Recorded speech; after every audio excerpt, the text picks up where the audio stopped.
The History Things podcast is brought to you by History Things with Pat and Matt Borders Books. Follow the guys on social media for extra content and exclusives by searching at Matt Borders Books on Instagram or by searching Matthew Borders on Amazon, Barnes & Noble, or wherever books are sold.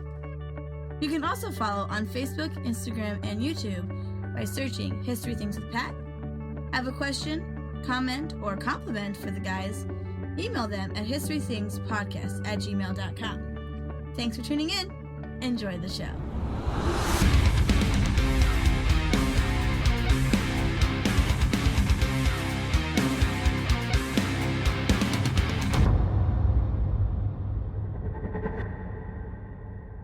But first, let's talk about Midway. Because, Yes. you can't just brush over Midway. I am so excited. I've literally They made the rest so of the many show. movies about it. This is the only part of the show I've cared about doing.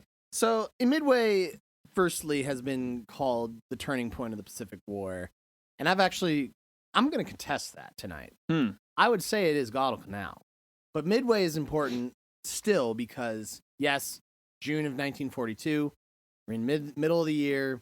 Coral Sea was a tactically inclusive battle. We lost a lot of ships, by a lot, I mean 3, but still that's more than the Japanese. But the Japanese turned back, so it's looked at as a strategic Allied success. But it doesn't really decide much. It doesn't really make a dent in the Japanese fleet. But Midway is going to be a climactic battle. There's no doubt about it. And it's symbolic because It's halfway. yes. But also, there are 4 of the 6 carriers that were responsible for Pearl Harbor in that battle. And that is the Akagi, Kaga, Hiryu, and Soryu.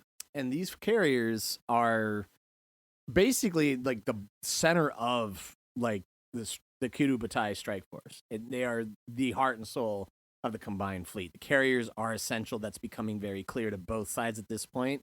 We got to preserve the carriers. That's what's going to win war in the Pacific, especially when the battlefield is the ocean. So, Let me ask you a question. Yes. When the battlefield is the ocean, Mm-hmm. we did this in an episode coming up in a few weeks during our Jutland one that you'll be hearing in June. Is it still a battlefield? We asked this question. Battle Sea. We literally said that or battlescape, but like I was like, we'll just call it a battlefield.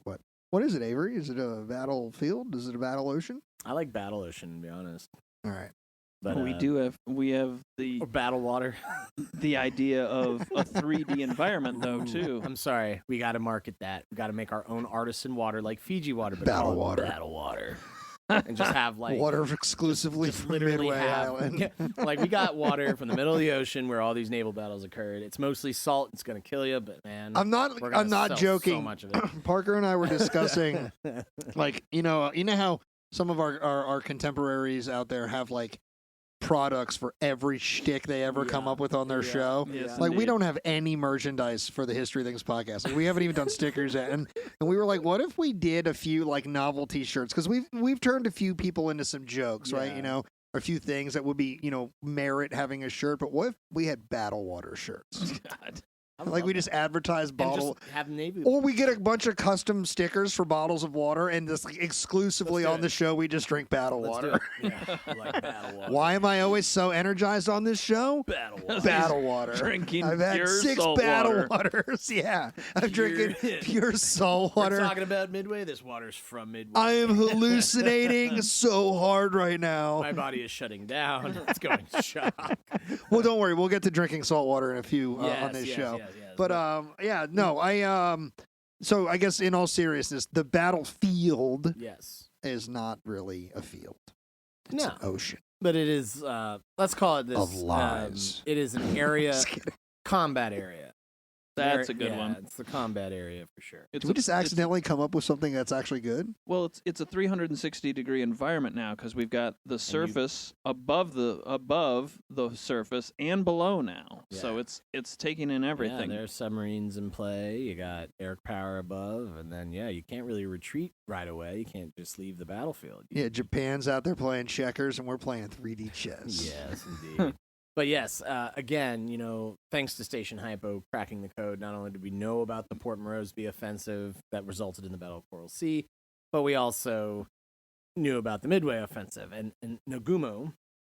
The only reason I'm about that is because like there's that Okay, one scene so- where they're like, "You got to fire him, right? He didn't accomplish what you want," and they're like, "He's a hero. He hit the battleship." You're quoting a movie that wasn't even certified. I should say. Ooh. All right, listen. Anyway, I'm pretty sure the Japanese would not allow their own names to be mispronounced. I know, I'm totally kidding. But the point is, Rotten Tomatoes. The point is, Patrick, is that at Coral Sea, one of the things that, like I said, makes 1942 the sweaty year, at least for the U.S. Navy, we really shouldn't be losing our aircraft carriers, and we already lost one at Coral Sea.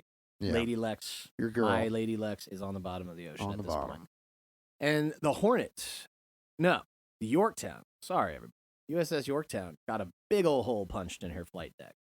And she had to limp all the way back to Pearl Harbor. It was in dry dock for like the last 2 weeks of May.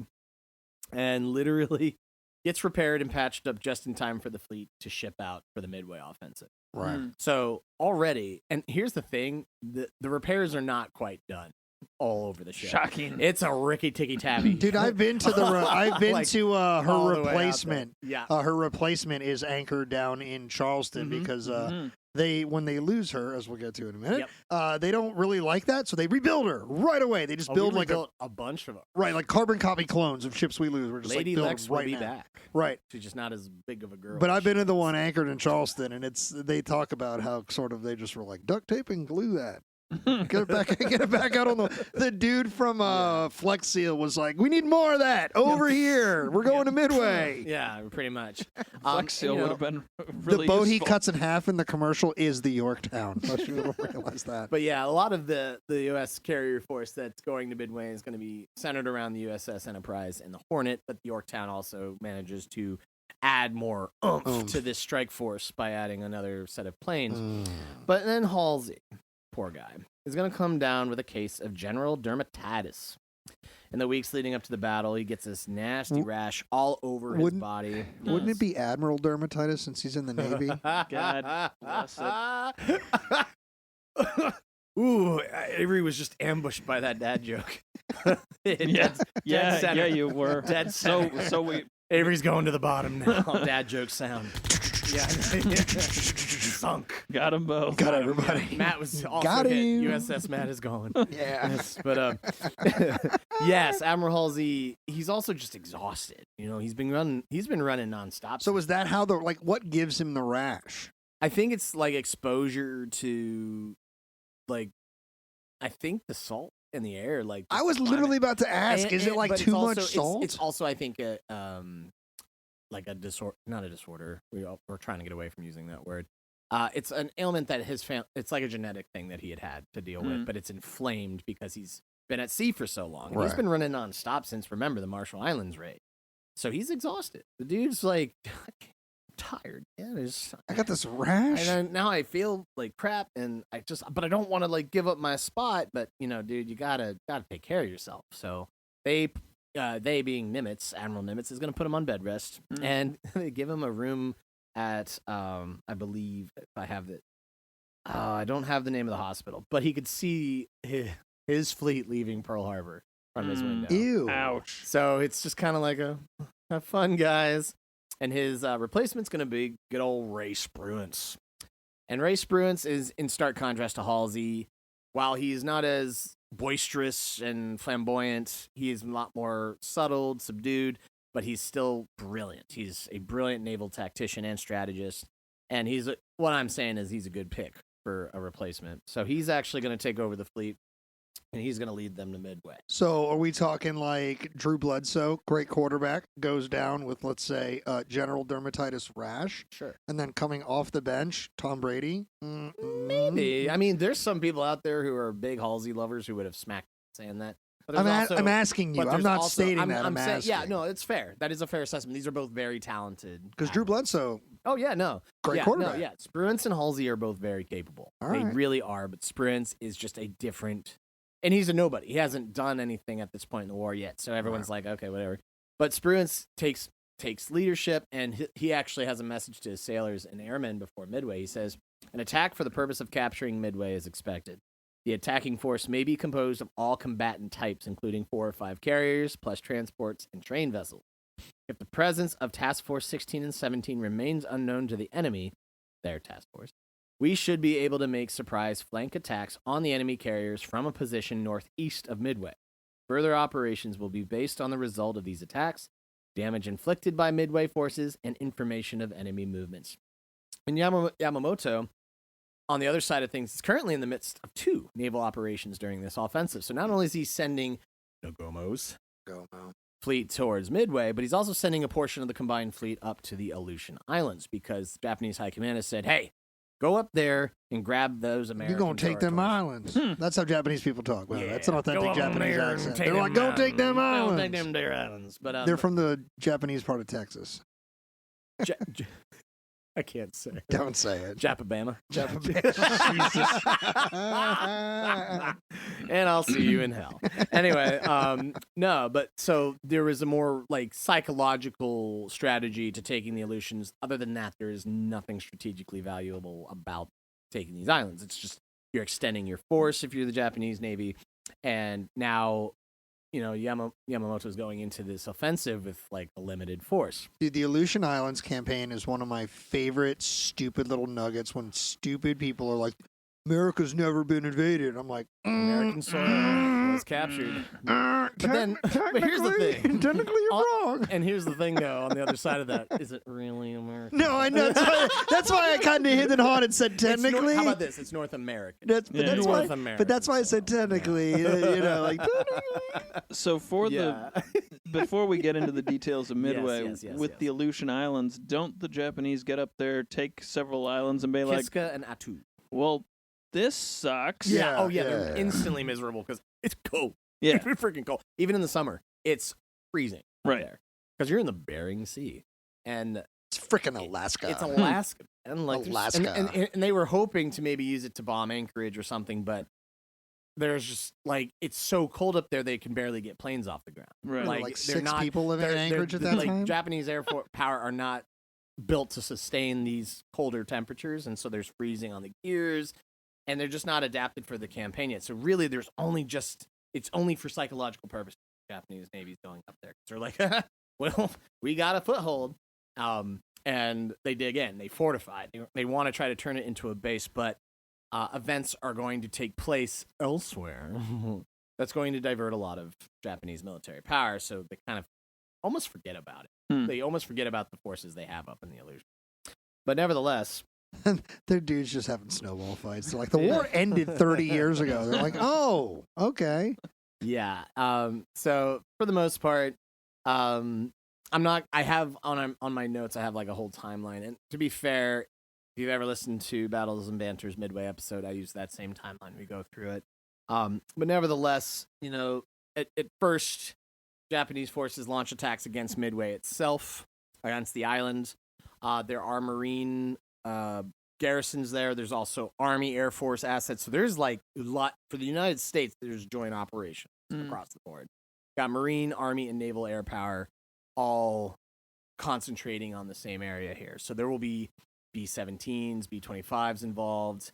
And then obviously the carrier aircraft coming in too. So going into Midway, and something we learned from Coral Sea, something we learned from the Marshall Islands raid is that our aircraft up to this point needs to be updated. It just needs to. We have the F-4F Wildcat. It's trying to hold its own against Zeros, but one-on-one, Zeros have been killing Wildcat pilots. So the Wildcats have come up with this plan to stick together. They fight in pairs so that if a Zero drops down on your wingman, you just come in behind and shoot him. Also, they find the Zero, while fast and heavily armed, it's lightly armored. What does Dick Best find? He flies a SBD Dauntless, probably one of my second favorite aircrafts out of the torpedo Navy. bomber, isn't it? It's a dive bomber. Dive bomber. The Dauntless is a dive bomber. You had the I have it written here. It's called a Devastator. I don't know the acronym before it, but the Devastators were our highly outdated torpedo bombers, and these things are going to be the number one killers of this battle because all of our torpedo squadrons are they're too slow, they're sluggish as they try to go in on the Japanese carriers from the water. Zeros just kind of glide in behind them, and it's like shooting fish in a barrel. Hmm. A lot of our heavy casualties sustained in this battle are from the torpedo squadrons. Almost all of them are wiped out. Like I think only 6 torpedo pilots make it back for the whole battle.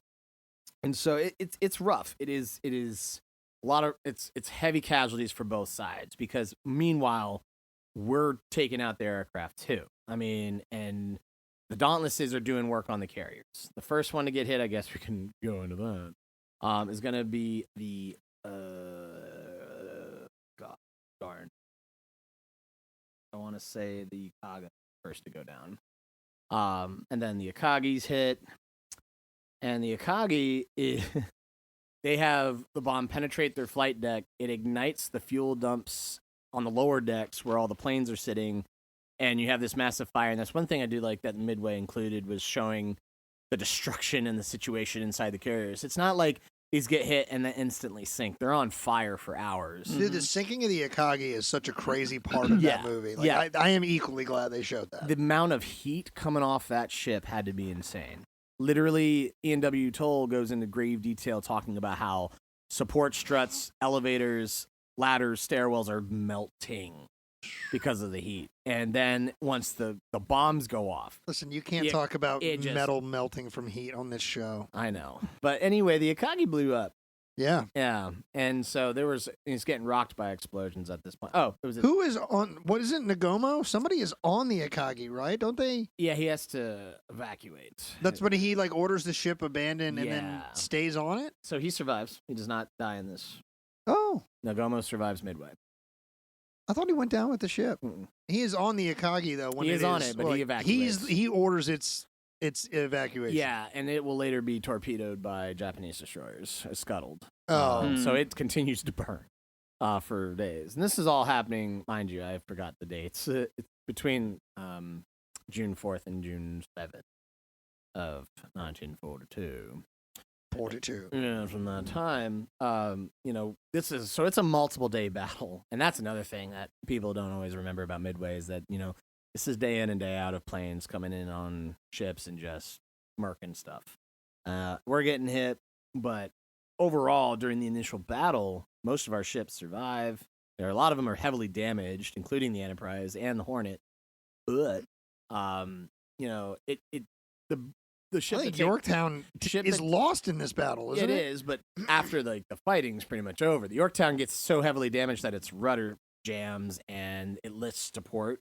So they actually evacuated the Yorktown when it had like a 7-degree list. Yeah, because it's like going this way. Well, that's one of the coolest features. If you go to the replacement Yorktown down anchored in Charleston Harbor, South Carolina, now they have a section of the deck rebuilt at a 7-degree list that they will let you stand on. Woo. It's like one of those like try me exhibits, and it's like you hold this railing and you try to stand, and you're like, oh my God. And what was crazy is I think at like 5-degree list, like I think they have a note that's like the last airplane launches. Yeah, so like at like a 5-degree list, they still launched an aircraft or something. At 12:05 p.m. on June 4th, the first attack in Yorktown happened. And then by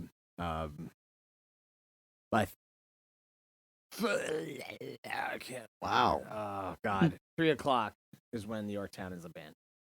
But they hook her up to a bunch of destroyers and try to tow her back to Pearl Harbor. Around this time, the Soryu, Hiryu, and Kaga are all hit. Kaga sinks by 7:25 p.m. on June 4th. So it's getting dark, and fighting is still happening out in the middle of the. That's something else that needs to really be emphasized is that in the Pacific, night fighting at sea is going to be a new tactic. Usually. And the Japanese are really good at it. Good at it. So we haven't found out just how good yet. Are we going to see any advantage?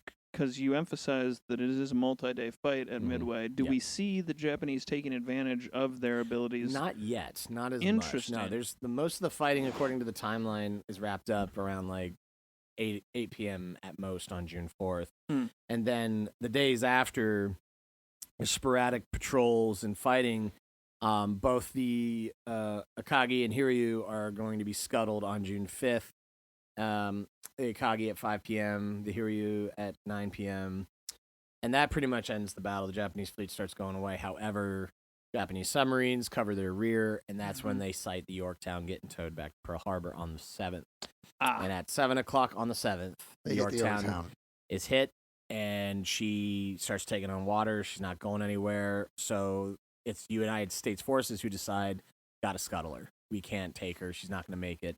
And we're not letting the Japanese capture her because it's purely for symbolic purposes. It's our girl. So they, with tears in their eyes, they torpedo the Yorktown, and she goes to the bottom. I mean, that's probably what the Japanese were doing with the Akagi. Yeah. Oh, though. yeah. I mean, like, there's absolutely, like, carriers are symbols at this point. They're the prides of the fleet. They are, and that's like another thing about 42 is like we're getting away from the battleships being the stars. The carriers are holding their own, and so now. By June, we've lost 2 carriers. We have the Enterprise, we have the Hornet, and we have the Saratoga. Soon coming out to join them will be the Wasp, the USS Wasp. And these carriers are basically being reorganized. And so at this point, we have held off a defensive pattern. You know, between Coral Sea and Midway, we've taken basically 2 naval battles, one a tactical draw, one a decisive victory. Both strategic victories because the Japanese fleet has been checked, and now we are ready for our counteroffensive. We're ready to punch back.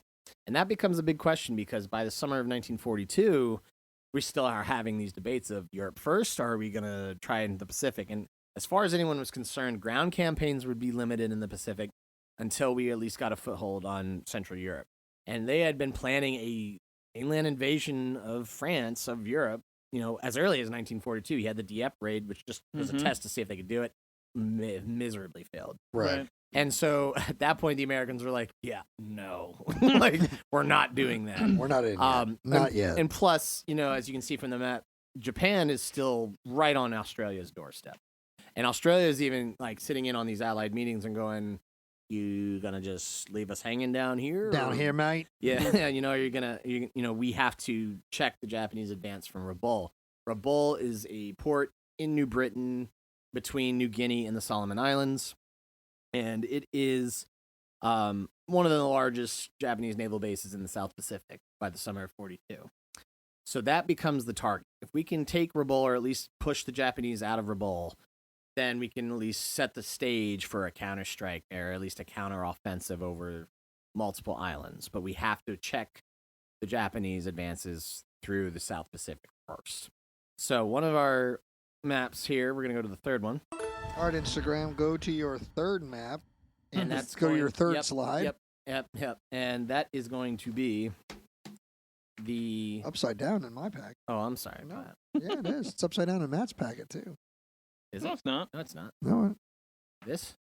Pause. Oh, So, you know what? It's upside down in my pack. I had to turn my packet around. Whatever. Anyway, the point is... Avery hates me. Yeah, I did it on purpose. It was my plan from the start. You son of a bitch. So as you can see, this area is our theater of war for probably the next year and a half. From the middle of 1942 all the way to the end of 1943, the South Pacific that includes the eastern side of New Guinea, the island of New Britain, and the Solomon Islands. That is our theater. This is the South Pacific. This is where we're going to consolidate and concentrate most of our efforts. New Ireland. Yeah. Well, yes. Yes, there are a lot of interesting names. There is a Florida in the Solomon Islands. Is there really? Yes.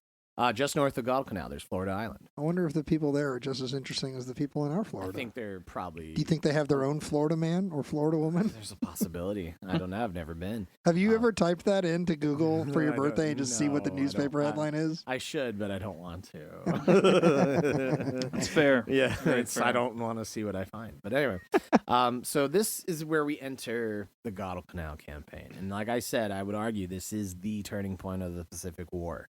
This is all the marbles, and the amount of men and material, assets, and blood loss that goes into this campaign. This is going to be a 7-month campaign. Ooh. And like, it cannot be emphasized enough that this is going to burn up so much men and material, but especially on the Japanese side of things. In charge of all the Allied efforts is a personally appointed a favorite of President Roosevelt, and that's Admiral Robert L. Gormley. And he is the South Pacific Command, or COMSAPAC. See, I love the acronyms. You do. You're good at them, too. You know, he's a good guy. I mean, he's a good enough guy, but he's disorganized from the start. He did not want that job. And now he's the vice admiral that has to basically get everyone together. He's got to coordinate with, he answers to Nimitz, obviously, but he's got to coordinate with Halsey and Spruance, who are back and forth at this point. And he decides to make Wellington, New Zealand, his staging area.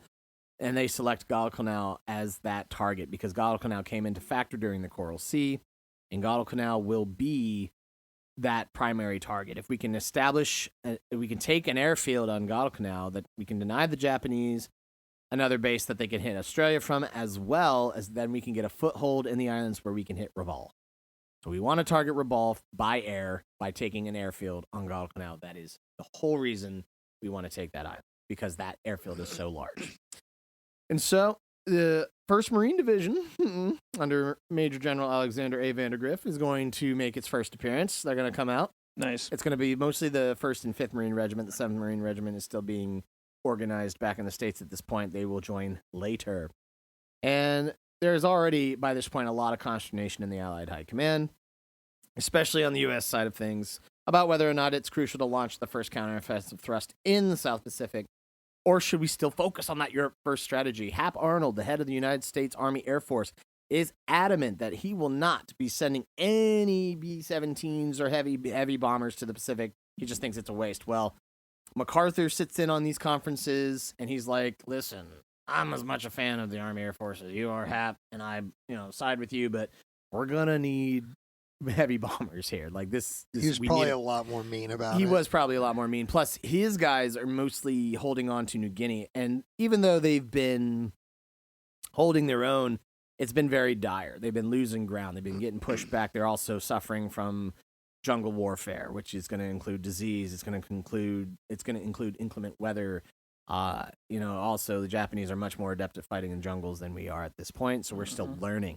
It's interesting how much this visually starts to look like Vietnam. It's really a precursor to Vietnam. Like every one of these South Pacific islands is a testing ground for how we fight in dense jungle areas. Well, I just even without helicopters, man, they would have loved to have had helicopters on New Guinea. Or I was just sure of it. I was just reading some of Eugene Sledge's work recently, and I just was like, as I was reading it, I was like, if you were unaware that this was a Second World War story and this is not Vietnam, Yeah. like if you told somebody, hey, this is a book about Vietnam.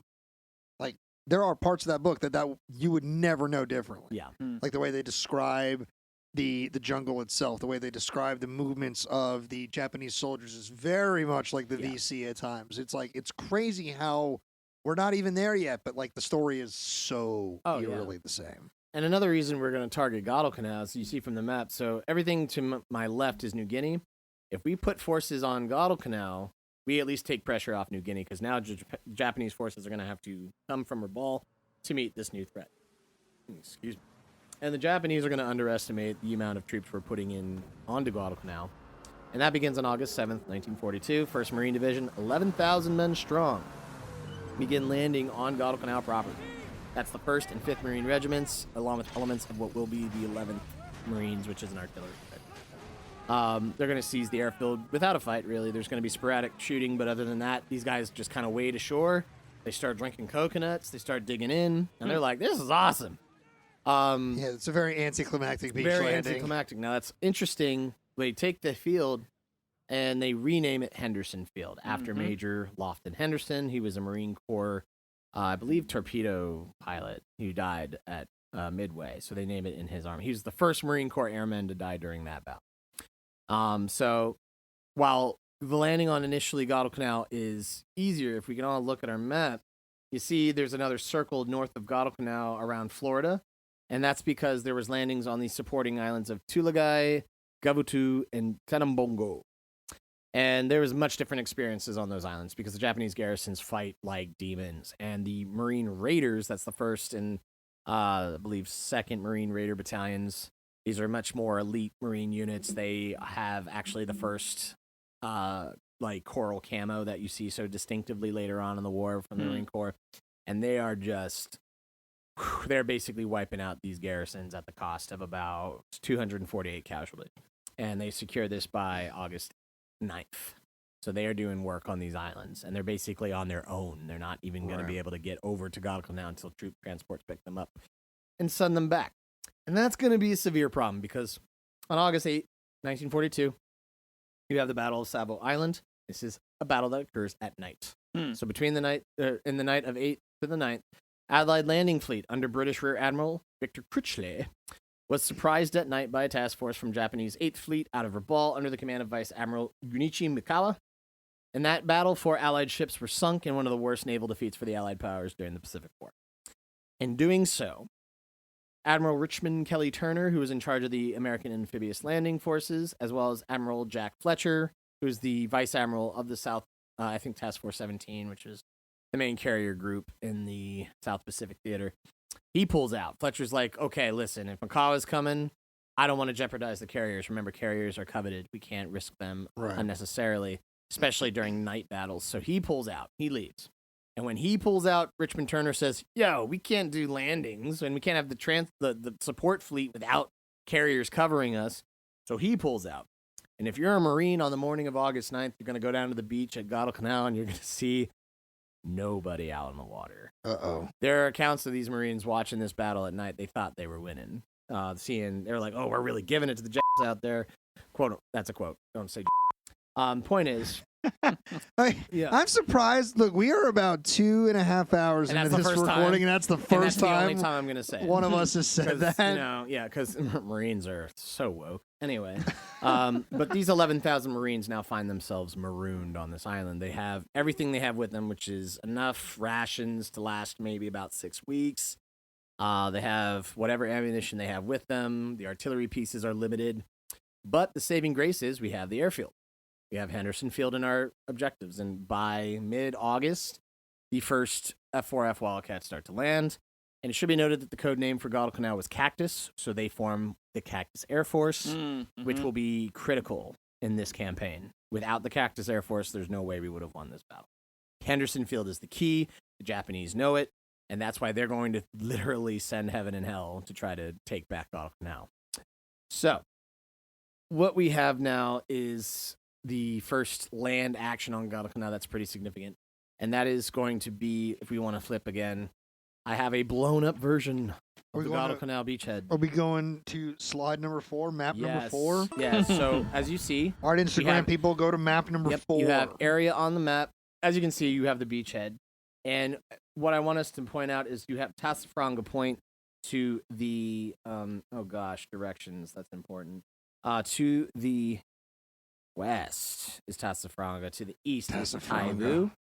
Taivu and Tasafranga will be the primary landing areas for Japanese reserves, the landing troops. As you can see in green, you have the federal. I've been doing Civil War for too long. I was going to say, buddy. The federal position. You have the Marine Corps position in green around Lunga Point because it's from the Lunga River. So most of the points on this is named for, look at all them rivers, man. Yeah, there is. That gives Virginia a run for its money. No joke. And one of those rivers is going to be the Tanaru. Dude, no, these are cool and clever and artisanal names. Virginia has the Po and the Knee. And then the Matta. And then the Mattapony. It's like some of the, I don't know, to be very clear, I understand the indigenous connection to these rivers. Yes. So I want to just be clear, I am making a joke about the simplicity of the names compared to the ones we're looking at. Sure. No. I believe it. Well, as a kid, when I would cross the Po and the Knee rivers, I'd be like, why didn't they just combine these and make the Pony River? And my dad, every time I'd ask that question, I could hear him die. He's like, it is a Pony River. But yes, as you can see on the map there, on the east side of that perimeter is the Tanaru, or Ilu River, but it went by both names. And it was also nicknamed Alligator Creek because, man, you had crocodiles in that river. Crocodiles. Saltwater crocodiles, mate. And, actually, they may not have been saltwater. They may have just been a specific breed of crocodile. But, I mean, I assume we're close enough to Australia. Those crocs are making this. How can you tell if it's an alligator or a crocodile? Because the crocodile has a more pronounced snout, and you can see its teeth interlocking. Wrong. Did you see it? That's not wrong, Pat. That's definitely... No, did you see it later or in a while? God. I'm leaving. You know what? I might go with you. This campaign is off to a bad start, both on paper. Listen, both of you, that was a good one. I know. There's a bunch of dads sitting in their cars listening to this podcast that are like, my God, Pat, you should be president of the world you right are now. magnificent.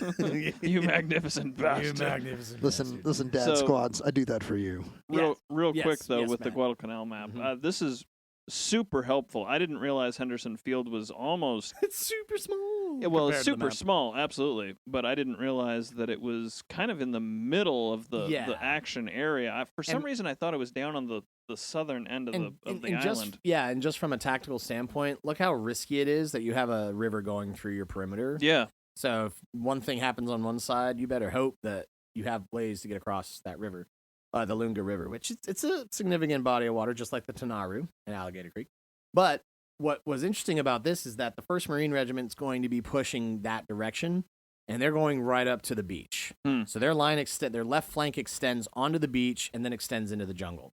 And so they're going that way because they've heard reports. They can actually see Japanese troop ships going down the Nagella Channel and landing at Taivu Point. That must have been just imagine doing that. Yeah, infuriating. when you're seeing the enemy troops coming in and there's nothing you can do to stop them. So you're like, I guess we're and going. nobody out there Yep, to stop I guess we're going down the beach and we're going to go. No. And so, they get to the Tanaru and they dig in. And so at this point, you have the Japanese reinforcements landing on the island. That's going to be the 1 regiment from the 17th Corps, and that is the 28th Regiment under Colonel Kionao.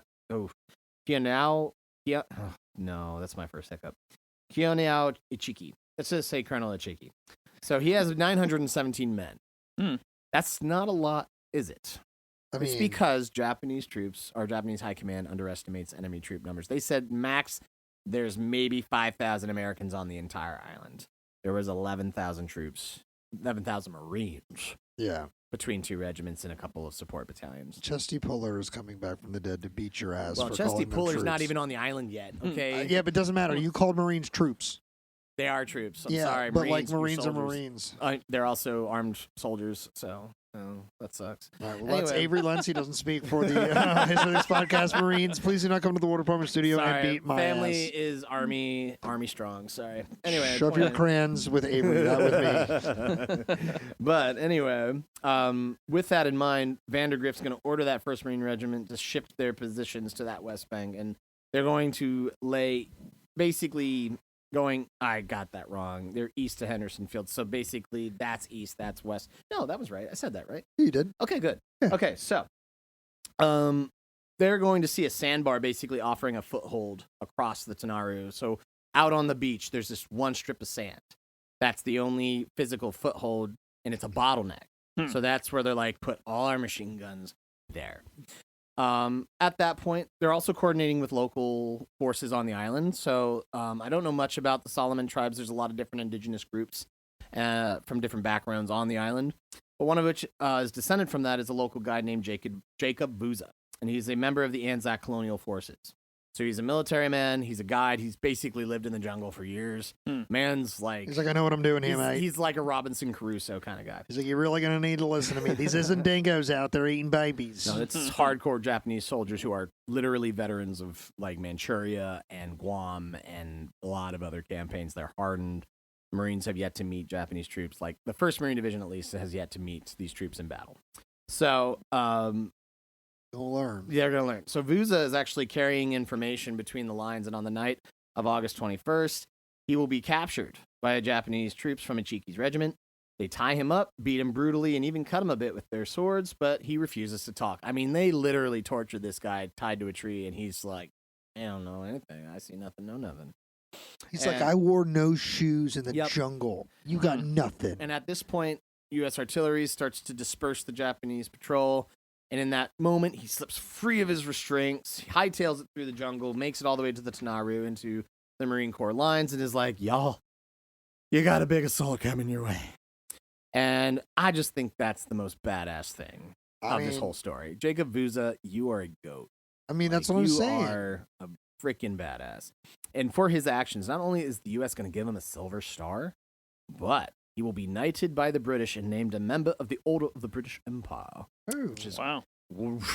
quite an accolade. Yeah. Right? The For a Silver colonial, Star. for an Anzac colonial troop, he's getting a U.S. Silver Star and he's getting knighted. Yeah. Can I tell you that Yeah. I didn't know I needed an OBE designation, but I learned what that was recently. And what you said is not that, but it's close enough that it reminds me that if anybody out there can make me an official or officer of the British Empire, just reach out and let's get that going because I That'd be would awesome. like to do that. Yeah. So, Jacob Vuza, shout out to you, man. On the night of the 21st, the Cheeky soldiers are going to come on with about 800 men, and they're going to attack about 3,000 Marines. It How'd does that not go? go well. They do almost get across the sandbar, but like I said, Marine Corps machine guns just mow them. To be clear, this is a bunch of Marines. The sandbar is just a drinking establishment. No, it's an actual physical sandbar. I'm just kidding. I was kidding. It's all our Marine listeners are like, yeah, but like it really was a drinking establishment. Yeah, right, yep. And so only about 120 men of Ichiki's command actually survive, and they go back and inform the 17th Japanese Army Corps. There's a lot more people here Yeah, than you we're going to think. need more men. And so what this battle does, it's the first official land victory for the Americans against the Japanese. Specifically, for the first time, the Marines face the Japanese, and it just destroys all notions of Japanese invincibility on the army front. So this idea that the Japanese infantryman was invincible, was almost superhuman, could survive for days, take 60 bullets, keep charging at you, and cut your head off.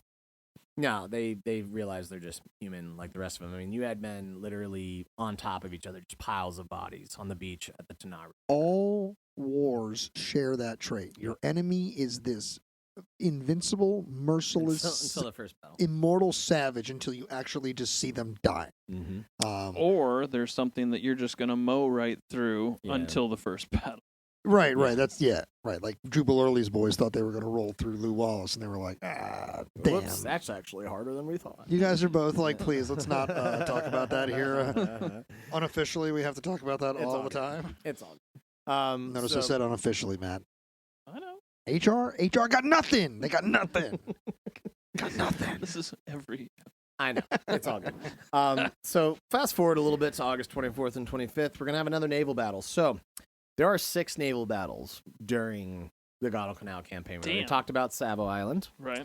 This is number 2. We got the Eastern Solomons on August 24th and 25th. So while the ground actions are occurring, we're patrolling east and west of the Lunga Point perimeter on land, but on the water, Japanese naval forces under Admiral Yamamoto is going to start operating out of Truk Lagoon in the Caroline Islands. Truk, T-R-U-K, is literally a series of islands ringed by a coral atoll. It is the largest Japanese naval base. It is the home of the Musashi and Yamamoto battleships, which are super battleships. These things are massive. They cost so much money to build, and they guzzle thousands upon thousands of gallons of gasoline that they're going to basically sit in port for most of the war because they can't afford to just go out in the water. And they're also literally being saved in the event that the American fleet gets lured to the Japanese home islands, and they can take them out with these giant super battleships. So Yamamoto is going to be Yamamoto's home. It's not confusing. I know, right? He makes his headquarters in the stateroom of that ship, which is apparently really nice. Like, it's all wooden and it's beautiful. and Yeah. it's breezy in there. And I'm like, man, he's got the best digs in the whole Japanese Navy. Dude, you're not going to be Like- the big cheese and give yourself Right. a cot. No, no. And he's going to start coordinating with Japanese forces in Rabaul and starting to send more naval assets because Japan's realizing, man, Guadalcanal, that's where all the marbles is going to be. Like, Right. we actually have to fight for this island. And so he's going to start trying to reinforce the island. And simultaneously, Jack Fletcher's carrier strike force is going to start to return to the area. You got two U.S. carriers, the Saratoga and Enterprise. Both bring about 176 aircraft to bear against a Japanese fleet that were trying to reinforce Guadalcanal. Each? I think just total in this battle. Okay. But they will be assisted by Marine and Naval aviators of the Cactus Air Force, stationed at Anderson Field.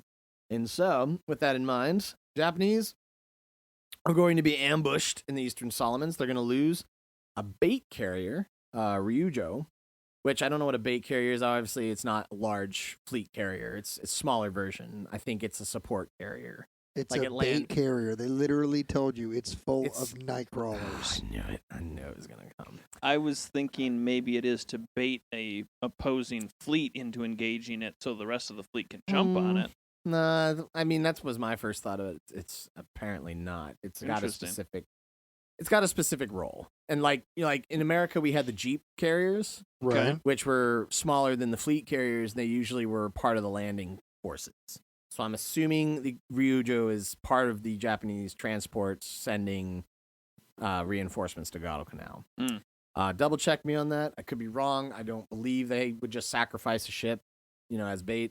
The ships are like platinum. Ships are expensive. Yep, they are a commodity at this point. Yeah, and so they're gonna lose the Ryujo and then a vast number of aircraft. This is very crazy. There are photographs of Japanese airplanes flying almost like 50 feet off the water, because they're trying to avoid our radar, and we're just shooting them like at water level. And it's incredible.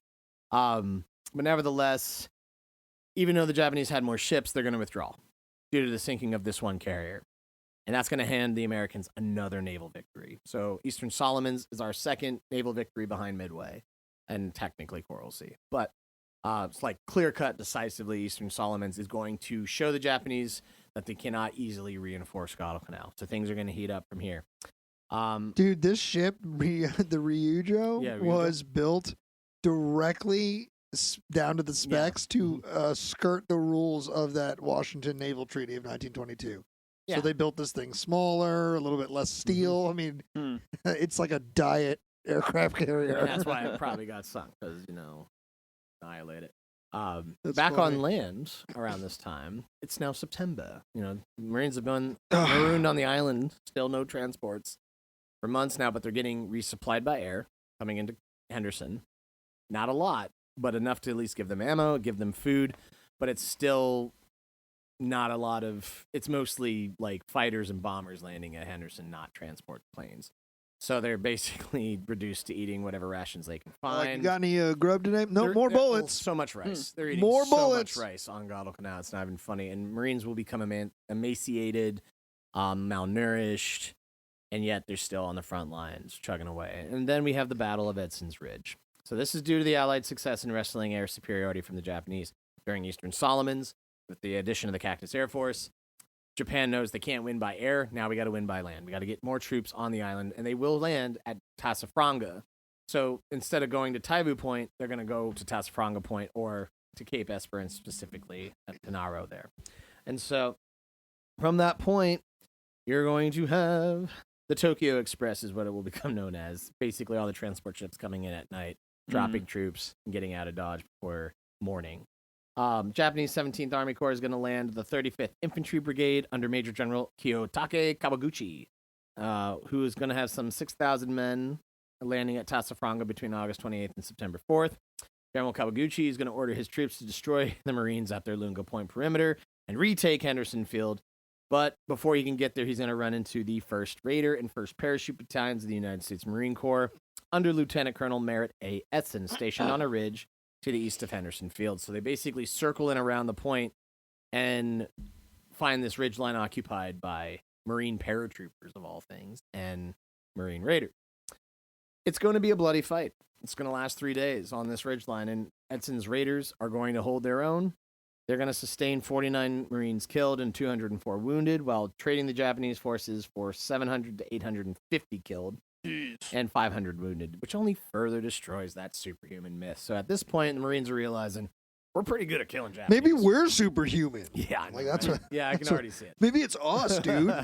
They're all wearing Hulkamaniac t-shirts suddenly. Yeah, pretty much. Brother. So on September 14th. Earlier you said running wild, and I just wanted to be like, wow, Hulkamaniacs already, huh? Just running wild out there. That's somehow going to be like a theme of this episode. In the South Pacific.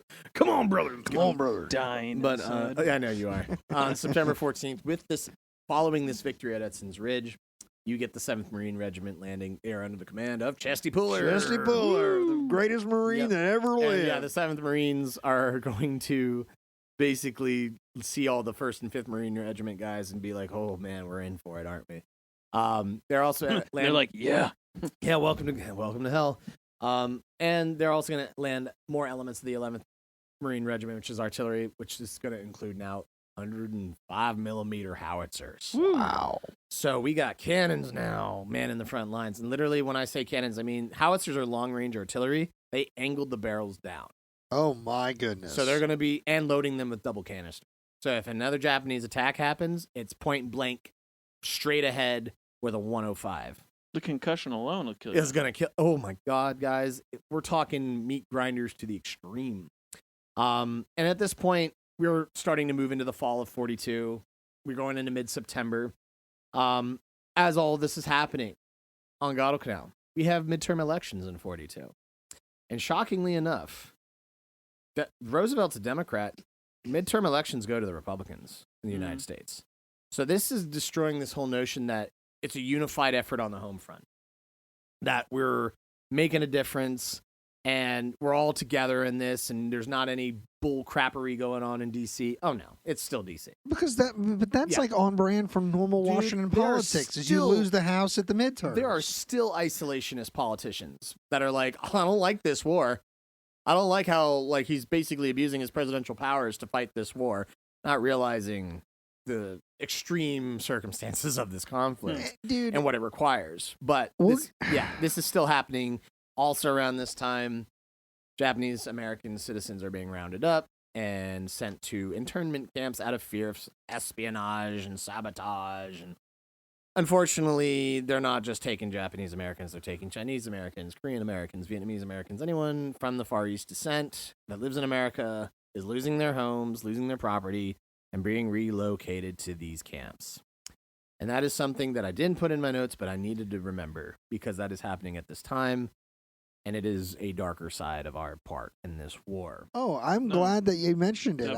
It's it's a very real part of this story, and that's we alluded to that at the beginning. It's easier to vilify things that look physically different. And blonde-haired, blue-eyed Germans look like a lot of your quote average Americans, right? But here you take slightly different skin tones, different facial structures and features, and it's a lot easier to be like, well, they're definitely the bad guys, and then rounding them up. It's so wild to me that there's such a you'd have to split hairs when people are like, well, there's camps in Eastern Europe and there's camps in America. It's like, yes, there are major differences, but guess what? We still had camps. We still had camps in this country. We're not killing these people in droves, but there is instances of malnourishment, our producer exposure, our producer, Star Trek fan, Trekkie to the nth degree, to the core. One of the people interred in those camps is George Takei. George Takei, right? Absolutely, right? Famous for what is he? He plays Sulu on the original series. But like somebody that you physically maybe not know personally, but like on a pop culture level, know who this person is. I do love George Takei. But Absolutely. If you're listening to this by some miracle, George, I love you. We love you. Yeah. He's pretty old. I think Brad probably listens to our show, not George. But my point being, Brad's his husband. Get hit, bro. Jesus. Sorry. You can tell Matt obviously doesn't love George. Wow. Man. Yeah, I know, Matt. Jeez. But think about that. That is a guy. That's somebody who was in one of those camps. Yeah, that's crazy. Right? That's not just a random. That's him. He's done a lot to talk about that too. He does a whole play about it. There's a whole play. It was on Broadway last year, maybe 2 years. It's been on and off last bunch, bunch, but I forget the name of it. But Allegiance. Yes, Allegiance. Yep. I really want to see it. But as that's all happening, heard him talk when he was here in Frederick. Yeah, that's true. He was here in Frederick. Yep. So there's a lot going on the home front at this point. Obviously, you always hear about the industry. Everyone's in the factories working. Everyone's rationing. War bond drives are going on. But no, the same bullshit's happening. Yeah. We still have the midterm political bipartisan crap. Right. And then we also have the internment of our own citizens just because of their race. And at the same time, the military is still not getting along. Hap Arnold is just still so salty that his Europe First strategy and his want to send most of his assets to Europe is slowly slipping away. Because by the fall of 1942, due to the results of the Dieppe raid, the Allies in Europe are deciding, rather than land on the continent of Europe, we're going to go to North Africa. So they're already planning Operation Torch, the invasion of North Africa, and that's slated for November. By then, we want to have the Japanese back in their heels in the Solomons. So Guadalcanal, we need to have a strategic victory, hopefully before then. And of course, nothing goes according to plan. Japanese have their own plans. They are planning a major offensive for the fall of 1942 on Guadalcanal. In the month of September and into October, for about 6 weeks' time, they will start to land almost 30,000 troops by the middle of October. Wow. So yeah, General Kawaguchi's like, get everybody here. And it's such an extreme campaign at this point, and why I love this as a turning point. The civilians back in America and in Japan, people both of which had never heard of Guadalcanal, are now tuning in for news on Guadalcanal. The Marines of Guadalcanal, what's going on there. And this is a lot of, there's a lot of eggs in one basket here. As this is happening in September, you have Americans heading, if you look at the map, towards the Matanakawa River. And that's towards where the Japanese were landing these forces. So the Marines hitting across the Matanakawa, sometimes we're losing whole platoons that aren't coming back. That's not a good sign. That means Japanese have landed reinforcements. It's getting hotter here. Yeah. And something big's going to happen. So at this point, we're coming into what will be the Battle of Henderson Field by the end of October. You have General Kawaguchi amassing his 30,000 force. 30,000 man force, and they're going to hurl them at about 15,000 Marines at this point. So that's the 1st, 5th, and 7th Marine Regiment. There's 1 Marine for every 2 Japanese soldiers, and 7th Marines is going to take a brunt of this assault. As you see in Part 2 of the Pacific, this is where John Basilone is going to earn his fame. Staff Sergeant John J. Basilone. The fame, Yes. same fame that earns him the actions rather that earn him the Medal of Honor. Medal of Honor. Yep. This is where he comes into play because his section of machine guns are going to be firing all night once this attack kicks off. And literally, there's going to be almost 300 to 400 Japanese dead soldiers in front of his position.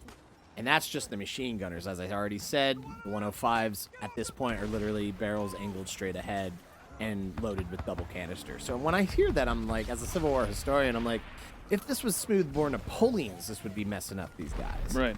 But these are howitzers. And yeah, like you said, Matt, concussions alone are blowing people's faces off. And so it's brutal. The carnage is cutting trees down. People are turning into ground beef.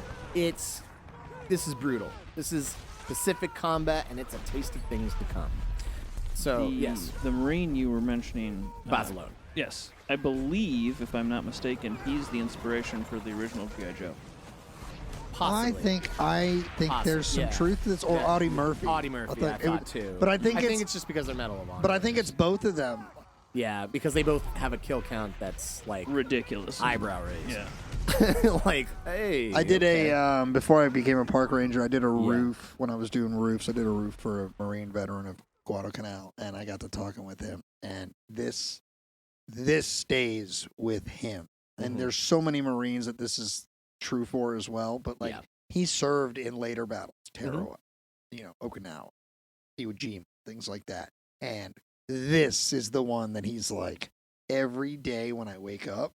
And every night when I go to bed, I am still in Guadalcanal type of thing. And I was like, dude, I know a little bit about it. Will you tell me? And he started describing like the most gory things. Like as you were describing what you were describing, I was thinking about my conversation with that guy. And you were talking about like just the amount of bodies that are just stacked here and there. Most of the fighting's happening at night too, which is even so he more talked terrifying. about that. He goes, you would only get to see what happened if you survived until the morning. Yeah. He goes, and then the morning was a different type of battle. He goes, because at night you're physically fighting. And then in the morning you're fighting with yourself because you get to see what you just survived. Yeah. People you don't know died. And you're grappling with that. Like your friends, like you didn't know they died throughout the experience. It's like there's the revelation of the morning. And I was, such a crazy... And I will never do it justice, and I'm not trying to say this is my experience, but it's just like, again, the fortunate things that we're able to experience as historians, whatever we call ourselves. But I was privileged to sit, and this guy told me a little bit about it, and I was like, Guadalcanal is a terrible experience. Yeah, no, Guadalcanal. The whole Pacific, terrible experience. But this one, especially. This is a tough campaign, and I hit this battle significantly, but we're gonna jump back out to the water. I already mentioned Eastern Solomons, which was number 2. Following that one, you had the Battle of Cape Esperance, as you can see on the map. Mm-hmm. It's another battle that tried to infringe upon the Japanese ability to land troops. At some point between Eastern Solomons and Cape Esperance, we lose the USS Wasp to a submarine attack. It's not an action; it's a sneak attack, and they put 3 torpedoes. And then about a week before, during the Battle of Henderson Field, this big Japanese land offensive. You have, where's our fleet at during this? They're engaged at the Battle of Santa Cruz Islands, which is it's like, I think a little bit to the east of the Solomon Islands. But nevertheless, in the Santa Cruz Islands, we lose the Hornet. No. Yeah. So, and then also at Santa Cruz, the Enterprise gets really badly damaged, but she still survives. Is Halsey back on the Hornet at that point? He is back on. And he is realizing, like, damn, like we're losing carriers way too fast. So does he survive the sinking of the Hornet? Yes, he's not on the Hornet at that point. I think his main flagship's the Enterprise. Anyway, so he's not really going to leave the Enterprise. But wasn't he on the Hornet at one point? Possibly. I know he was on the Yorktown at one point. But okay. The point is these naval battles have been taking a cost, and we've already now lost 2 carriers during this campaign: the Wasp and the Hornet. No, right? Bug SWAT. Replaced by murder hornets and murder wasps. They both ironically from Japan. So at some point during this campaign, we had 1 functioning carrier.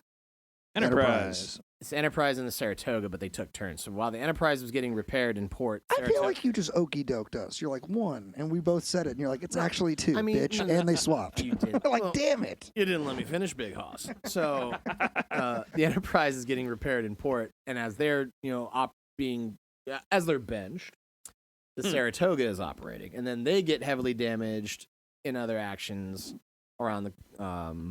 I think it's actually at Cape Esperance that they get damaged pretty badly.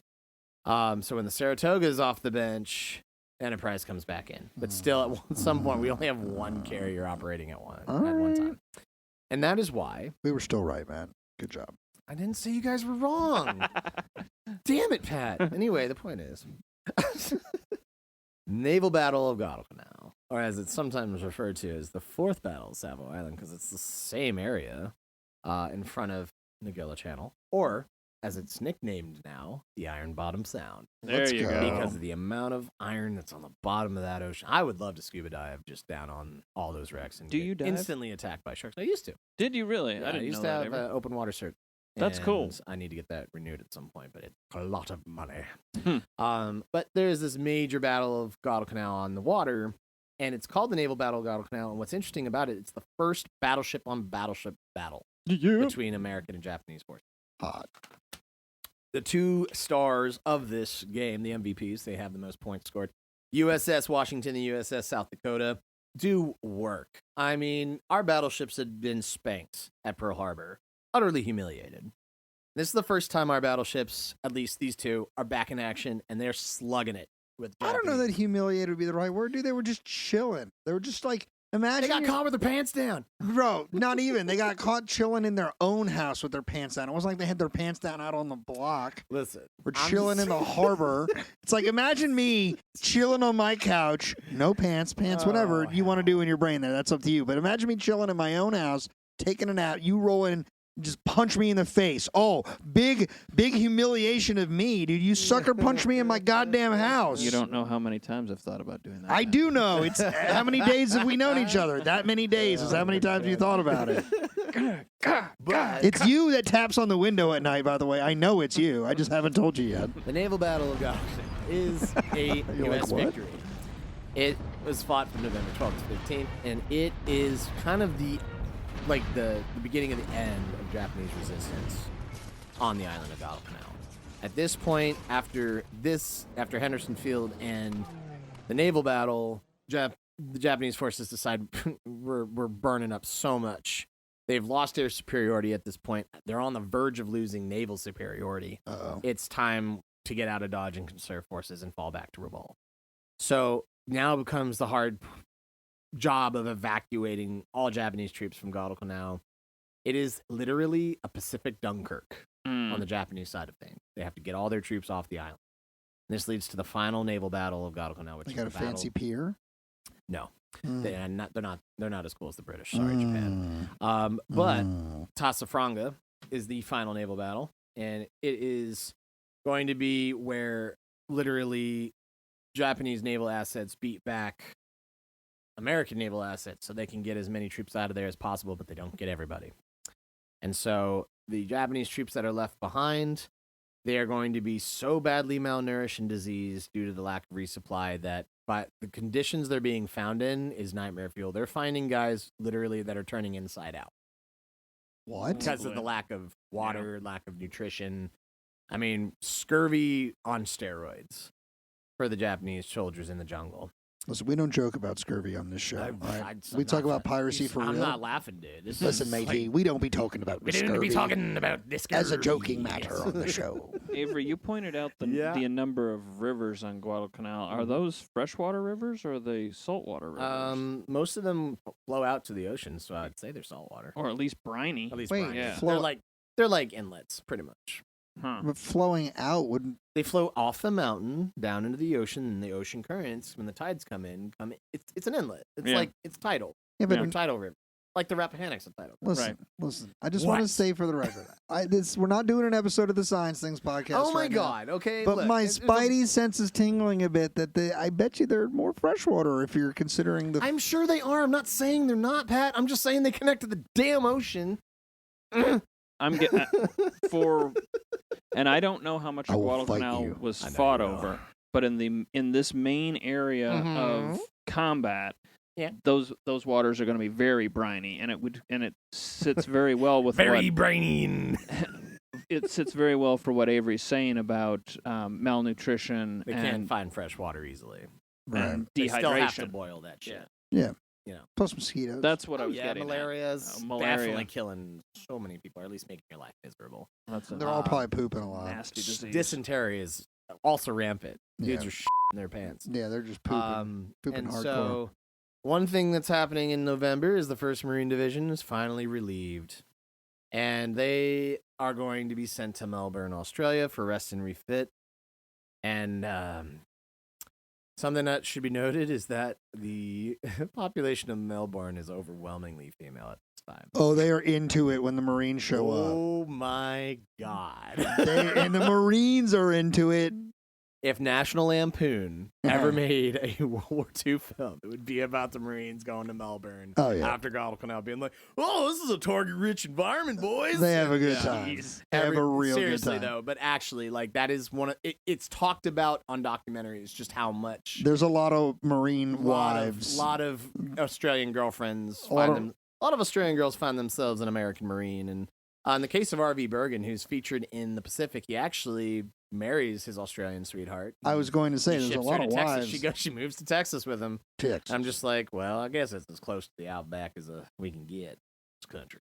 What do you think that adapted accent sounds like? A Texas Australian accent? I don't know. Actually, you know who Zoe Bell is? She's Kiwi. She's a New Zealander, but she's in all the Quentin Tarantino movies. She's like, I don't know, y'all. I don't know how to do it. For those out there that know who Zoe Bell is, and like Death Proof and Hateful Eight and Once Upon a Time in Hollywood, all these like Tarantino movies, she's New Zealander, but she's like Americanized. What if we made you tell this story? Americanized, dude. Yeah, Rage. I know. Nice. Can I two things I want to say. I do want to say something about Rage in a second, but imagine if we asked you to tell this story like Quentin Tarantino tells stories, starting at the end and going backwards. Well, this would be at some point we're in a diner eating food. Right, exactly. The food looks awesome. We look terrible. And then there's violence. Right, we look terrible. There's a lot of violence. I was talking to my brother today while we were doing our music lives, and we were discussing Rage Against the Machine. I guess officially saying they are done. And I told him I didn't really care, and he was like shocked because growing up, big Rage Against the Machine fans. He's like, I can't believe you just said that. And I was like, you know what, dude? They disappointed me. They let me down. He's like, what are you talking about? I was like, they were around at a time that I guess was important in my life growing up, but all things considered, over the last 10 years, where were you? Yeah. This moment in the last decade was made for Rage Against the Machine, and they were nowhere No, and you know when they came back, they were part of that corporate thing they hated. They were like, let's sell $90 concert tickets. So at the end of the day, I love Rage Against the Machine's music, but you know what? You're not the activist you said you were. You disappointed me. We had a crisis show up, and you disappeared, and you brought it up on my show, and I can't stop! So Pat is definitely having a Tony Stark moment here where he's like, well, guess what, Cap? Very much. You weren't Very there. much so. I got nothing for you. Yeah. Anyway. Love the music. No shelter. Great. All these things. You know who else didn't have shelter? Disappointed me. It was these The Japanese Marines. soldiers that were so malnourished because we had to mop these guys up. So while the 1st Marine Division is having its fest in Australia, Woo! the 2nd Marine Division, 25th Infantry Division, and the Americal Division, which is a hodgepodge of Army units, land on Guadalcanal on November 8th, and they are basically in charge of mopping up. And the mopping up operations will last from November 8th of 42 to February 7th of 1943. So we're kicking off a new year, and we're still on Guadalcanal, but we're in the tail end. Now we're just mopping up. Right. One of the most dramatic parts of this mopping up operation is when the 25th ID is tasked with securing Mount Austin in January of 43. If you have ever seen the movie, The Thin Red Line, that is what they are dramatizing in that movie. It's not exactly accurate, but that's supposed to be the Army's, story on Guadalcanal. And to be fair, there was an Army regiment during the Battle of Henderson Field. I think it was a regimental combat team from the 25th ID. I could be wrong, but they do fight at the Battle of Henderson Field. But the rest of the 25th ID does arrive, in November 42, and they are the ones that are going to basically declare Guadalcanal secure, and then they're going to go elsewhere too. Do you remember in the 90s, Matt, when we got to get like 2 versions of the same movie every year? Yes. Like we had Tombstone and Wyatt Earp, right. Armageddon and Deep Impact. We had Saving Private Ryan and Thin Red and Line. the Thin Red Line. And it was like, and nobody went to see Thin Red Line, and those who didn't even like it. And I'm like, it was more artistic than anything, but it was really cool. I mean, like the Mount Austin scenes, like the hill battle is awesome in that. Because like tall grass like that, strung out over large area. I only had one problem with that movie, and it was just simply a casting problem. And like that everyone and their moms in that movie. First of all, yeah, there are like John Cusack. There's so many people in that movie, but it's I don't know the actor's name, and he's a good actor. I just didn't believe him.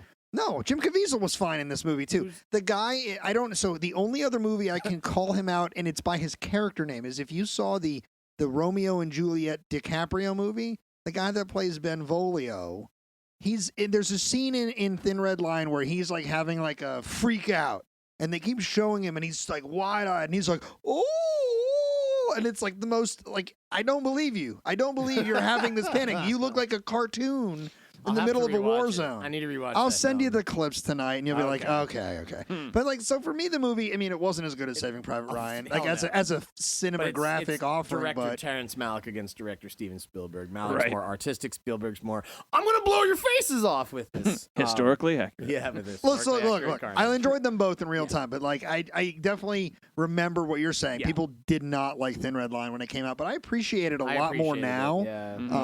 And like Woody Harrelson's in that. Yep. And Woody Harrelson, Tim Blake Nelson's in that. Well, Sean Penn is in that. Yeah. Nick Nolte's in that. Dude, Tim Blake Nelson, Kotias, Casey Jones. I was saying that's Casey Jones. Yep. And he hates punkers. Dude, Tim Blake Nelson, man, we'll come back to him another day. But we were every little World War II movie we could be talking about so far. I think Woody Harrelson has been in it. He's been in Midway. Yeah, he's been in Thin Red Line. He was Nimitz. He was a good Nimitz too. He looked like him. He had the good tone. I just can't help but hear him being a stoner, though. Anyway, the point is, I know who knows. Chester is chief sync pack. He can do whatever he wants. Anyway, so speaking of dead crooners, Isoroku Yamamoto. Wow. He called him a crooner. I mean, so he dies in April 1943. We get him. Not a lot of people realize he does not survive the war. Yeah, we get him. And we got him. We did the intel. You got, fool. We did the intel. Got your travel schedule. We broke his code. We got his travel schedule. And Nimitz had to weigh the moral quandary of an assassination. Yeah, do we assassinate? It's a straight assassination. We in war had an understanding that you don't target generals and admirals of a certain rank because it's the rules of war. But he justifies it in very interesting ways, which is not shocking. He says, "Well, this is the father of Pearl Harbor, so he deserves it." And the Japanese have not behaved very well, so they deserve it. But there was also a real quandary of, if we kill him, he could be replaced by a better admiral. Because at this point, he was doing a really good job of losing the war for the Japanese. Japanese took such a bloody nose in the Guadalcanal campaign. That is why that is such a turning point. They lose their air superiority. Their naval superiority is being literally sucked away. And at this point, our industrial might starting to come into account, because in early 43, we're going to start to see more submarines, new submarines. We have the Gato class submarines are coming. We have the SX carriers, SX class carriers that are coming. And at the same time, we are building up resources to basically begin a new campaign. But before we do that, we just need a little more time. We're going to stay in this theater of war for at least most of the rest of the 1943.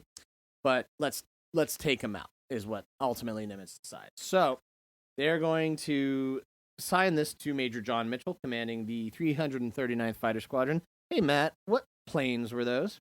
Those were Lightnings. They were indeed. Your P-38s. favorite plane.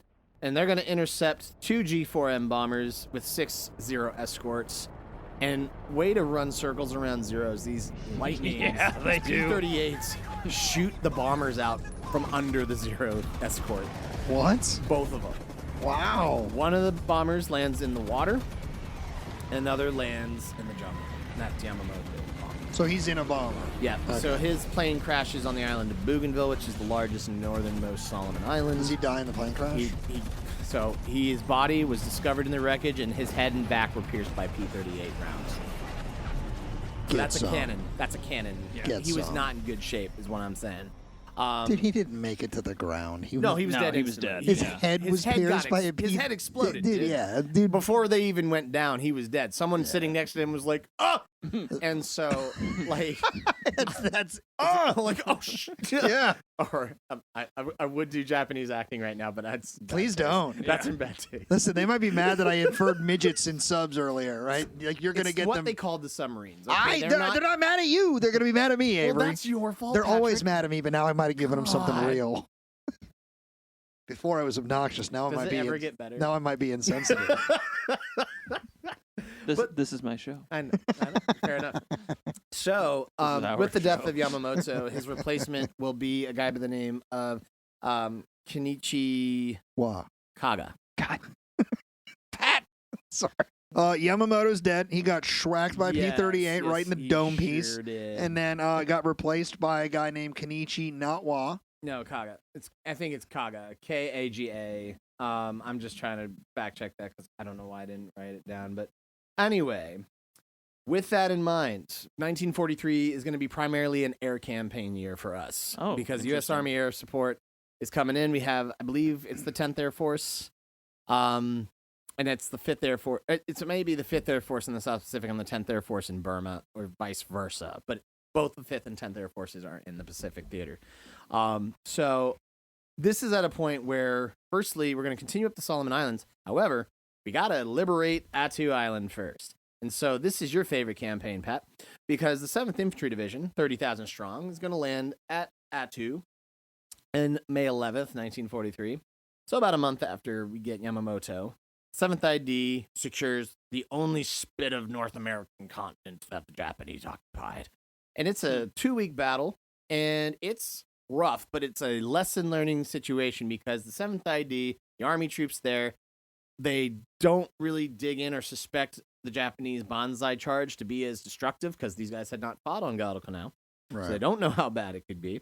And oh man, do they almost get overrun. At literally the end of the battle when this Banzai charge happens, you had rear echelon troops of the 7th Infantry Division, like cooks and commissary guys and quartermasters, Cooking off rounds. literally seeing Japanese soldiers coming at them with bayonets, like, yeah! And it's like, oh, like, Yeah, you know, one of those. they're cooking Yeah. off rounds. So The cook's there's- like putting down the ladle, and he's like, "Oh my, I need my gun." God. Yeah. So there's hand-to-hand combat on Attu. It's a rough little 2-week campaign, but the 7th ID will secure the island at the cost of 549 men killed, 1,148 wounded, and then get this, 1,814 men down due to frostbite or disease. Yo. So hypothermia, Frostbite are claiming, like, this is a winter battle in the Pacific, and that is not something people think about. Wow. Yeah.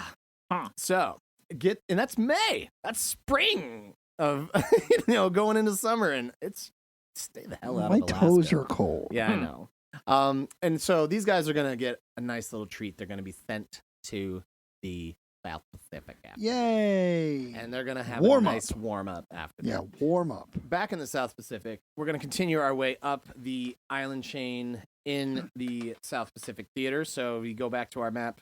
We see Guadalcanal down there on the bottom right. Which map? The number 3rd. All right, so go back to the third. Yes, the third slide, the third South map. Pacific Theater map. Okay. So we have Guadalcanal. We go up the island chain. All right, Does mine's everyone upside see down. New Georgia? Yes. Yes, So right that's a next to step Old up. Florida. Yeah. Yes, very much. So New Georgia is the next land battle in the Solomons. It's the 25th ID again, fresh off their Guadalcanal victory. They're going to secure that along with elements of the 2nd and 4th Marine Raider battalions, and that is called the Munda campaign. Just like Guadalcanal, it's to grab a airfield. So are these island hops they're doing right here, are these all LSV like attacks? Like, are these all like they're coming out of the duck ships?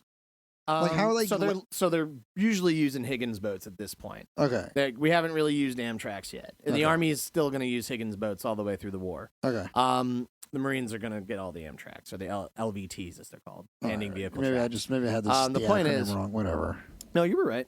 Like the open up ships, that's happening, but they're usually at the beach. They're opening up. So what I'm asking is, is every time they go to an island, are they making a beach landing? Oh yes. So, So they are literally storming. That's what I'm saying. There are beach, D-days storming this beach. There's a D-day almost every other month in the Pacific. Jeez. Yeah. So it's literally, but to be fair, not every beach is heavily defended. Sometimes the Japanese forces are going to let them land. So they're going to let you get up into the jungle. Guadalcanal, New Georgia, beaches are not contested. Right. And so the Munda campaign on New Georgia, we secure that airfield by the end of the summer, 43. And as you see on that map, we're going towards Rabaul, which is up there on New Britain. So once we get these airfields, then I want us to imagine our bombers flying over the Solomon Sea and blasting the living hell out of Rabaul. And so at that point, Japan is feeling the pressure. They're feeling the strain on Rabaul. They're going to start to consolidate and pull their forces back. As we move into the fall of 43, we are going to see actions at Bougainville. You see on the map there, it's the furthest north. You're going to see landings at Cape Torquina.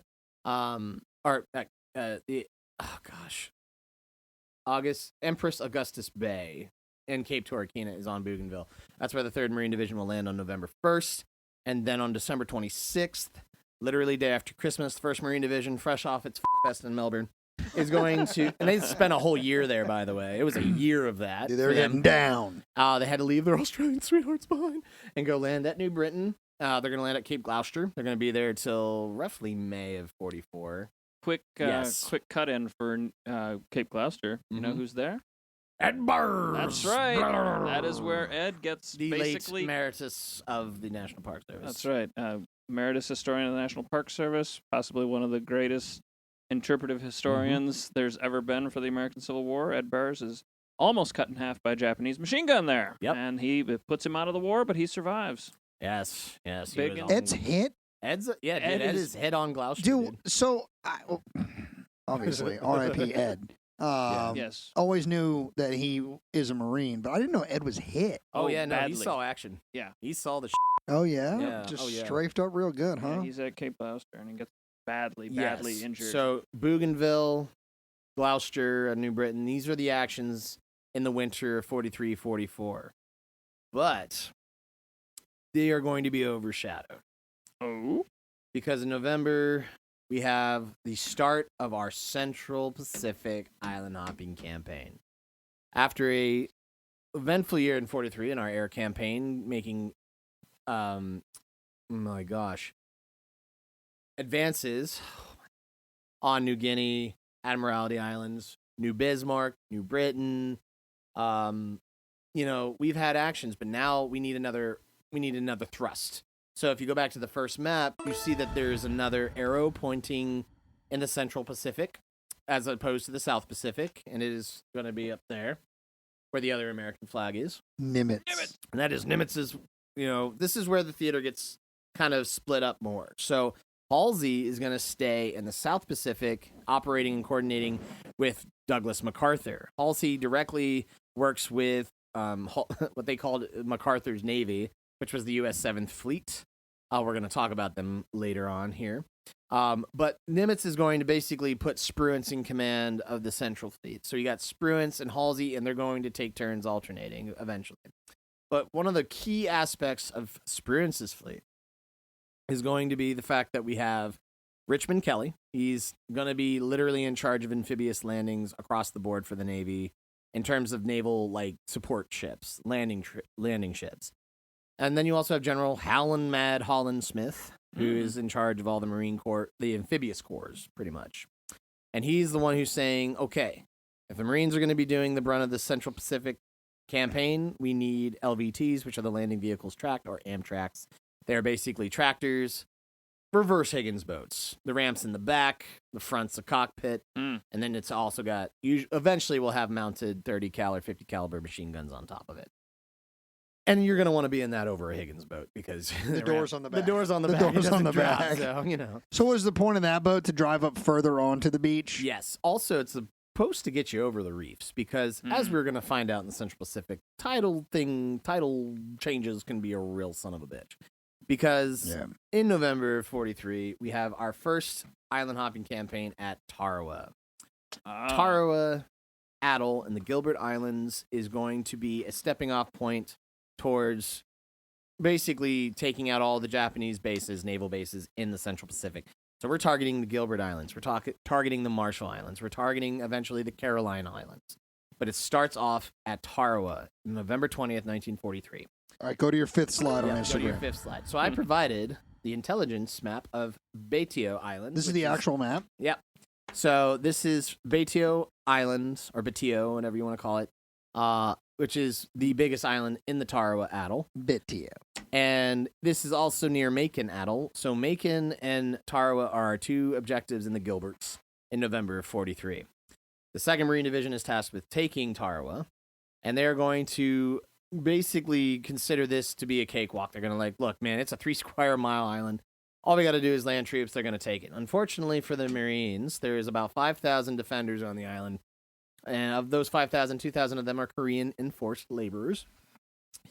And they are going to turn that 3 square mile island into 3 square miles of hell. We're they probably have not tunnels. They have trenches. They have log walls that are like a log seawall, pretty much, where they also were shitting over and letting the ocean take their excrement. We're probably not going to get directly into it in this episode, but there's a reason that today in the 21st century, when North Korea shoots those missiles, they all end up where they end up in the Sea of Japan. There's a reason for that. And it's comes back to this story pretty directly. So the thing is that on November 20th, which is the D-Day for Tarawa, 2nd Marine Division will land. You can see there they have the beach designations. They have red number 1, red number 2, red number 3. That's going to primarily be where I believe the 2nd and 6th Marine Regiments are landing as part of the 2nd Marine Division. Green Beach will also be landed there. You can see the airfield from that map directly in the center of the island. So you think to yourself, man, it doesn't seem like this should be that hard. Well, the tides are really going to screw up the landings because the coral reefs will be exposed. The Higgins boats cannot make it over. Amtraks can, but there's not enough Amtraks. These tractors are there's just not enough resources, and they didn't allocate enough. So because of that, the guys in the Higgins boats, these Marines have to wade in about 10 feet of water. And they're loaded with gear and stuff. So yeah, some of them do drown. And once they get within standing distance, the machine guns open up from the beaches. And these Marines are going to basically take cover behind this seawall, this log seawall of palm trees that have been cemented with sand and mortar and whatnot. And there are Japanese naval guns that are taking out ships that are trying to support the Marines landing. There are Japanese tunnels under the island, connecting parts, from point A to point B. And literally it gets to the point that for the next 3 days, for about 72 hours, the 2nd Marine Division has to root every single one of the Japanese defenders out one by one. This is absolutely going to be a precedent for how combat will be in the Central Pacific, especially in regards to the Marine campaigns. So in that 72 hours, you're going to see 1,000 Marines killed and another 2,000 wounded. All 5,000 defenders, with the exception of 17 Korean laborers, are killed as well. Wow. Of those 1,000 Marines killed, most of them die on November 20th on the beaches. And so this is a shit show. And this actually gets a lot of public outcry because even though this is a victory, America's going, why did we lose 1,000 men killed over this little miserable spit of sand in the middle of the ocean? That just mind boggles people. And this gives Japan an idea. We may not be able, if we're Japan, we may not be able to win this war strategically or decisively, but we can make it so terrible that the American people just can't stomach it anymore, we still might be able to pull victory out of defeat here. Dude, is that every loser's go-to? It's not it's a solid strategy. I mean, it's no, like, no, I didn't mean, and I'm not calling them. I worded that so poorly. Like losers. No, is that every person in the losing disposition's go-to? Because like Robert E. Lee is like, oh man. Like, let's take the war to the north and let's make sure that they can't stomach it. So I've said this to Matt many times, and I'm going to say it to you. Let's go. You know how much I've compared the Army of Northern Virginia to the Imperial Japanese during the Pacific? So many times because of that exact point, my guy. Yeah? Yep. Because, first of all, Confederates are fanatics.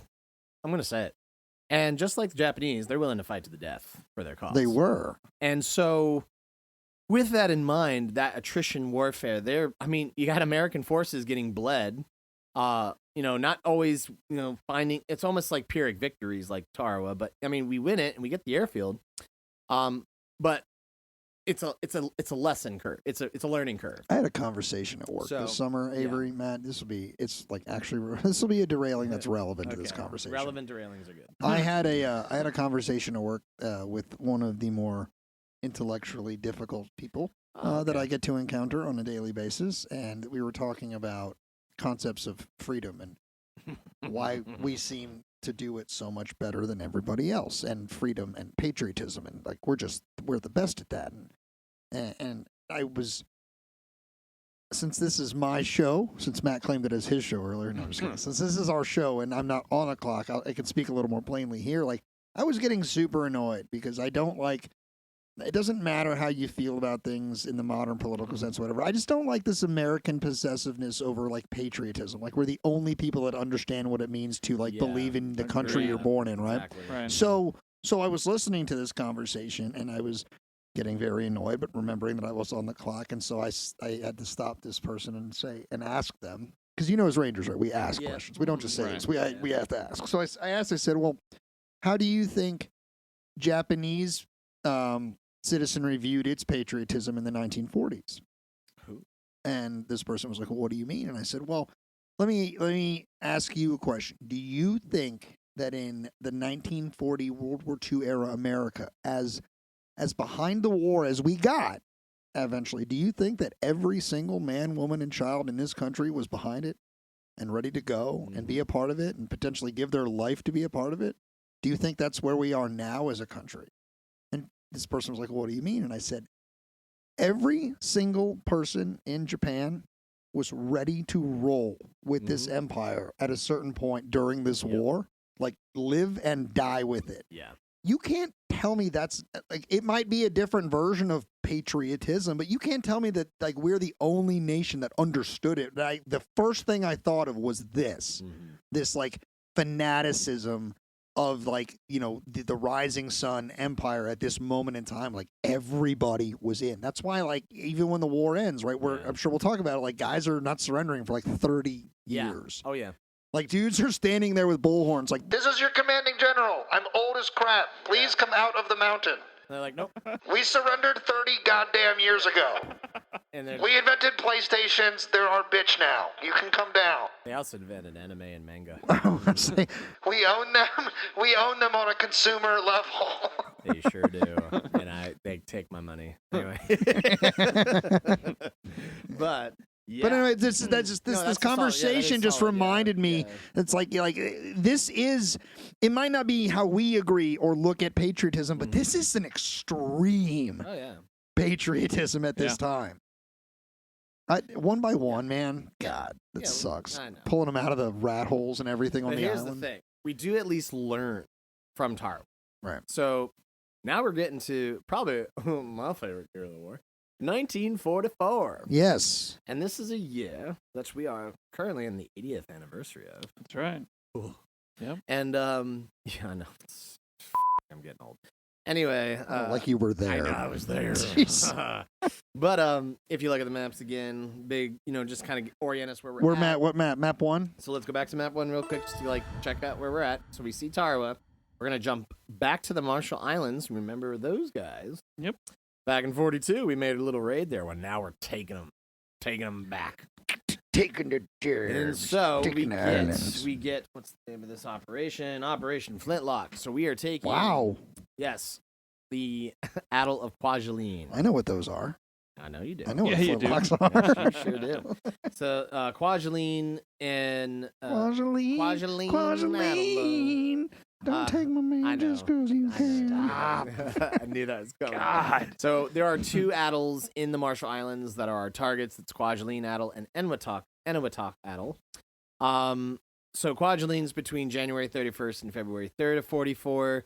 Eniwetok is February 17th through the 23rd. That's Operation Catchpole. In these engagements, you're going to have mostly Army, which is interesting. You got the 7th Infantry Division, our A2 boys, finally in a warmer climate, but they're still getting shot at by Japanese soldiers. You also have the 27th Infantry Division and, making 27th ID, dude. They were, they are the ones who took Macon. They're also going to take Eniwetok itself, and they're going to be so badly criticized by the Marine Corps, it's not even funny.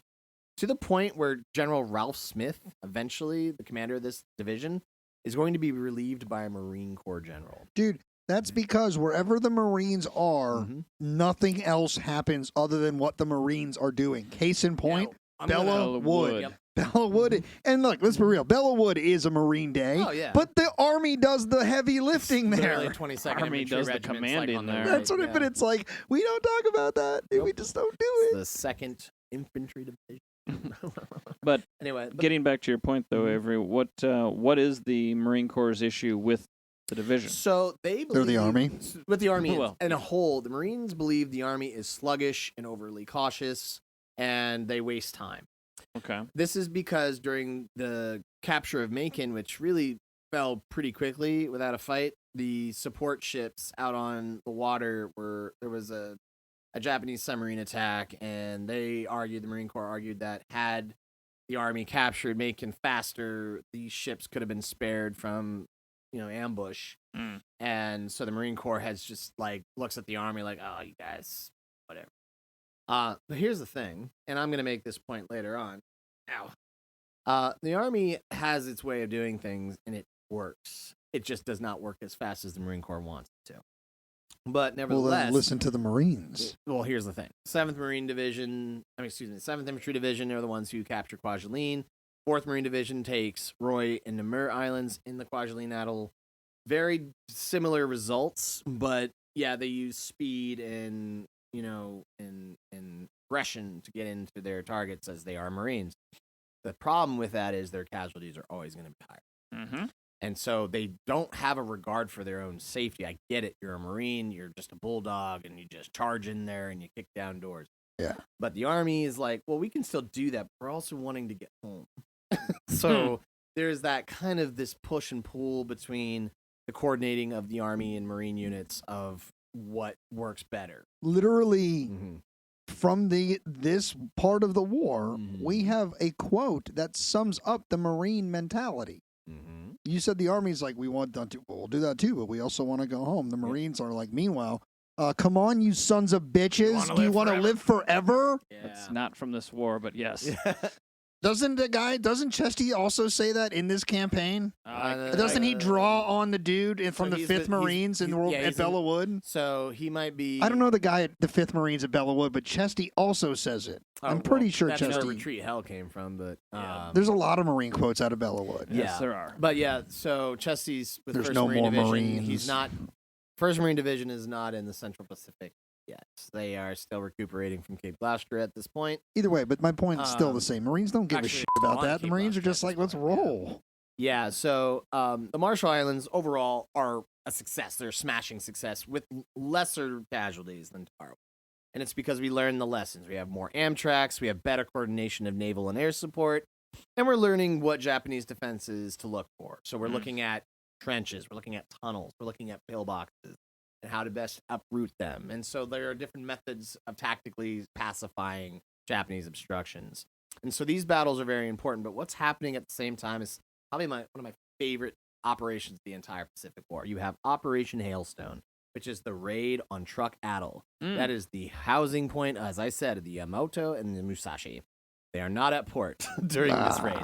They literally just by chance left. But it's February 17th, 1944. You have Admiral Mark Mitcher and his carrier strike force. Man, I gotta tell y'all, Task Force 58 under Admiral Mitcher they are the freaking goats of the Pacific in 1944. These are the guys who they are Japanese fleet hunters. Wow. And they are out to just destroy as many Japanese planes and ships as they can find. So at Truk, they are going to amass a pretty incredible force. Here's some of these ships. First of all, Task Force 58 is going to comprise of 5 fleet carriers: the Enterprise, the New Yorktown, the Essex, the Intrepid, and the Bunker Hill. I think Intrepid is anchored in New York. I think I've been on that one as well. CV-10 Yorktown, does that have the same CV designation?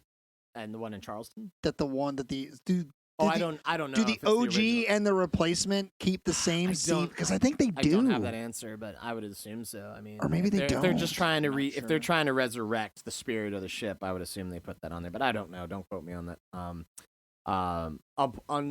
So that's 5 fleet carriers. That's a crap ton of planes. Yeah. That's like each one's got like 60 planes each. Yeah.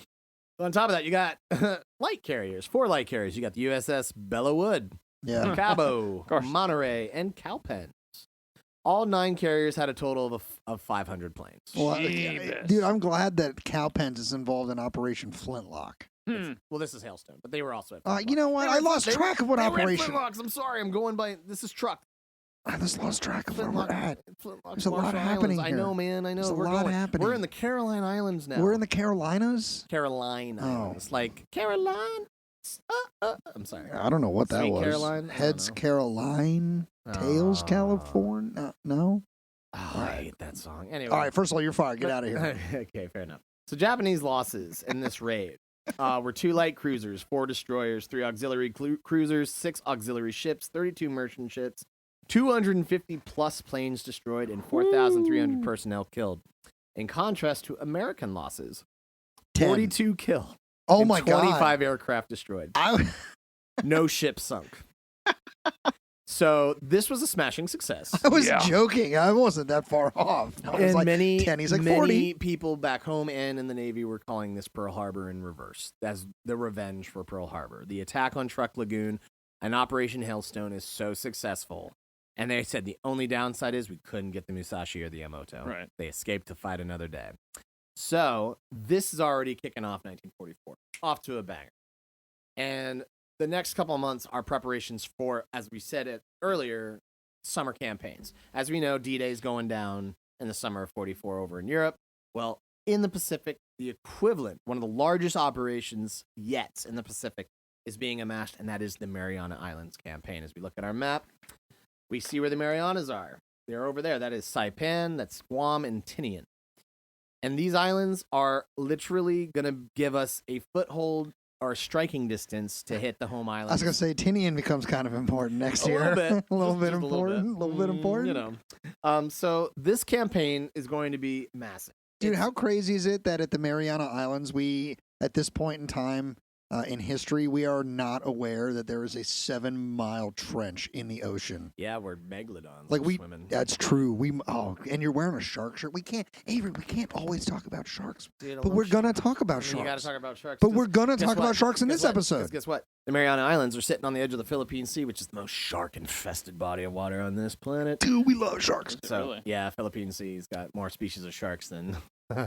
But I just that's not relevant, super relevant to the show. But it's relevant because these guys are going down in that same water. But it's like 20 more years until we figure out that the Challenger Deep is 7 miles down. Oof. Meanwhile, we're just fighting battles above it, and it's like, where's that ship? Where'd that ship sink? It's like the Earth swallowed it. Oh, Yes. Yeah, thalassophobia, anybody? Anyway, Not me. the Marianas campaign is going to be fought between June and July of 44.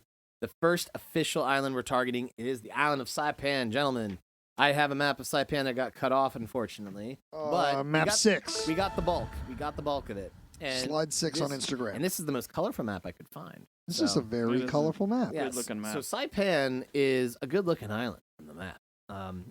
Matt, you got which an beach? airfield to the south. Which beach? Which beach do you want? Pick a color. Probably red. Ooh, I'm so going red blue and green beach. beach is the sectors for the 2nd Marine Division.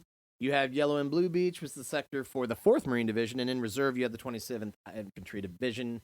So you had Army and Marine personnel landing on Saipan. This is, like I said, the largest campaign to date in the Pacific.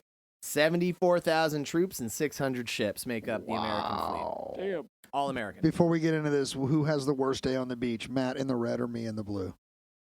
Matt in the red. Oh, yeah, dude. 2nd Marine Division takes a pretty big smacking. Dummy. But the 4th Marine Division is going to rush forward, and they're going to encounter pretty stiff resistance around Aslito Airfield, but they're going to take the airfield by June 18th, and they start to press in there. So the Marines of the 2nd and 4th Divisions, they're going to land on June 15th against heavy resistance. So this is one of the first really heavily contested beaches since Tarawa that it's like, oh, man, I feel like we're in D-Day, but unlike Omaha Beach, there's no hedgehogs to hide behind. You just get up to the Coral Beach, and you just try to move inland as fast as possible. The commanders and the garrisons here, the Japanese 31st Army Corps, under Commander General Yoshisugu Saito and Admiral Shuichi Nogumo, whatever. He'd been sent to the garrison to command the naval air assets on the island. Should be noted by this point, we've got new planes. The F-6F Hellcat has replaced the F-4F Wildcat. There you go. The SBD-2 Helldiver has replaced the SBD Dauntless, and the TBF Avenger has replaced the Devastator. What is this plane called? The what? The Helldiver. No, the SBD. So the SBD Dauntless, which is what Dick Best flew. The Silent but Deadly Dauntless? Yes, has been replaced with the SB2C or It's a Helldiver. Okay. And a lot of the guys did not like it at first because it was rickety and like uncomfortable and rigid compared to the Dauntless, but they eventually learned to love it. And of course, the pilots who flew the Wildcats who are now flying Hellcats are like, oh, I gotta get me one of these. Dude, is that the theme of the military? This sucks, but you'll learn to love it. Seriously, though. Actually, the 27th Infantry Division is going to take Aslito Airfield with the help of the 4th Marine Division. But anyway, they do that by June 18th. And while the fight at Saipan itself is brutal, something should be noted is that this is also the first island where we're encountering at least Japanese descendant civilian population on the island. You see the village of Garapan north of Red Beach there. That's going to be a pretty significant urban, quote-unquote, urban battle. It's a village. It's like kind of the equivalent of a rural town in America, but it's houses with civilians in it, and the Japanese are intermingling there, and they're going to fight tooth and nail, and people are going to be killed in the crossfire. So this is the first time Marines are encountering civilians in the middle of the fight. And so it's a pretty brutal battle. There's no doubt about it. For the Battle of Saipan, you're going to have about 2,949 U.S. Marines and GIs killed between June 15th and July 9th, on Monocacy Day, due to the vigorous mountain defenses in the interior of the island. So this is important to note because there's going to be another 10,000 to 13,000 Americans wounded. Objective was to take Saipan, which would put U.S. bombers within striking distance of the Japanese home islands. And the battle was the first where U.S. Marines, yes, okay, I'm reading my notes wrong. But one controversial episode of this battle is going to occur when Marine General Holland Smith relieved Army Major General Ralph C. Smith, commanding the 27th Infantry Division, because his Army GIs, as you see there on the map, they are tasked with taking Mount Tapochau,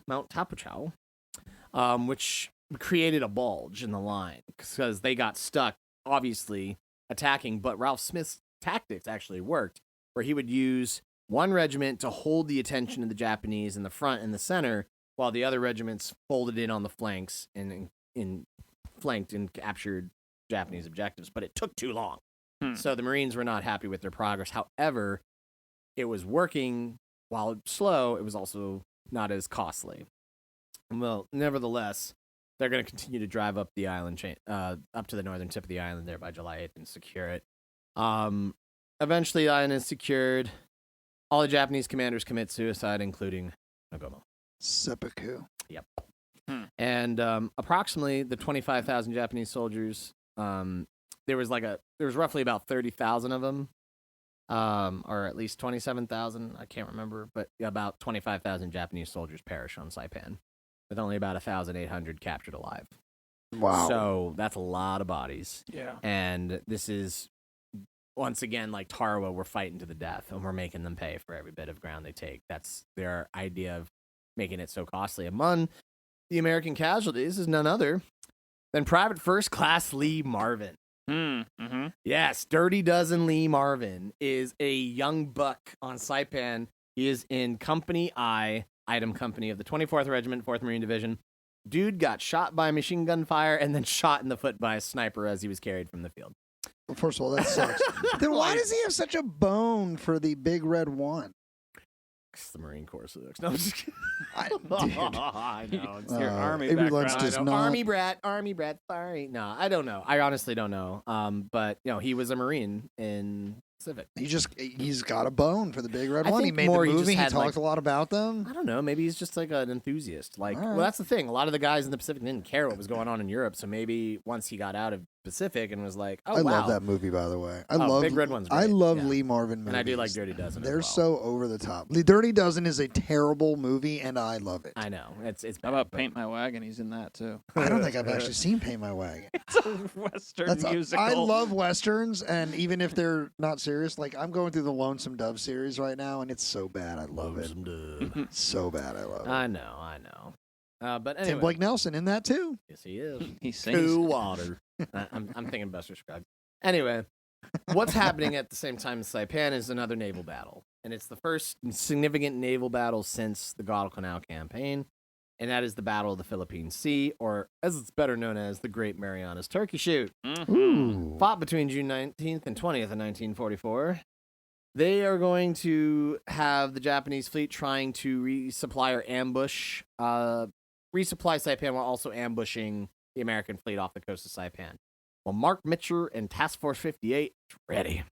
And the Grumman F-6 Alpha Hellcat is going to rule the skies over the Philippine Sea during the battle. They're going to help the Americans down almost 650 Japanese aircraft. Wow. Many of them zeros.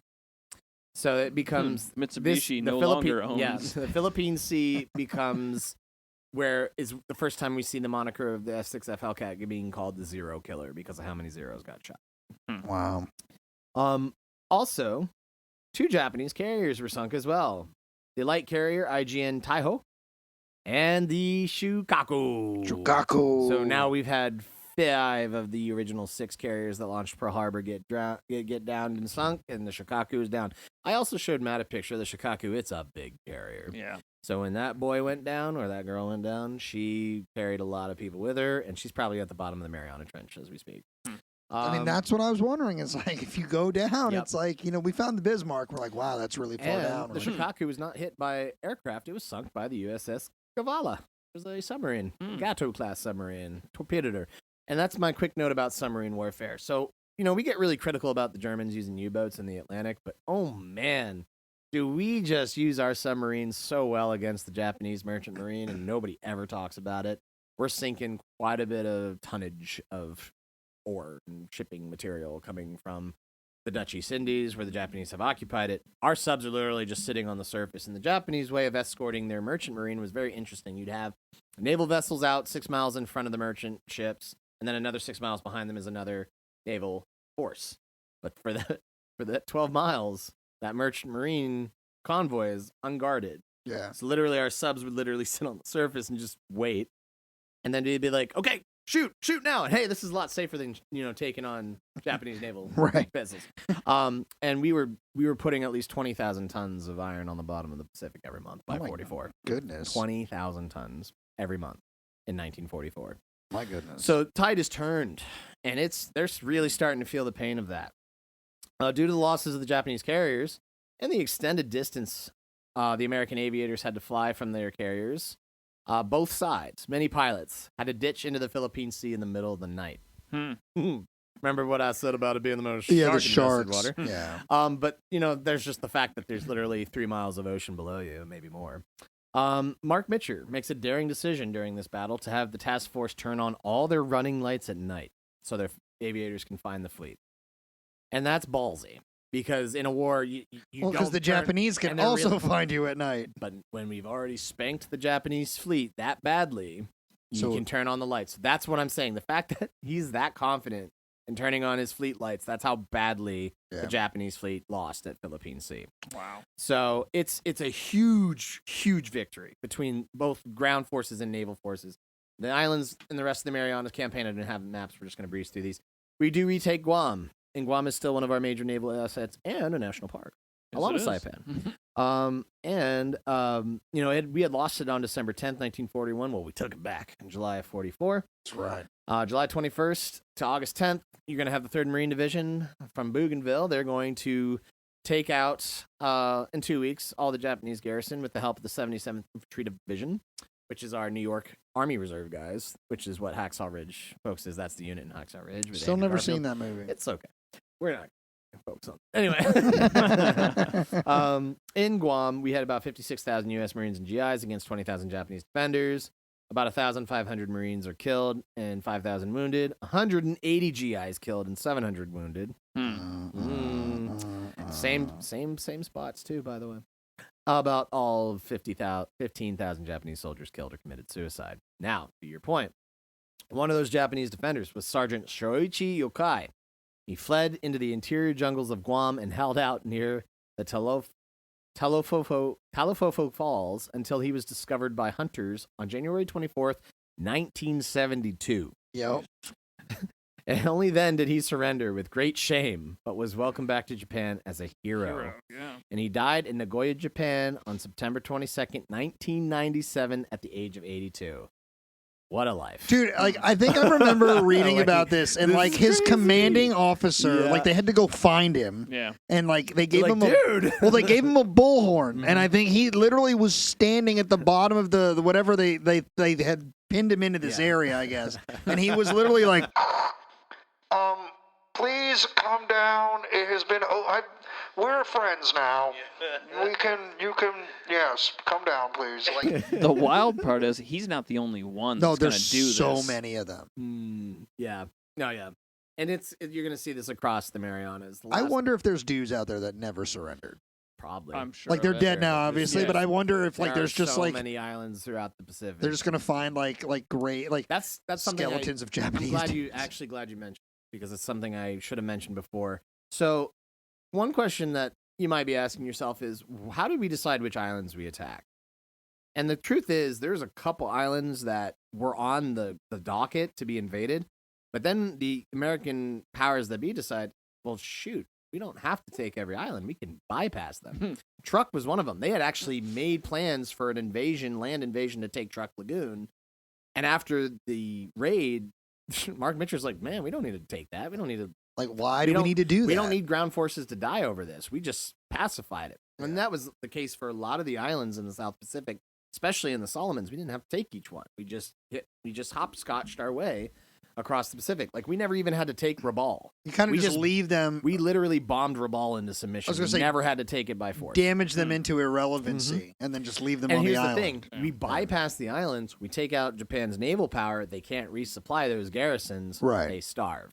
Well, that's what I meant. It's literally that was the tactic, the strategy that we went with post Guadalcanal, is learning how we don't have to risk tooth and nail. And so that's why Tara was more controversial. Right. Is because people were like, well, why couldn't we have bypassed it? Yeah, we could have just skipped that one. We could have just skipped that one. Based on your little... That's still a debate to this day. Based on your little map packet here, the next map on your list is... And that's exactly a great segue. Is actually one of my favorite battles to talk about. Yep. It's one of the ones that I find most appalling. It is. And it's super controversial. It is very controversial. And this is a good time to make a caveat that I wish I had made at the beginning of this show. Mm-hmm. When I say this is one of my more favorite ones, that was a weird sound that my body just made. I don't know what that was.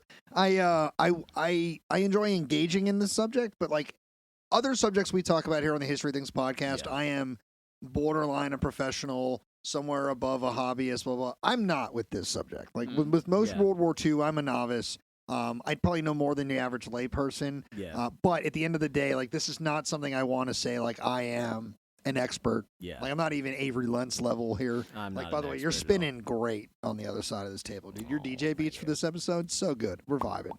But Peleliu, grisly story. Yep. I learned about it by watching The Pacific. The HBO series. A lot of people did, yeah. And every time I come to this subject, I'm horrified. So That's the fair. The Palau Islands is part of the Marianas campaign. They're both the same operation, Operation Forager. Now, you guys don't have to look, I'm just showing you what I did with my map. You see how I traced the lines to kind of chart the track through the... Yeah. Mm-hmm. You see how it kind of made a bulge there? It looks like a penis. Because it looks like it diverts over to the Palau Islands. You might be wondering, that's weird. That's the battle of smaller bulge in the Pacific. But that's what you're asking yourself is why did we go all the way here if we're part of the Central Pacific Command when this is closer to the South Pacific? And that is because General MacArthur decides for his upcoming liberation of the Philippines, again, it's a huge debate on whether or not we even need to go to the Philippines. We could be saving assets to say, I don't know, retake or liberate Formosa, today Taiwan, or save it for something else. And MacArthur's adamant, no, I promised them I would be back. And we're going to divert all of our army assets, air and ground, to retaking the Philippines, to liberating the Philippines. Those people are our allies. They deserve it. And to an extent, there's something to be said for that. There is something to be said for that. Absolutely.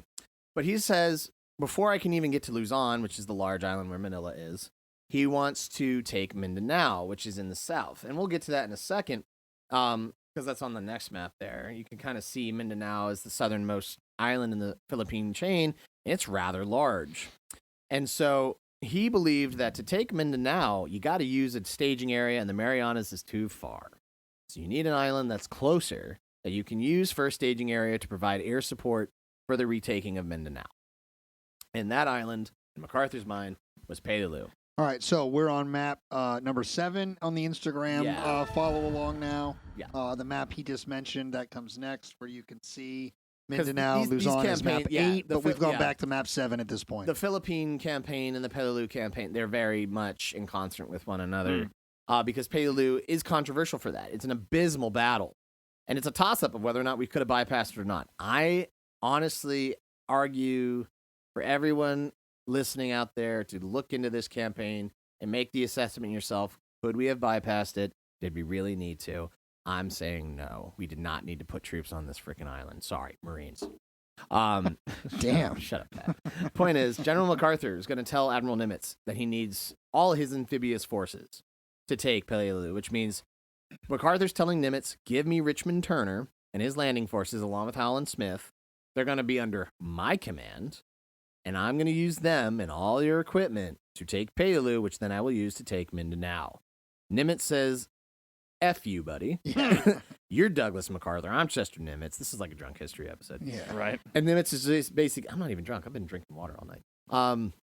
Nimitz is basically like, dude, I'm not like giving you my corps. I'm not giving you my Marines. I'm not giving you my landing craft. Like, screw you, dude. Like, you have the whole 7th Fleet to use.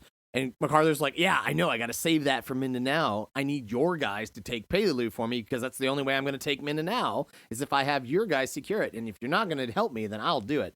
So this is interesting. For the longest time, the Navy is going to blame MacArthur for this campaign. But it's Nimitz who is going to say, no, I'm going forward with this invasion because I'm not giving my stuff my assets and my men to MacArthur. I will oversee this operation, which is why on that map I drew a penis diverting into the Philippine Sea, because it literally jumps out from the Central Pacific Command and goes back out, because this was supposed to coordinate with MacArthur's South Pacific campaign going up to the Philippines. Is it because it's a dick move? Is that why he did it? Oh, maybe. What's interesting, though, Thank you. and what's interesting about all of this is that Admiral Halsey, good old Bull Halsey, coming back into the fold. Now, he's been working with MacArthur for about 2.5 years now. He shook that rash, right? Yeah. Well, it's on and off. And also, it should be noted that Halsey's back in play because him and Spruance have actually been doing 6-month rotations in charge of the same fleet. So when Spruance is in command, it's the U.S. 5th Fleet. When Halsey's in command, it's the U.S. 3rd Fleet. It's the same fleet. They just changed super the numbers. confusing. I was going to say, super confusing. That seems unfortunate. It's very strange. And and then you still have the 7th Fleet. We'll get to that in a second. But nevertheless, Halsey comes back out and he says, "Hey, General MacArthur, got something to float to you. How about instead of taking Mindanao, we just go straight to Leyte instead? It's smaller, it's central, it's protected by multiple straits. We could have cover from it. We don't need to take Mindanao to jump into the Philippines." And MacArthur says, "Wow, that's actually a really good idea." So they are going to select Leyte, which is on the next map, one step above Mindanao. You can see it. It's a little smaller. It's got Leyte Gulf there. Look at how protected that is. You can land a fleet there and still have shielding from any kind of asset, but that's going to be a whole different can of worms in a second. So Halsey's like, "Okay, that's awesome." So he goes to Nimitz and says, "Okay, so actually, we don't need to take Peleliu because we don't need to take Mindanao. We're just going straight to Leyte." Also, Halsey, and this is what's really interesting, he says, "Why don't we actually take Iwo Jima in the Volcano Islands to the north?" At this point, Iwo Jima's garrison is not large, or not as large as it will be. Their defenses are not ready yet. They're digging them. They're not finished.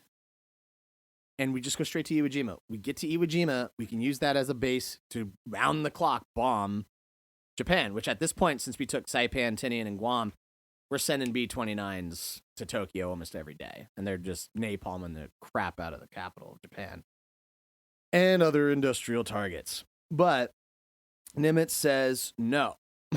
He rejected this for reasons unknown. At least Ian W. Toll doesn't really know why. And he decides, nope, we're going forward with the Peleliu plan, and this was before Leyte was confirmed. So it's Nimitz who is going to decide we need to do Peleliu because this is what I was asked to do.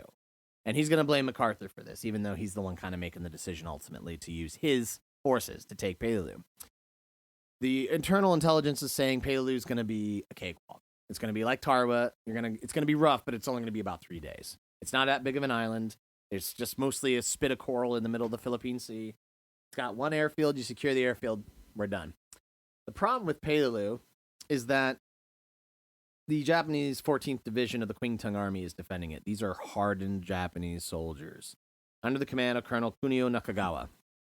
In the preparation of D-Day, Peleliu will be tunneled like crazy. And if you look at the center of this map, there's Mount Umur Burgol. Umur Burgol is a cluster of coral hills. They are all going to be what's called honeycombed. I want us to think about that. It's like a beehive. And coral is not soft. It is not soil. It is sharp, hard surface. The terrain is something straight out of hell itself. Men are going to say that it was the closest as fighting on the moon as they'd ever get. It's really brutal terrain. And Colonel Nakagawa had basically turned this place into a fortress. And that same model of fortifying is what the generals on Iwo Jima and Okinawa are going to use as a textbook, the honeycomb tactic. Right. That's going to be a serious problem. So, folks, from Peleliu on, it gets worse. So, the 1st Marine Division is selected.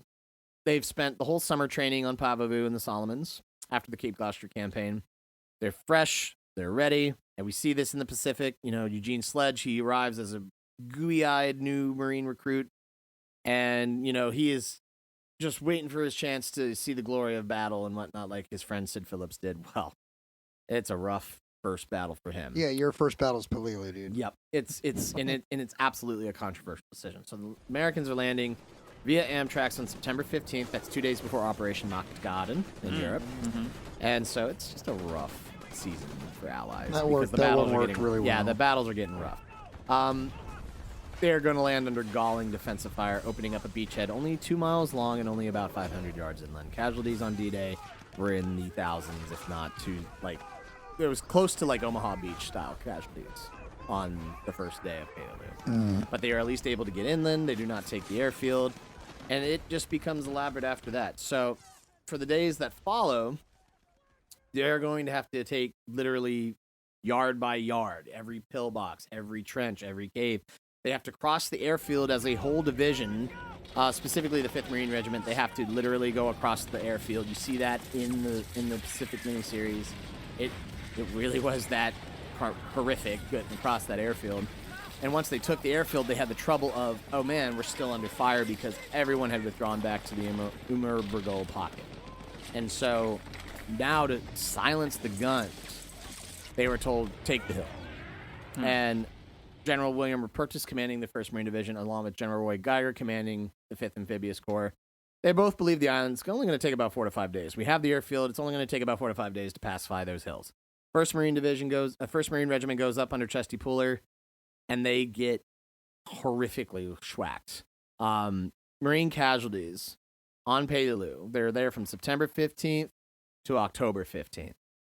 And in that time, the 1st Marine Division will sustain 1,336 Marines killed, 5,250 wounded, out of 25,000 Marines on the whole island. Those casualties for the Marine, to give you an extent of how bad it is, in Okinawa to come, which I already said is the bloodiest campaign of the war, 1st Marine Division's casualties are less than it was on Peleliu. Wow. So this is their bloodiest and most brutal battle of the war. And it was the most demoralizing because they had to be replaced by the 81st Infantry Division, which is an Army Reserve unit. And they are going to employ, so this is another thing, you had Army units here, and they are actually saving lives by adopting different tactics. So they're actually bringing flamethrower tanks in, they're paving roads into the mountains, into these hills, and they're actually sporadically, choking off different points. It takes time, but nevertheless, from October 15th to November 27th, the 81st ID is going to pacify it. On the map, you see where they landed. That's the 323rd Regiment and the 321st Regiment. They're going to do that. Are the 1st Marines that have to witness the civilian stuff happening with the mothers and... In Okinawa. I thought that happens at Peleliu. There aren't any civilians on Peleliu.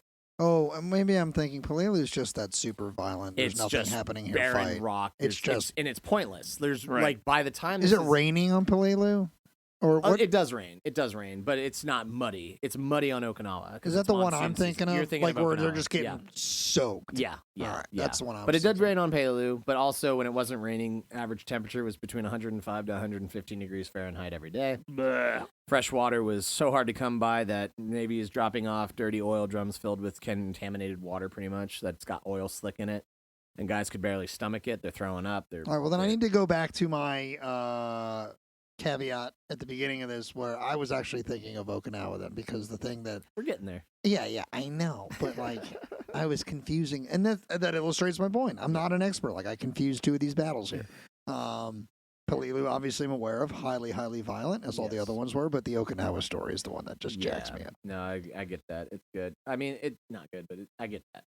Army casualties on Peleliu with the 81st at 600 killed, 2,700 wounded. And then from September 17th to October 22nd, so before they actually came in and relieved the 1st Marine Division, they had been on the Palau island of Anguar, and they took out the Japanese 59th Regiment of the same 14th Division, the Kwantung Army. That's, about 1,400 troops in total against 10,000 men of the 81st ID. All the defenders get killed. U.S. casualties are 264 killed with about 1,354 wounded. So... the reason I'm listing off the numbers is this is the price we're paying for islands that we already know we're going to win. We already know we're going to succeed, but this is the cost that it's taking to secure each bits of these islands. And that I'm telling you, had there been cameras rolling more, had we been not because censorship is a thing during World War II. Definitely. We're not showing the American people every brutal thing that's going to come later. Had they seen it, they probably would have been more anti-war outcries. At least stop it. We need to appeal to the Japanese or something because this just isn't worth it. They're just dying. They're not going to surrender. And it should be noted that we, at this point, the Allies, not just the Americans, the Allied forces had adopted the unconditional surrender strategy.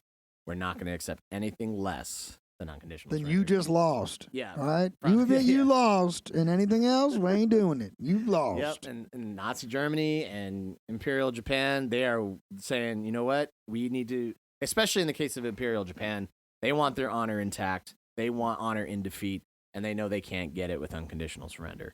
So that's why they are so willing to literally fight to annihilation rather than, appeal to any other thing like that. Thus illustrating my point about national honor and patriotism. Oh, yeah. All right. And real quick, I just want to run through this. So on that note, the term Bushido comes up a lot. And obviously that's an old samurai code, which had always been an elite class-bound creed and was not necessarily suited to mass adoption across the population. Important. Ancient Bushido of the samurai had emphasized zealous loyalty to a local feudal lord, but not the emperor, who had not been as significant in the Meiji era. Bushido meant stoicism, self-discipline, and dignity in one's personal bearing. It emphasized master of the martial arts through the long training and practice. It lauded sacrifice in service to duty without the slightest fear of death, and it demanded asceticism and simplicity in daily life without regard to comforts, appetites, or luxuries. So traditional Bushido had not imposed an obligation to abhor retreat or surrender even when a battle had turned hopeless. And the old-time samurai who had done this duty on a losing cause could lay down his arms with honor intact. But the Japanese army and its publicists did not start glorifying suicide tactics until the Battle of Shanghai in 1937. So seppuku, while always existing, wasn't super popular. No. And so the ultra-nationalist propagandists back in Japan turned that into a thing. They turned it into a thing, especially within the Army and the Navy, saying, listen, guys, you're going to have to, die for the cause because that's just what we did. That's what our ancestors did. And I know there were some that were like, no, they didn't. Like, what are you talking about? That's super whack. But why would I do that? Yeah, that's when you're like, you want to get struck? One way, more than in more ways than one. Whew. Been doing a lot of talking, guys. I'm sorry. But the traditional Bushido also preached humility and respect for one's enemies, and only was to be applied if a samurai was fighting other Japanese opponents. Kamikaze Corps, that was inaugurated on October 20th, 1944, the same day that General William Kruger's 6th Army landed at Leyte. It's going to be the first adoption of this kind of method. It's been distorted and contoured to fit the motives and objectives of the Japanese government. Kamikaze Corps. Hey, you want to go waste a whole bunch of young lives? Yep. Let's go do it. These new tactics were pushed by Vice Admiral Takejiro Onishi, who took over the First Air Fleet on October 19th, 1944. And then the kamikaze was a propaganda weapon aimed at the Allies to show the Yamato, which translates to fighting spirit of the Japanese people. So basically showing the Allies, look at us, man. We're willing to die. Dude, they were honey badgering. Fly into your ships. They were honey badgering. Like, we don't care. Yeah. We don't even care. Like you just watch me die. Watch you also die. Is this worth it? Is this worth it? Yeah. So it's trying to achieve honor in defeat through. They're like, cash me outside while I fly the zero into your face. How about that? Yeah, but this segues perfectly to our next slide. Next map. What map are we on now? We are on Instagram slide, map 8. It's got a big overview of the Philippine Sea on it. So that's the Philippine Sea, South China Sea, and the Philippine Islands, because the Philippine campaign officially kicks off in October of 1944. So we got Mindanao at the bottom. We are back in the Philippines. Remember, the last time we were in the Philippines, it was on Bataan. That was spring of 42. Well, we're back, baby. It wasn't going Douglas MacArthur said, we're coming back, so we're back. So, General Walter Kruger. Is this where he comes ashore, in the famous photo op, and he's he's in the water? Okay, that's it. Which they actually did several times. They did. Oh, they gotta get it right. And the American GIs guarding him. You gotta get it right. Just smoking. Like, sir, your cigarette was longer in the last picture. It's like, I guess I'll light another one. Oh, man. So, yeah, you have Walter Kruger's 6th Army. They're the task of taking it. So that's 174,000 soldiers landing at Leyte. And so with this army, you also have the U.S. 7th Fleet. I've mentioned them a lot. They're under the command of Vice Admiral Thomas Kincaid, who unfortunately had the moniker of MacArthur's Navy attached to his fleet. I would be so blown. I know. And he was like, dude, anytime I'd be like, don't even talk to me. Don't even talk to me. They're like, oh, look, Navy. It's Admiral Kincaid, little MacArthur. Like, hey, Doug. Yeah. Hey, Doug. Yeah, how your class is going, Doug? I'd be so mad. But yeah, and then you also had Lieutenant General George C. Kenney's Southwest Pacific United States Army Air Force. I mean, I have MacArthur's army. Yeah, Senate Air Force. So he has his own, like, whole there are 6 battleships that have been raised from Pearl Harbor since December 7th, 1941 that are going to be present for the preliminary bombardment of the Leyte beaches. So that is going to be, I wrote them down, I know what they are. Is Maryland there? Yeah? Okay. West Virginia, Maryland, Tennessee, California, and Pennsylvania. So those are the 5. I'm sad that Pennsylvania was there. Okay, so I was wrong. I know I said 6 battleships. There is a 6th battleship in Mississippi, but that is not at Pearl Harbor. So that's a typo on my part. Sorry, I'm leaving. I'm getting home. Yeah, dude. The told you, perfect game. I know. First waves of troops are going to begin going ashore on October 20th. No resistance, only sporadic shooting, but mostly they push inland. This is where MacArthur does his photo op. And he also is rejoined by the new Philippine president, Sergio Osamena, because President Quezon had died of old. I think he had a heart attack in, like, New York or something. So he actually dies on American soil. Cool. And they elect a new president outside of the Philippines because it's, occupied. But he comes back, and yes, that's where he makes his famous I Have Returned speech. This is the voice of freedom, General MacArthur speaking. People of the Philippines, I have returned. By the grace of Almighty God, our forces stand again on Philippine soil, soil consecrated in the blood of our 2 people. We have come dedicated and committed to the task of destroying every vestige of enemy control over your daily lives and of restoring upon a foundation of indestructible strength the liberties of your people. At my side is your president, Sergio Osmeña, worthy successor of that great patriot, Manuel Quezon, with members of his cabinet. The seat of your government is now, therefore, firmly reestablished on Philippine soil. The hour of your redemption is here. Your patriots have demonstrated an unswerving and resolute devotion to the principles of freedom that challenges the best that is written on the pages of human history. I now call upon your supreme effort that the enemy may know from the temper of an aroused and outraged people within that he has a force there to contend with no less violent than is the force committed from without. Rally to me. Let the indomitable spirit of Bataan and Corregidor lead on. As the lines of battle roll forward to bring you within the zone of operations, rise and strike. Strike at every favorable opportunity. For your homes and hearths, strike. For future generations of your sons and daughters, strike. In the name of your sacred dead, strike. Let no heart be faint. Let every arm be steeled. The guidance of divine God points the way. Follow in his name to the holy grail of righteous victory. So, within days, the Japanese Navy has responded. You have the Japanese combined fleet is going to be coming directly into the area. You have Admiral Kurita with his central force. You see his name on the map there. And you are then also going to have Admiral Ozawa coming in with the North Force, and then Shima? See, that's not correct. I don't know. I just saw it on the map and figured I'd guess. I would guess. I'm just gonna keep going. Okay. So another admiral. Yeah. So this is gonna kick off the largest naval battle in U.S. military history, potentially world history. Bigger than Jutland. Like, in terms of area, in terms of ships involved, in air power, obviously. Yeah. And it kicks off on October 23rd off the island of Palawan. You see Palawan there to the left, near the Sulu Sea. Admiral Kurida's central force is going to consist of 5 battleships. The Yamato, the Musashi, those big boys are finally in the fight, and they are chugging along looking for some American ships to destroy. You also have the Nagato, the Congo, and the Haruna. They were joined by 10 heavy cruisers, the Otago, Maya, Takao. What's the Takao from, Matt? Takao. IGN Takao. I blanked. I'm sorry.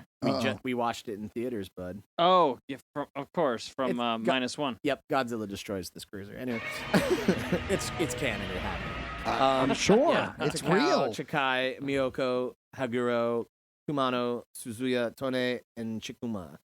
And then 2 light cruisers, Nishiro and Yohagi, along with various 15 destroyers. Sitting off the coast of Palawan are 2 U.S. submarines, the USS Dace and the USS Darter.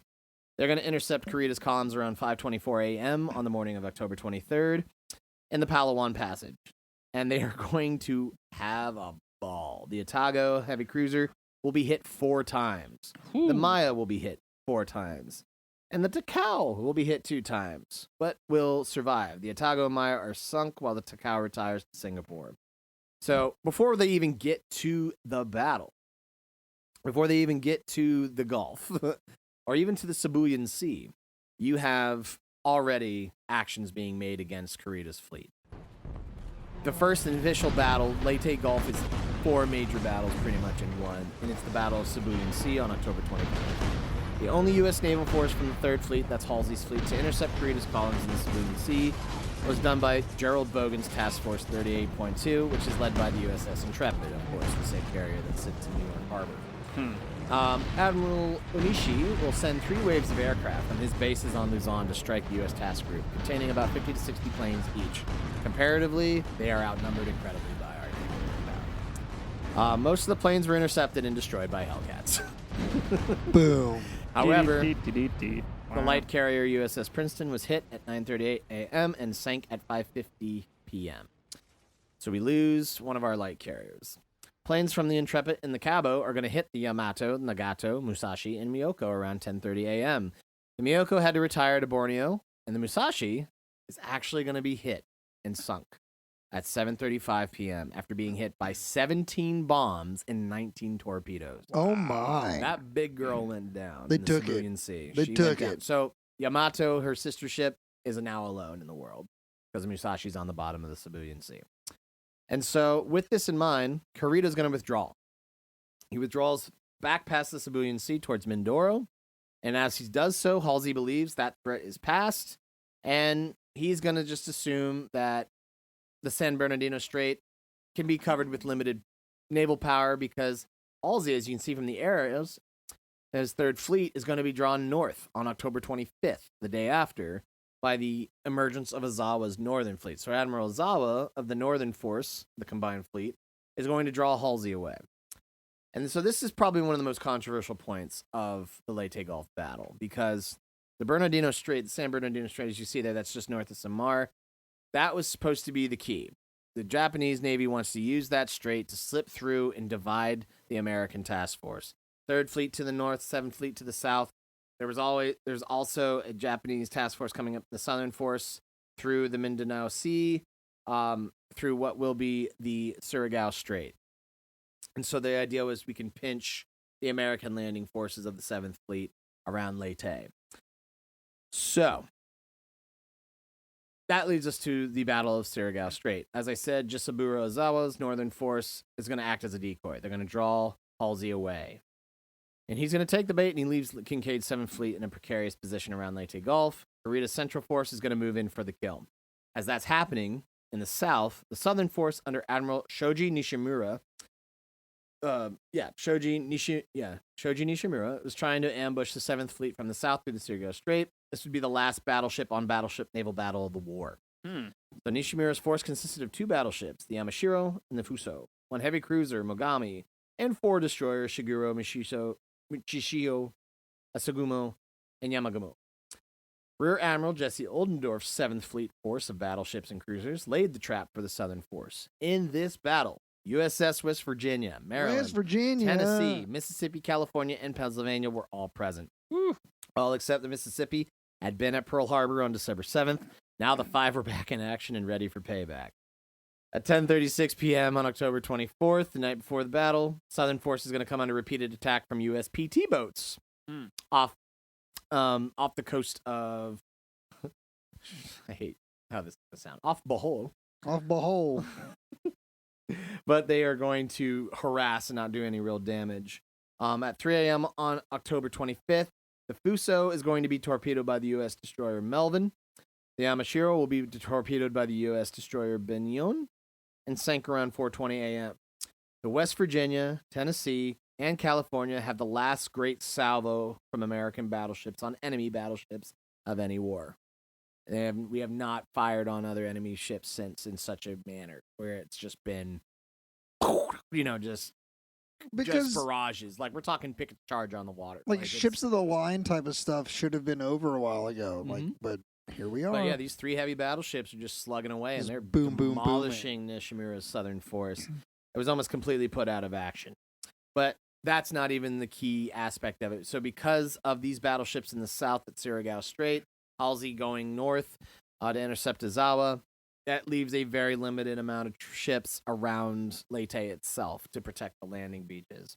And that leads to the battle off Samar, which this is, in all essence, probably the most popular, or at least popularized action of the war. Halsey had pretty much been duped, and he will attest that he did not fall for anything. He was not duped at all for the rest of his life. He's going to basically face criticisms for his actions here. But he was duped. He was duped. Kurita's going to go right through the San Bernardino Strait without any resistance, and he is going to intercept the 7th Fleet's light carrier escort units, which is Taffy 1, 2, and 3. Rear Admiral Clifton Sprague's Taffy 3 was the first to engage the Central Force. Now, if you ever needed a David and Goliath style story, this is it, because it's these small destroyers and destroyer escorts, which are even smaller than destroyers, going up against heavy battleships like the Yamato. Right. Oh my God. The first one to go is the USS Johnston. Heavily outclassed, it's going to torpedo the Kumano and force her out of line. Good for you, little guy. Yeah, dude. Way to just like. Bing! So this is going to prompt pebble in the eye. This prompts Rear Admiral Sprague to attack head on because they got to protect the jeep carriers and the landing ships north of Leyte around Samar. So they're just saying go at it. And then 3 other destroyers, the Hull, the Harriman, and the Samuel B. Roberts, are going to join the attack. Of those 4 ships attacking directly, they're going to basically what Sprague's going to end up doing is he's going to take his whole task force and they're going to start streaming south towards Leyte. At multiple moments, they also have light carriers with them in the 7th Fleet that are the targets of the Japanese naval battleship force here. So at some points, these ships are going to break off, turn back around, and charge this Japanese force that is outclassing them in every turn. The first one to go is the Samuel B. Roberts. The Hull goes, and then the USS Johnston takes a whopping 3 hits, and before finally sinking. Rear Admiral Thomas Sprague, of no relation to Clifton Sprague, I know that's super confusing, is going to order his 16 carriers to launch about 450 planes to hit the Central Force. Though the U.S. Gamber Bay is the only carrier sunk, the American naval aircraft are pretty much unopposed by Japanese aircraft during this battle, and they're going to basically hit these Japanese ships unabated. They do serious damage to the Yamato, enough to make them turn back. So through that tactical advantage, Kurita is convinced that he's tangling with probably more carrier aircraft because he's like, there's so many American planes in the air. There's got to be more carriers in the area. I'm not sticking around. So he's actually going to call off his pursuit when he already had the tactical advantage and was winning the battle. And he's going to turn around and go back to where he came. How many times in history have we seen the advantage be lost, the initiative ceded back through this like deceleration for seemingly bogus reasons? Yep. It's pretty impressive how you see that kind of repeat itself. So, I mean, Taffy 3 takes a bloody nose, but they put up that tenacious defense, and it truly is a David and Goliath story. And literally by Kurita's caution, they are spared annihilation. So that's pretty impressive. I mean, it's just showing you just how badly this was. So the Nagatsu and the Kongo, they're badly damaged by U.S. naval aircraft. That's going to leave Kurita with only the Yamato and the Haruna. Finally, you have the battle off Cape Lugano, off Luzon, and that's where Halsey is going to go north and intercept Ozawa's force. And it's what you'd expect. Mark Mitcher's task force, which is now 38 because Halsey's can command, not 58 because that's spirits. Get it? Super confusing. Yeah. 8 a.m. It's not easy. 8 a.m. starting on October 25th. They're going to attack and sink the Zukaku, the last carrier that was responsible for Pearl Harbor. What'd you call me? Zukaku. It's at the bottom of the Philippine Sea with its sister Shikaku. So what'd you call Matt? Shiitake. Mushrooms? Yes. They also sink the light carriers Chitose and Zuhu and the destroyer Akizuku. It was around this time that Halsey is going to receive distress messages from Kincaid saying, "Dude, Get hello, back here. Hello. We're in trouble." It's like it's going down. And Halsey's like, "The hell?" So he's going to dispatch Task Force 34, which is Admiral Willis Cheng Lee's battleship. Yeah, his nickname was Cheng. He's a white guy, by the way, for anyone wondering. I just got completely thrown. I was like, wait a minute, what? Yeah, Willis Lee, a.k.a. Cheng Lee. He's a white dude. Commanding the battleship task force in Halsey's fleet. They're going to whip around. They're going to go back towards Samar. By the time they literally miss Kurita's forces by like an hour. Dude, that nickname, comes from something stupid. Like when he was 6 when years he was old, stationed in China. or I was gonna say it could be something dumb like that, or it's something dumb like when he was a young boy, he turned and hit his head there on that wind chime, and it went ching, and we just called him Ching ever since. It's something dumb like that. Probably. First of all, with the last name Lee, dude, you just threw me entirely. I know I think he is related to one of them. He's from Virginia. So, I'm avoiding that rabbit hole right now. Yeah, me too. So, right, so Ching Lee. as Halsey sends Lee's battleship south, you have Rear Admiral Du Bois. Chun's dad. Jeez. Chun Lee. They're going to be sent after the remnants of the Northern Force under Ozawa. They're going to sink 3 more ships, like carrier Chiyoda, the destroyer Hatsuzuki, and then the light cruiser Tama. And they're all going to be torpedoed mainly by submarines. These were the last actions of the battle late. So just to kind of paint a picture, U.S. losses are 1 light carrier, the Princeton, 2 escort carriers, the Gambier Bay and the St. Lo. The latter, the first ship to be sunk by kamikazes. 2 destroyers, Hull and Johnston. 2 destroyer escorts, Samuel B. Roberts and Eversole. And 1 PT boat, the PT-493. Oh, well, if it's not PT-109, I don't care. I know. Everyone cares about 109. I could tell you the story In about contrast, I know how it ends in 63. In contrast, Japanese losses. 1 fleet carrier, Zukaku. 3 light carriers, Zuhu, Chiyoda, Chitose. 3 battleships, including Imisashi. 6 heavy cruisers, 4 light cruisers, and 11 destroyers. In a pear tree. Seriously. This is the end of the Japanese fleet. I'd rather get the birds that the song offers me than never that. Again, that sounds terrible. Never again will the Japanese fleet pose a significant threat. Like it's done. This is it. Now it's just a matter of time. So now our operations as Americans and allies, they probably will not be hindered throughout the rest of the Philippine campaign. But unless it's kamikaze. So now they know that they can begin to shift more towards aggressive land operations at this point. Oh yeah. So back on the ground in Leyte, the Japanese are going to make various attempts to reinforce their units on the island. So, like Guadalcanal, they're going to try to feed forces from Luzon onto Leyte by landing them at the Ormoc Bay area, which is on the northern tip of the island. The U.S. 5th Air Force, it was the 5th Air Force initially, and Task Force 38 are going to come in, and they're going to destroy the Japanese air naval support at the Battle of Ormoc Bay on November 11th, and that's going to last until December 24th. Also helping out the American assets is going to be Philippine guerrillas, particularly the units under Colonel Ruperto Canglion. Ruperto. R-U-P-R-T-O. That was a curveball I wasn't ready I know, for. right? And Canglion, like Klingon. Anyway, we're critical in conducting reconnaissance, harassing enemy patrols, destroying bridges, and weapons depot. So eventually, U.S. 6th Army is able to land forces on Samar, which is going to accumulate final actions in the Battle of Ormoc Bay, and that's going to seal the deal for Leyte. So American losses during this campaign are about 3,500 killed and 12,000 wounded, whereas Japanese losses are 65,000 killed. What? And approximately 800 captured. Like 800? Only 800 for Leyte and Samar.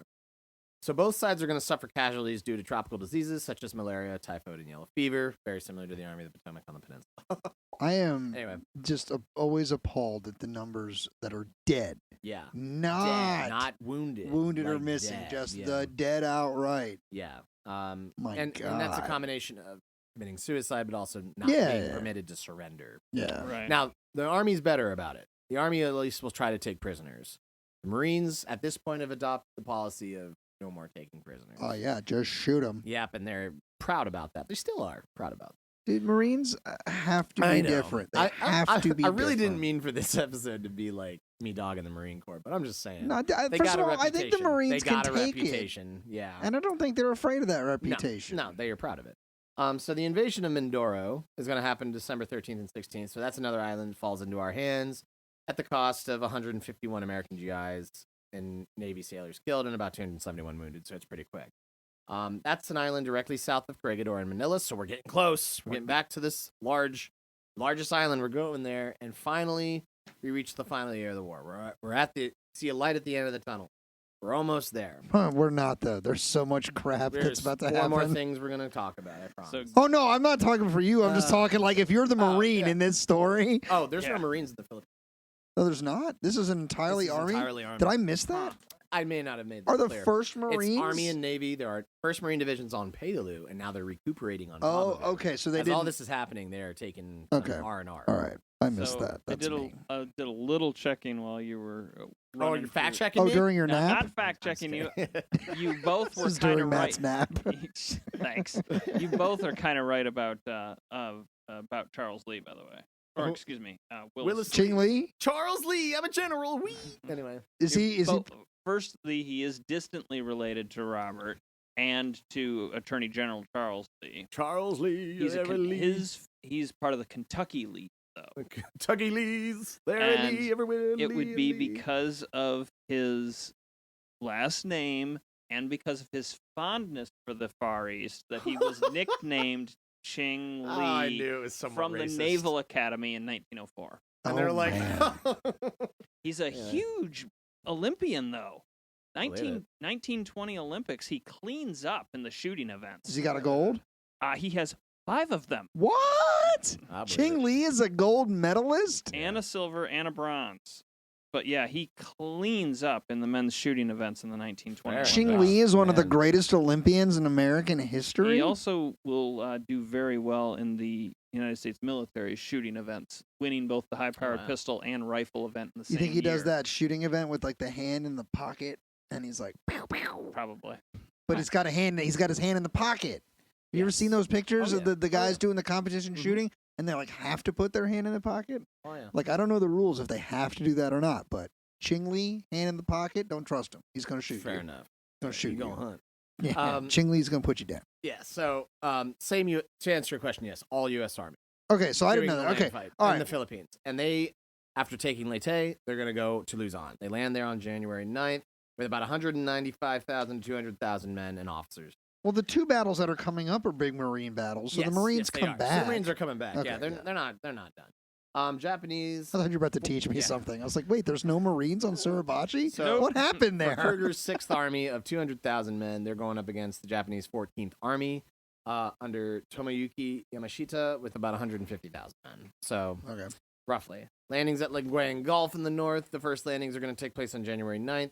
The first major battle inland being over possession of Clark Airfield, which had been bombed during December 7th and 8th, or December 8th. That's on January 23rd to 31st. There's a secondary landing that's going to occur on January 15th, southwest of Manila, with the 1st Cavalry Division and the 11th Airborne Division spearheading the assaults towards the capital city of Manila. So the Battle of Manila itself, it's the first major urban battle of the Pacific War, probably one of the last ones, because, I mean, there's urban areas on Okinawa, but Manila's a city, obviously. It's a big city, like skyscrapers and stuff. The 1st Cavalry Division is going to enter the city on February 3rd. The 11th Airborne is going to help them completely encircle the city on the 11th. And that's going to mean the remainder of the battle is going to basically going in and uprooting the 4,000 to 10,000 Japanese defenders in the city. And this leads to what's called the Manila Massacre. There we go. Americans who have penetrated, this is a quote, The Americans who have penetrated into Manila have about 1,000 troops, and there are several thousand Filipino soldiers under the Commonwealth Army and the organized guerrillas. Even women and children have become guerrillas. All people on the battlefield, with the exception of Japanese military personnel, Japanese civilians, and special construction units, will be put to death. And that is from Admiral Sanji Iwabuchi, who is the commander of Japanese Marines during that battle. These guys are responsible for nearly 100,000 to 150,000 civilians being murdered in Manila during that battle. Jesus. At least 400 women will be raped at the Bayview Hotel in the Ermita district, which was designated the rape center. What? Yeah, I've heard that before. For the fight for Manila, about 1,000 American soldiers will be killed in action, 3,079 Filipino guerrillas will die, and about 12,000 Japanese soldiers all died in combat during this city battle. This is one of the bloodiest engagements of Luzon. After that, the island starts to pass, like all the strategic objectives are captured by the end of March. And so fighting is going to continue sporadically until almost August of 45, but it's mostly clearing out the hills and the jungles of northern Luzon. And so for overall, on this island of Luzon in the Philippines, had it not been for Okinawa Iwo Jima, this would have gone down as one of the bloodiest battles, and it still is one of the bloodiest battles of the war. Japanese losses are 217,000 killed. What? 217,000 killed. In Luzon. On Luzon. In So Manila. That's That almost is the entire insane. 14th Army, along with their reinforcements from other islands in the Philippines. Also, about 9,050 taken prisoner.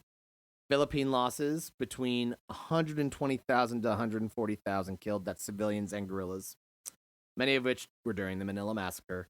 American losses were 8,310 killed. That's pretty steep. Yeah, it is. That's almost Gettysburg numbers. Yeah. And 29,560 wounded.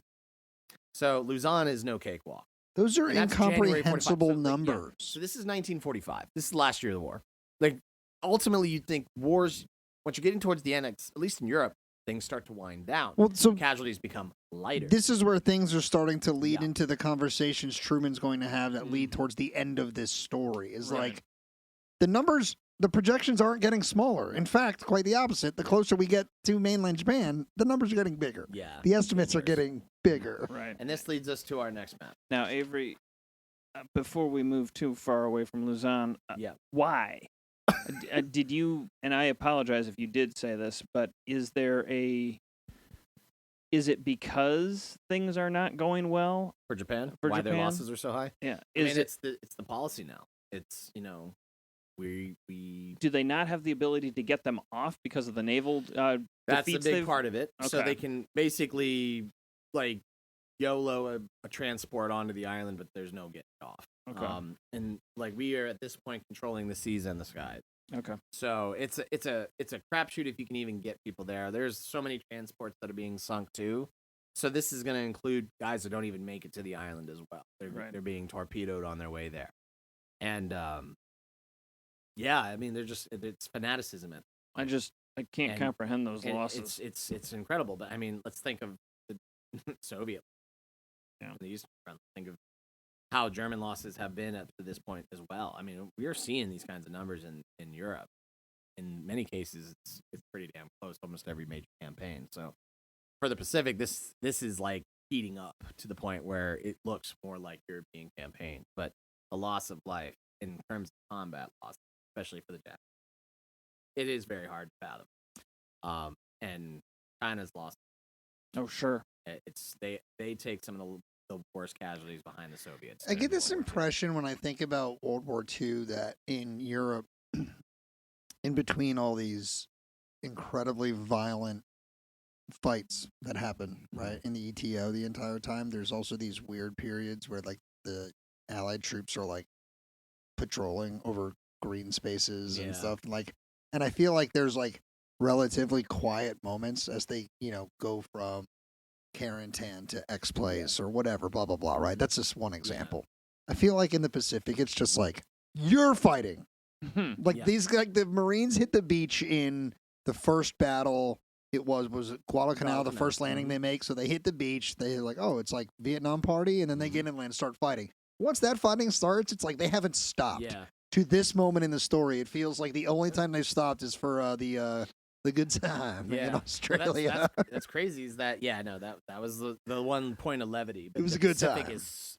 But like they're just fighting. It's brutal. It feels like they're not even. And it's carnage and it's annihilation. But you're talking like the size of some of these islands is like 1 mile, 3 miles. So it's like these guys aren't even doing these big open patrols. They're just fighting. Yeah, and that's another thing to consider about those losses. Luzon's a massive island, so large we can see it from the from space. Yeah. It's pretty. I mean, it looks small, but you've seen the freaking map of the Philippines. We can see a lot of islands from space. I'm just saying, you can see the Philippines from space. Maybe not like specific islands, but you at least see the chain.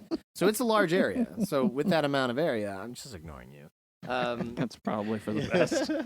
But here's the thing. We're going to probably be a little more familiar with this next campaign. Yes. Because that started off in January. Luzon lasts all the way to August. So that's losses throughout the next 8 months. When we now get back to the Marines, Iwo Jima is our next stepping stone towards Japan. As you may have recalled, Halsey even pointed out to Nimitz they could have taken it in October with lesser casualties against lesser resistance. Nimitz opted to put the efforts toward Peleliu instead. That's a critique, and this is going to prove why. Because on February 19th, you're going to have the 5th Amphibious Corps going towards Iwo Jima. This is the largest massing of Marines to date. You will have the 4th and 5th Marine Division, the latter of which is in its first battle. Mostly fresh enlisted men, but a lot of their officers and non-coms are transfers from other Marine units to basically give some of these guys experienced commanders, one of which is Gunnery Sergeant John J. Basilone. Going to be in the 28th or 27th Regiment of the 5th Marine Division. Not important. Point is, this island looks like a pork chop on the map. It does. And good description. Yeah, and there are 2 airfields, a third being constructed. If we can capture these airfields, we can start bombing Tokyo around the clock. So this was looked at as very strategic, but also, like Peleliu, has become controversial because people are going to say could bypass. We could have skipped that one. Could have skipped this one too, and so it's very interesting to look at. We're still around the clock bombing from Tinian, and the problem is B-29s are still taking flak fire. They're still running out of gas. They're having engine problems. So a lot of these guys have to ditch into the sea. They're saying if we take Iwo Jima, they don't have to make the long trek back to the Marianas. They can go halfway and land here. And so with that in mind, there is a Japanese garrison of about 21,000 troops on the island under the command of General Tadamichi Kuryabayashi. And he is commanding the 109th Division. He's turned the island into a fortress of tunnels and trenches. It's similar to the defenses of Peleliu, but on a much larger scale. This was the new ground strategy of the Japanese, this honeycomb home island defense system within the volcanic and Ryukyu Island. Kuribashi's defense was in depth, with the entire sector of Mount Suribachi being its own independent command, while the rest of the island was a series of tunnels and dug-in artillery positions pocketed with pillboxes every 100 yards or so. And that's not an exaggeration. That's an exact, he had placed it. Also, there's tunnels connecting each pillbox, so when you take out one, you can just run guys up to it, and then they just keep shooting from it, even after it's supposedly secure. However, Japanese garrison is severely undersupplied. Troops were supplied with only 60% of standard ammo, sufficient for one engagement. And the entire garrison at Suribachi had enough rations for only 4 months, so defeat was inevitable. But how many Americans they could kill before then was left to the imagination. Oh, my goodness. So General Holland Smith, 5th Amphibious Corps, like I said, 4th and 5th Marine Divisions with the 3rd Marine Division as a floating reserve, and the added bonus of the 147th Infantry Regimental Combat Team. I'm not sure what division that's from. I'm going to guess a reserve unit or a National Guard unit. But the point is, these Marine commanders had planned for a 10-day naval bombardment to soften up the beach defenses before February 19th. The island had been bombed from the air since June 15th of 1944, so we'd been leveling it for a while. However, higher command back in Hawaii felt that a longer bombardment was unnecessary. So 10 days became 3. Great. Holland Smith is recorded as screaming into the phone about, you want us to get to Tokyo by so-and-so, I got to take this piece of shit island first. Right. And I need more than 3 days of bombardment to do it. But nevertheless, he goes forward with 3 days. This is also imperative because there will be 6 Navajo code talkers working on D-Day of February 19th. And that's important because the United States Marine Corps is going to begin recruiting Navajo code talkers between May 42 and now of 1945. They're first utilized in combat at the Battle of Saipan, and then in every major campaign throughout the Central Pacific afterwards. So Peleliu, the rest of the Marianas, Iwo Jima now, they're employing Navajo code talk. And the code was never broken and remained classified until 1968. But the Japanese are going to wait on D-Day of February 19th, 1945. They're going to wait for the landing beaches to fill with Marines and their equipment before opening fire with heavy artillery, coastal batteries, machine guns, anti-aircraft weapons, and small arms fire. According to the accounts, the fire was so intense that the bulk of the Marines were unable to secure the entire airfield of Motoyama 1. By the end of the day, they had only had a toehold on the southern end of the airfield. However, the 28th Regiment, 5th Marine Division, was able to storm across the island at its narrowest point to cut off Mount Suribachi from the rest of the Japanese defenses. So then we cut to D-Day +4. It's been bloody, bloody days at this point. The 28th Regiment, 5th Marine Division is tasked with taking Mount Suribachi by frontal assault. And this is a huge mountain. If you've ever seen photos of it, it's not a cave at all. And for over 3 days, Marines are going to grapple up the slopes of this mountain and even into some of the cave defenses of the Japanese defenders. But eventually, a few patrols will reach the summit, even though the mountain is not secure yet. And the first of 2 United States American flags rise for Suribachi, visible to the entire cheers. It's super moving. And it kind of shows that, yes, it's been horrible, but, man, we're getting somewhere, and it's perseverance, American pride. So is the famous image the first flag? No. It's the second flag. Yeah. So this is why this happens. At the first flag went up, Secretary of the Navy, James Forrestal, lands on Iwo Jima Beach. Mind you, it says do it again. Artillery is still landing on this beach because it's still not secure. But nevertheless, Secretary of the Navy. And he basically sees that flag atop the mountain. He says, man, I really want that. I want that. Give me that flag. 2nd Battalion, 28th Marine Commander, Lieutenant Colonel Chandler W. Johnson is adamant. The flag belongs to the Marines that took that mountain, not the Secretary of the Navy. He can go help. Yeah. So he says, sends another patrol up to the mountain with a replacement flag. And he says, you know what? Just keep our flag, but that second flag is going to be what Forrestal takes. Well, it's those 6 men raising that flag that is photographed by civilian photographer Joseph Rosenthal. And the flag raisers were 6 Marines from Easy Company, 2nd Battalion, 28th Regiment, 5th Marine Division. Of course, as we know, this is the photo that was taken and portrayed in the movie Flags of Our Fathers from the book of the same name by James Bradley. It's the memorial in D.C. It's the memorial in D.C. as well. Memorial. Yep. It is one of the most popular and famous images of the 20th century.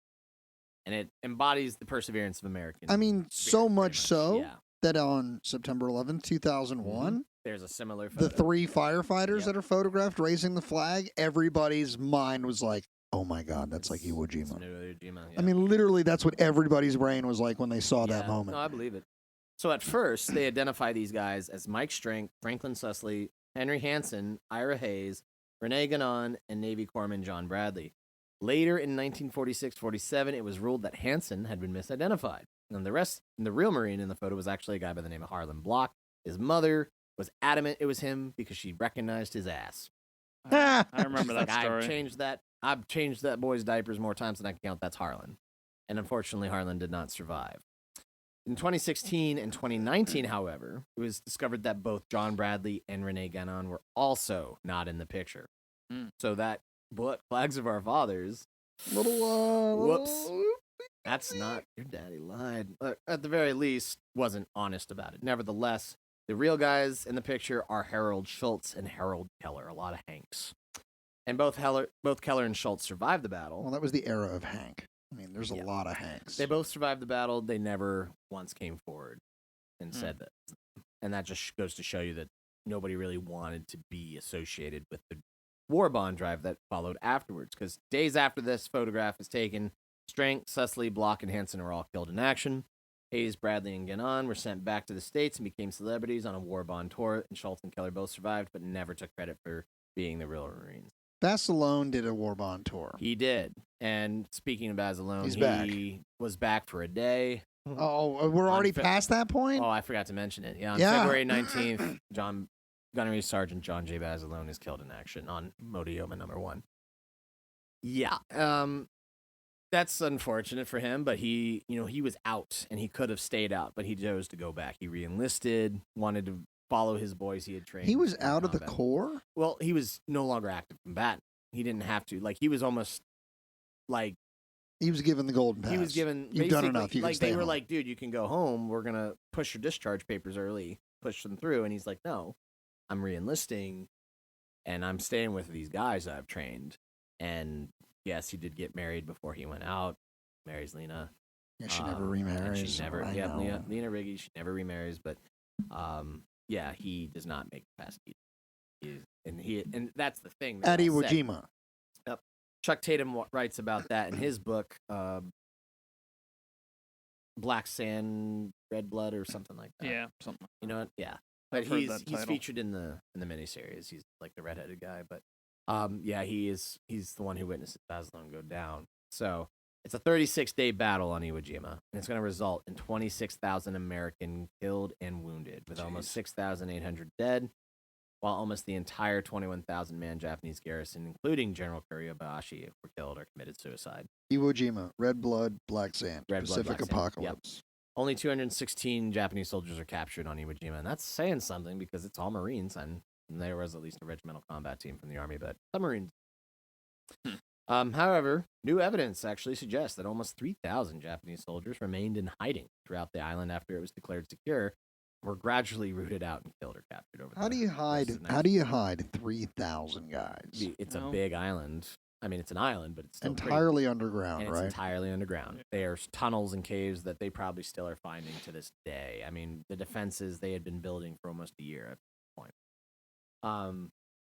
Sculptor Felix D. Weldon is going to use the Rosenthal photograph as his inspiration for the Marine Corps War Memorial, and it is now, to this day, adjacent to Arlington National Cemetery. Has been there since 1954. And so you might be thinking to yourselves, man, this is getting monotonous. It's getting somber. I'm fatigued. I just, there's so much death and destruction and carnage. It's just, it's a slaughterhouse at this point. It can't get any worse than that. Iwo Jima, Luzon, that's terrible. Well, guess what, guys?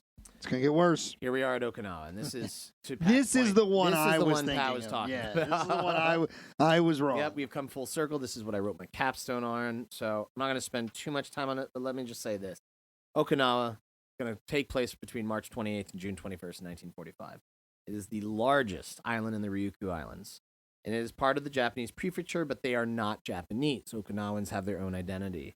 But because it was part of the prefecture, the Allies looked at Okinawa as Japanese soil, as did the Japanese. So because it's Japanese home soil, they're going to fight.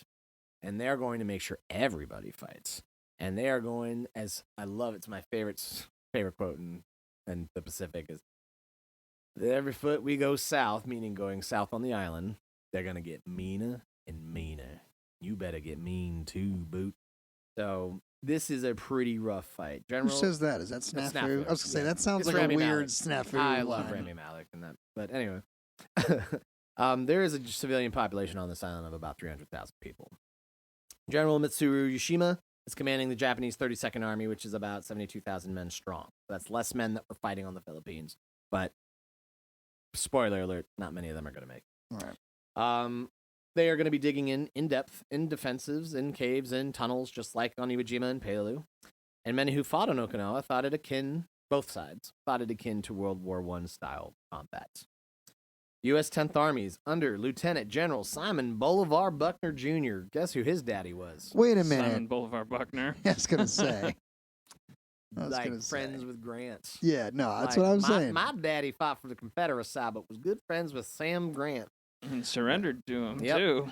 Donaldson. And he's got a joint operation force. 10th Army is going to have the 7th, 27th, 77th, and 96th. Wait, that was his dad? Yeah. How old is this dude? Buckner is old. Probably too old to be on the front. I don't know his exact age. Maybe I wrote it down, but either way. Like, gotta be in his 70s. Oh, yeah, he's up.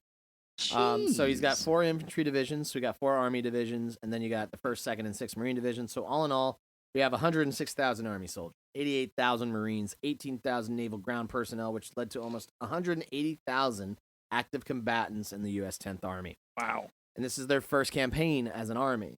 So Buckner is going to answer directly, because he's an Army general. He's going to answer directly to Admiral Richard Kelly Turner, still in command of the landing forces. So he has ridden that all the way, and he's been in combat.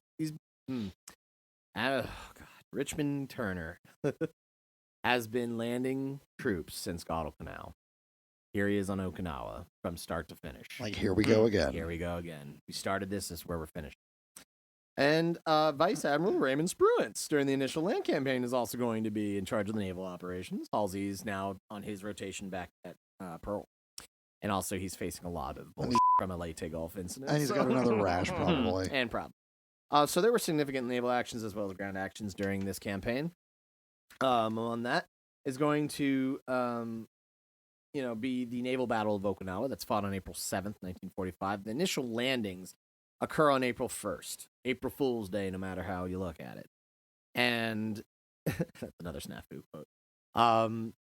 So they also landed under no fire. There was no resistance. The Japanese let them land. They came ashore. They had a nice, quiet couple of days. And then as soon as they started heading south, whoo, boy, it got bad. Plus, also important to note, it's spring of 45. It's rainy season on Okinawa. It's rain time. And it's going to rain and rain and rain. And those roads, those ridges, those hills, those valleys are going to turn to muddy quagmires. And bodies don't stay buried when it's all mud. And so, real quick, the naval battle of Okinawa is going to be... it's going to be a little sad affair for the Japanese Navy because it's all but ceased to exist at this point. The American Allied invasion fleet off Okinawa is going to consist of 18 battleships, 27 cruisers, 177 destroyers and destroyer escorts, 39 aircraft carriers, including 11 fleet carriers, 6 light carriers, and 22 escort carriers. This is ours. This is us. Is the Allies, yeah. What a flex. What a No, that's what I mean. How far we've come. I'm like 39 aircraft carriers? Yeah, like, in just what? like 3 years That's is how what I far mean. we've come. The British Pacific Fleet is also there. That's because we keep hitting copy-paste on all the ships we lose. Yeah, it's taking part. It's Task Force 57, which was made up of almost aircraft carriers and personnel from the UK, Canada, Australia, and New Zealand.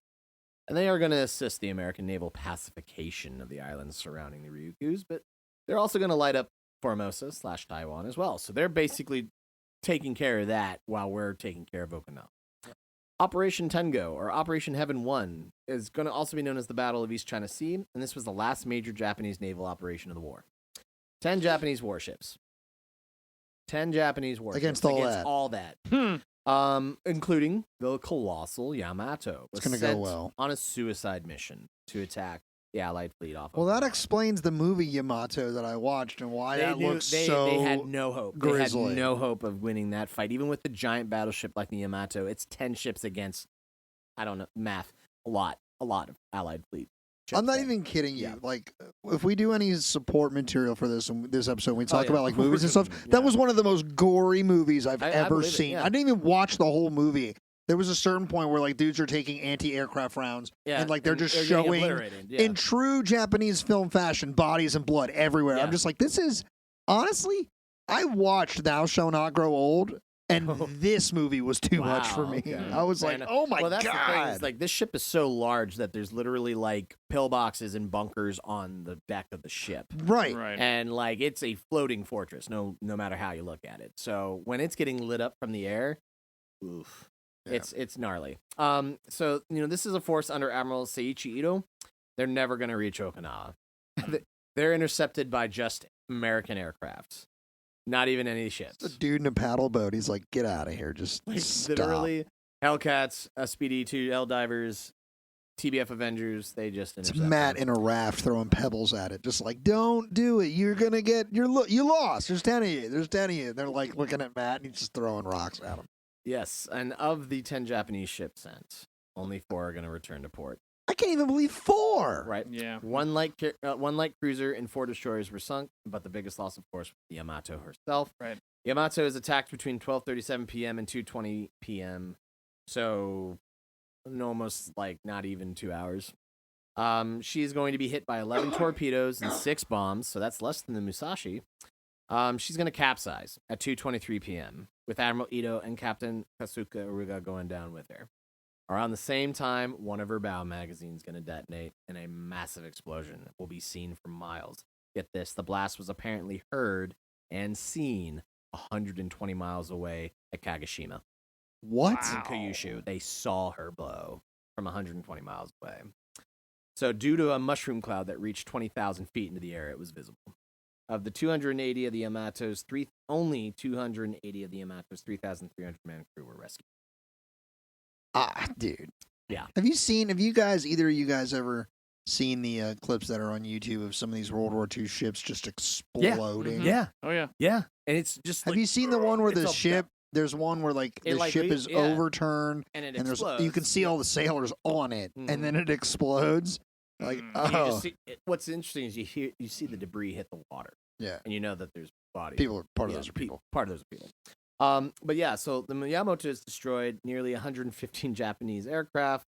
Many of them kamikazes are going to attack the U.S. fleet from Okinawa, like basically on the airfields in Okinawa, and they're going to fail to sink. They're going to fail to sink a lot of the ships. However, USS Maryland was damaged so badly that she had to be sent back to port for the rest of the war. But survived. She survived, but we had to sit this one out, fellas. Listen, you can't talk any smack. That ship I'm not survived talking Pearl smack. Harbor. I'm not talking smack on the Maryland. I love the Maryland. I don't even know. I'm talking to one person directly. Eric, you can't talk smack. All right? Like, we were at Pearl. We got licked up here. Didn't sink. Survived the war.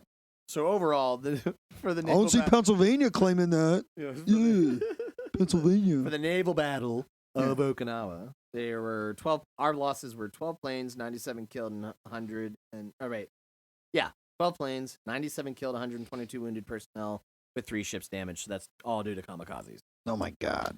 So back on land, in northern Okinawa, it's a very interesting operation. So once we landed on April 1st, we secured 2 airfields, Kadena and Yomatan Airfield.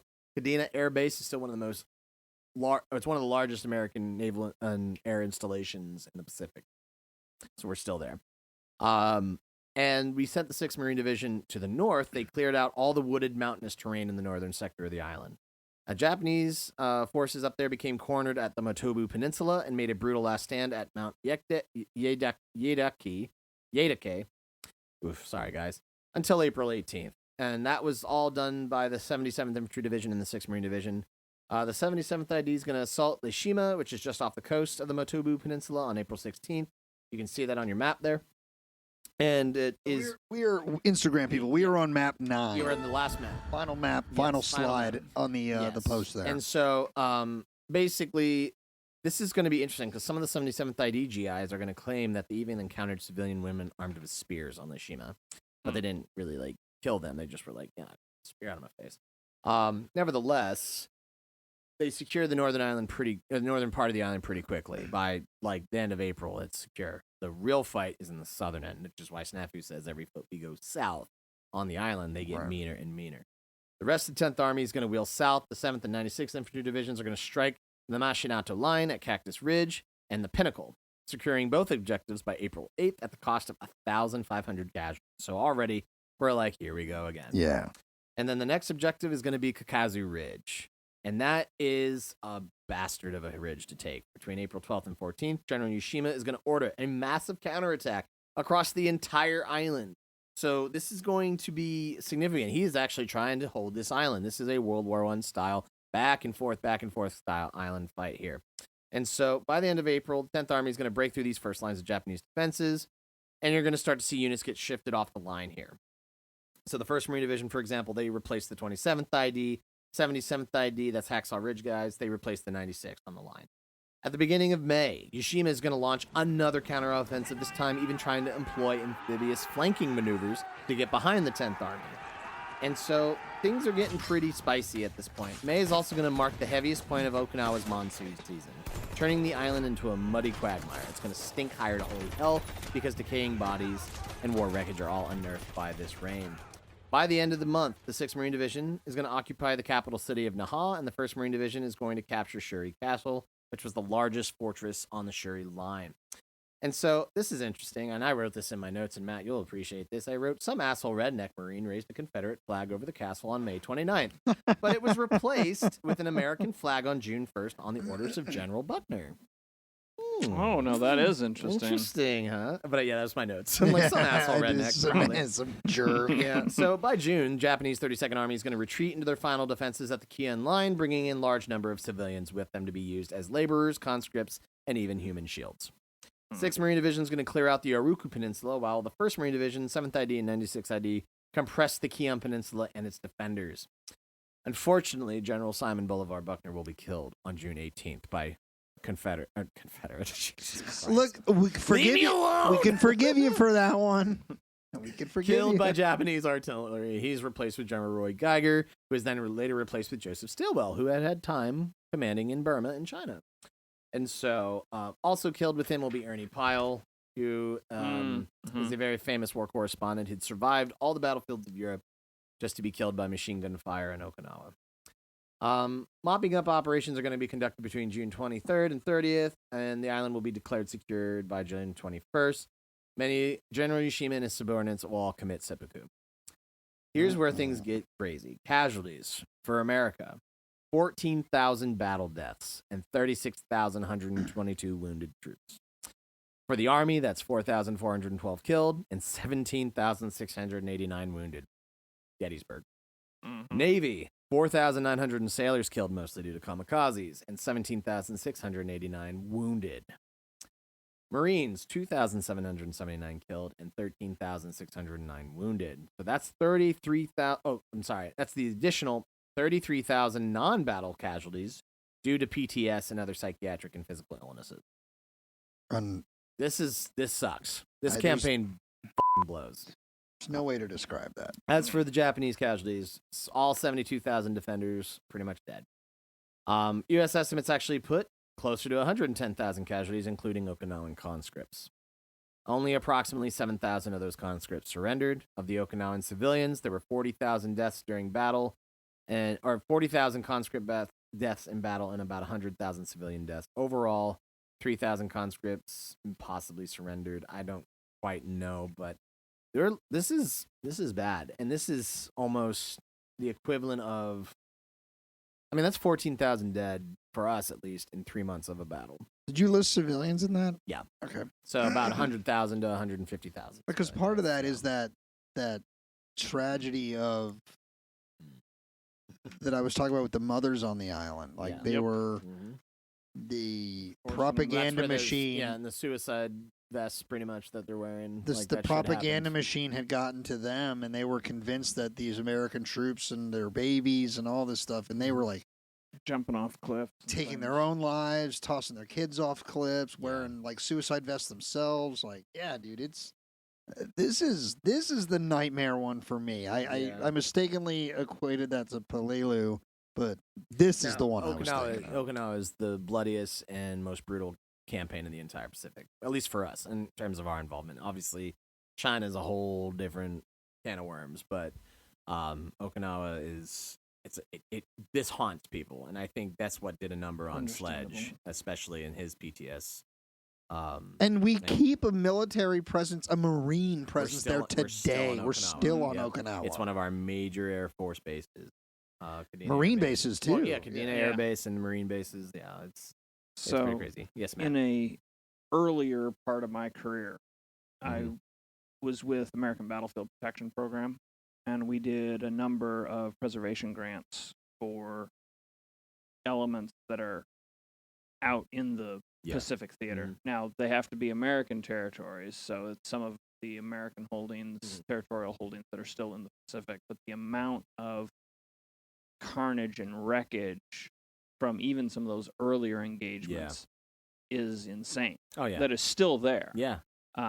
And they're actually having, where in our careers, gentlemen, we have problems with relic hunters and things to this day. It's becoming a real issue in places like Okinawa and Iwo Jima and some of these other Saipan and Guam, where they really dug in. Oh, there's so much material culture still there. Right. Yeah. And where the Japanese really dug in like this, there's so much underground and in these cave networks that is still being discovered. That's and the crazy. relic hunters I don't even know if I could go going in ham. Dude, up in the I'd be Aleutian too Islands, scared to go you in. can still find abandoned anti-aircraft guns that the Japanese just left there. Yep. I mean, they're just, if you can tow it out, it's yours. If there's enough of them, you can find them. Yeah.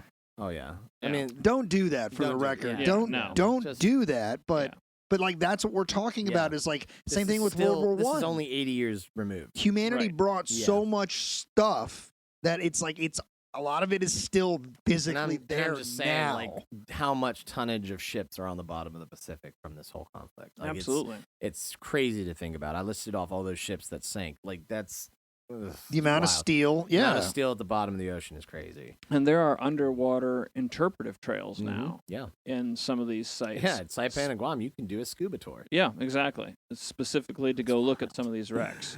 And folks, if you look to your left, there's a tiger shark coming in to say hey. Yeah, like how do you establish an underwater, like, not for this episode, but as park rangers, all of us, like, I just want to go through the I want to go through the mask with the cum in there. It's an alga mask, but I'm sure I just want to go through the program. There's no way the proposal. park has a budget for that. All right, so I know, like, this is a lot. This might be your longest episode yet. Look! Yeah. I literally was looking at this. We might be in.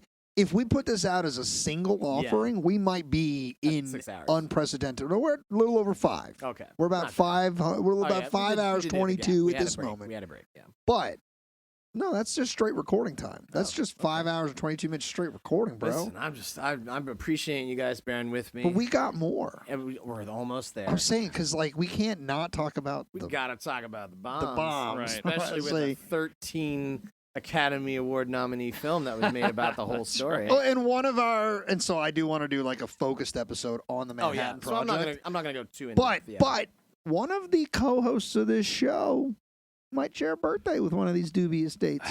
Yes, indeed. Both co-hosts of this show are August babies. Yes. But one of us might celebrate on August 9th. The other one of us might not. Well, there you go. So that's part of the reason why I like listing the casualties, and I don't like it because it does depress me. But this will bring in probably that big question of, do we drop the bomb? Well, this is Truman is looking at the same statistics you're looking at. You're going to do this on an episode, so I'm not going to have this debate. Like I figure you save that for that episode because that's a really good topic. Yeah. But you're just setting this tone. Like, this is why Truman's weighing that option, because of the casualties between Luzon and Okinawa and Iwo Jima, not just American casualties, but Japanese casualties. Right, because he realizes they're not surrendering. They're willing to die in droves. I think when he snaps and makes the decision, I think it's in the middle of the projected casualties for the mainland Japan invasion. Mind you, folks, we haven't even discussed the potential invasions of Kyushu, of Honshu. Yeah, they are projecting millions, horrific casualties. They're talking a million. That's going to put the They're Soviet. talking a million dead. That's going to put a million American dead. Yeah. 4 million Japanese, and that's dead. That's dead. Yeah, dude. That's crazy. So we'll get into that, but that overwhelming moment of statistical, just this is going to be that bad. Yeah, leads me to same way you kind of used you don't really like it, but one of my favorite moments in interpretive history, right? You know, we always the theme of people being people, and we've said this on the History Things podcast before. But when Harry Truman is in this meeting, and all his advisors, Joint Chiefs, everybody's just hitting him with all these stats, he just snaps. And one of the most important decisions in world history is made by, quote, him turning around mid-sentence. Somebody's talking, and he just says, "Drop the fucking bomb." That is historically how the decision to drop the atomic bomb was made. Harry Truman dropped the F-bomb in the decision to drop the big bomb. The A-bomb. The A-bomb, yeah. That was good. Wow. That's wild. But okay, kind of slightly humorous moment in that, but you think about why, think about how much physical pressure, he was so overwhelmed by the statistical estimations that were being made that he decided to change the status quo of humanity. It was too much. We actually have to change how the world lives now. Because ever since that moment, it's been a completely different world. I mean, we live in that world, right? Do the Russians have the bombs? Who's got the bombs, right? We live in that whole world. But Truman was so overwhelmed by the casualties you're focusing on right now that he was like, got to change the world. Not even for the better. We got to do it. It's got to do it. And it's ending one conflict and then you're opening up a whole another chapter. But yes, the Manhattan Project obviously is what we're alluding to. And yes, J. Robert Oppenheimer, Brigadier General Leslie Groves. If you've seen Christopher Nolan's film, if you haven't, see it. It's freaking amazing. But between July 42 and 43, they're going to recruit and organize multiple scientists, moving all of their assets and these folks to Alamogordo, New Mexico. They built a whole town known as Los Alamos, literally overnight. And by July 42, Oppenheimer and his fellow physicists concluded that a fission bomb was possible, and they were realizing that hey, if we complete this technology, if we complete this work, we can create something with the equivalent of 21 kilotons of explosives. So they literally are working on that. They're like, I'm sorry, what? A volcano? Yep. And they're going to do all of this work at Los Alamos, but they're also spread out across the country doing various scientific research, also harvesting your, Your blood. Not your blood. Uranium? Was it? Uranium. Yeah, so they're trying to get as much of it as possible, and that all leads to July 16, 1945. Just a couple weeks after Okinawa is secure, we have the Trinity test.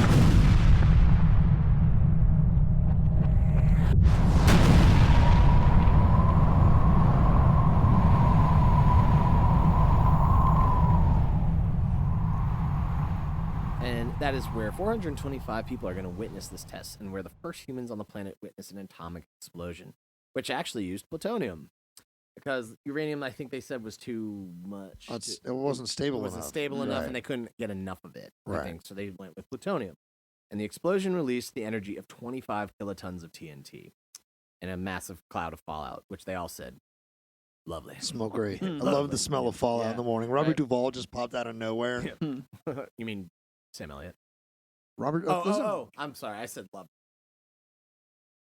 You're fired. Okay. So this is the same style of bomb that's going to be used for the Fat Man bomb that drops on Nagasaki. I think Little Boy. I think that one may. Is Little Boy first? Yeah, Little Boy's first. Yeah. And my notes, according to, it doesn't matter. They're not the same bomb. It's not the same bomb. They're different bombs. The bigger bomb on Hiroshima. One's plutonium and one's uranium. So Little Boy's uranium, and that's why it was more destructive, but also so unstable because. And we'll cover it in a second. But Nagasaki gets messed up by how they drop it, where they drop it. So this becomes the task of the 509th Air Composite Group under Colonel Paul W. Tibbets, and that's going to be deployed from Westfield, Tinian in July of 1945. They're the 393rd Bombardment Squadron, which is all B-29 Super Fortresses at this point, which are nice, pretty bombers, and they can fly at how many feet? Like 30,000 easily. Yeah. Right where we're doing this podcast from, 30,000 feet. We're at 30,000 right feet at 30,000 right feet. Yeah. And they are going to. Was that the Enola Gay that just passed us? So this is what's interesting. Boxcar. This is what's interesting. Good job. The bombs are transported out to Tinian in various methods. The first one, Little Boy, is ferried from San Francisco to Tinian by the USS Indianapolis. Between July 16th and 26th. Excuse me, the Fat Man, not me, but the bomb. Fat Man components are going to be split up and flown by B-29 and C-54 Skymasters from San Francisco, Pearl Harbor to Tinian. And so the USS Indianapolis cannot imagine, okay? Yeah. After delivering the 2 of the 8 components that will be Little Boy, because everything is shipped separately, sold separately. Sold and shipped separately. Sold and shipped separately. The Indianapolis is going to be headed for Leyte and to do training and R&R when they were subsequently torpedoed by Japanese submarine I-58 on July 30th, 1945. 1,190 men board, 890 went into the water, and only 316 came out. Shocks took the rest. I was waiting. I was like, wait, dude, was Quint going to be on the show? Dude, it's taken everything in my willpower. Quint's coming. Y'all know me. I was going to ask you, what's the name of your favorite sailor on the Indianapolis? It's Quint. Did we ever learn his first? Anyway. I think he's just Quint. He's just Quint. So they, of course, this is going to sensationalize stories of mass shark attacks on all these live sailors in the water. But actually, many of the men in the water are going to die from exposure, dehydration, wounds sustained in the sinking, and just straight drownings. A lot of these guys didn't know how to swim. And they also get tired being out there in the water. And you cannot be in salt water for more than 72 hours before your body literally starts to cut.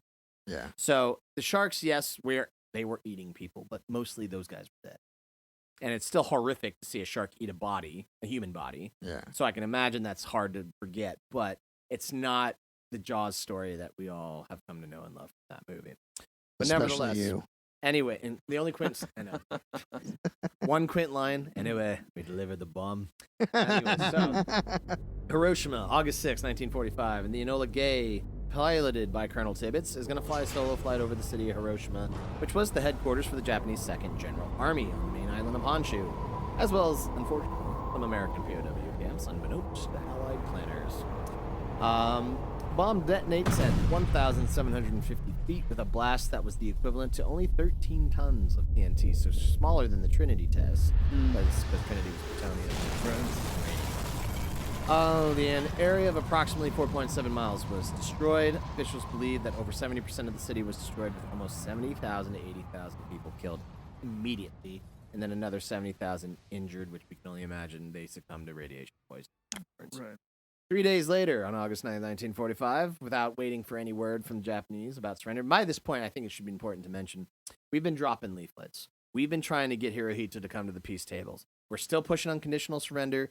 That's why they're still hesitant. Dude, Truman broadcast a warning. Yeah. Like, don't make us do it. Yeah, and they're still like, nah. And then we drop Little Boy, and then we're like waiting for word on their reaction from Little Boy.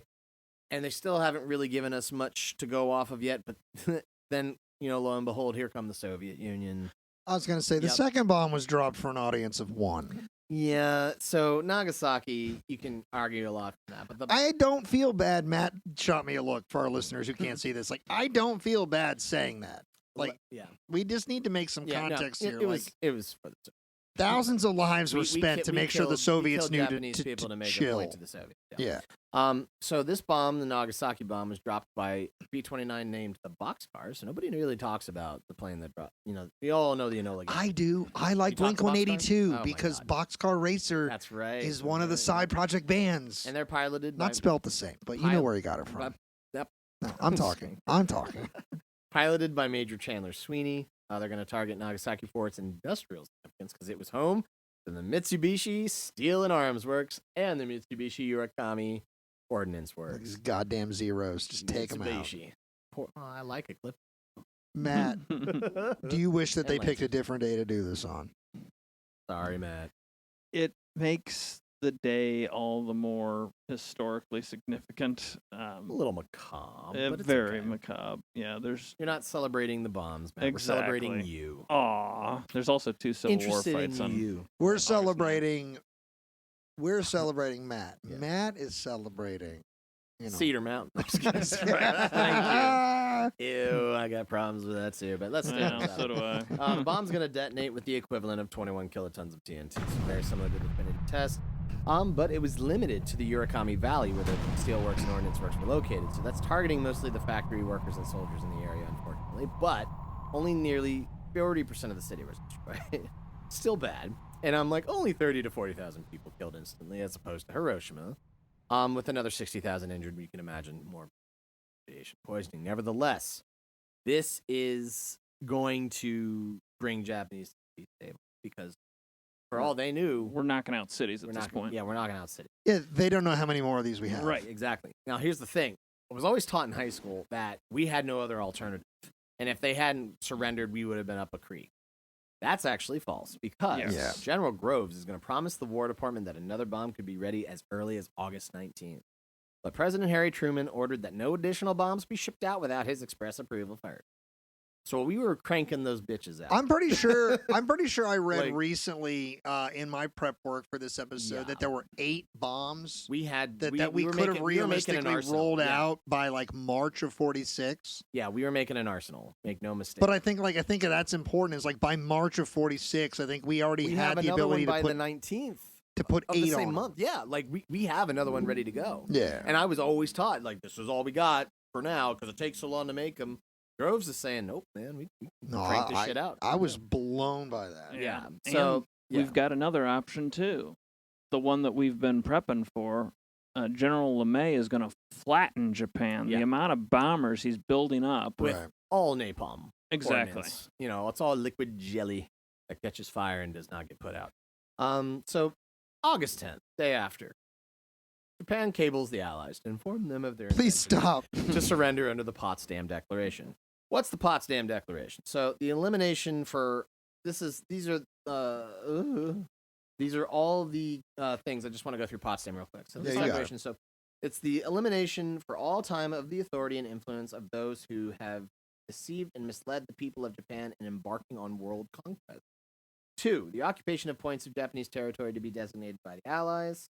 You also had that the Japanese sovereignty shall be limited to the islands of Honshu, Hokkaido, Kyushu, and Shikoku, and such minor islands as we determine, has been announced in the Cairo Declaration, or had been announced in the Cairo Declaration.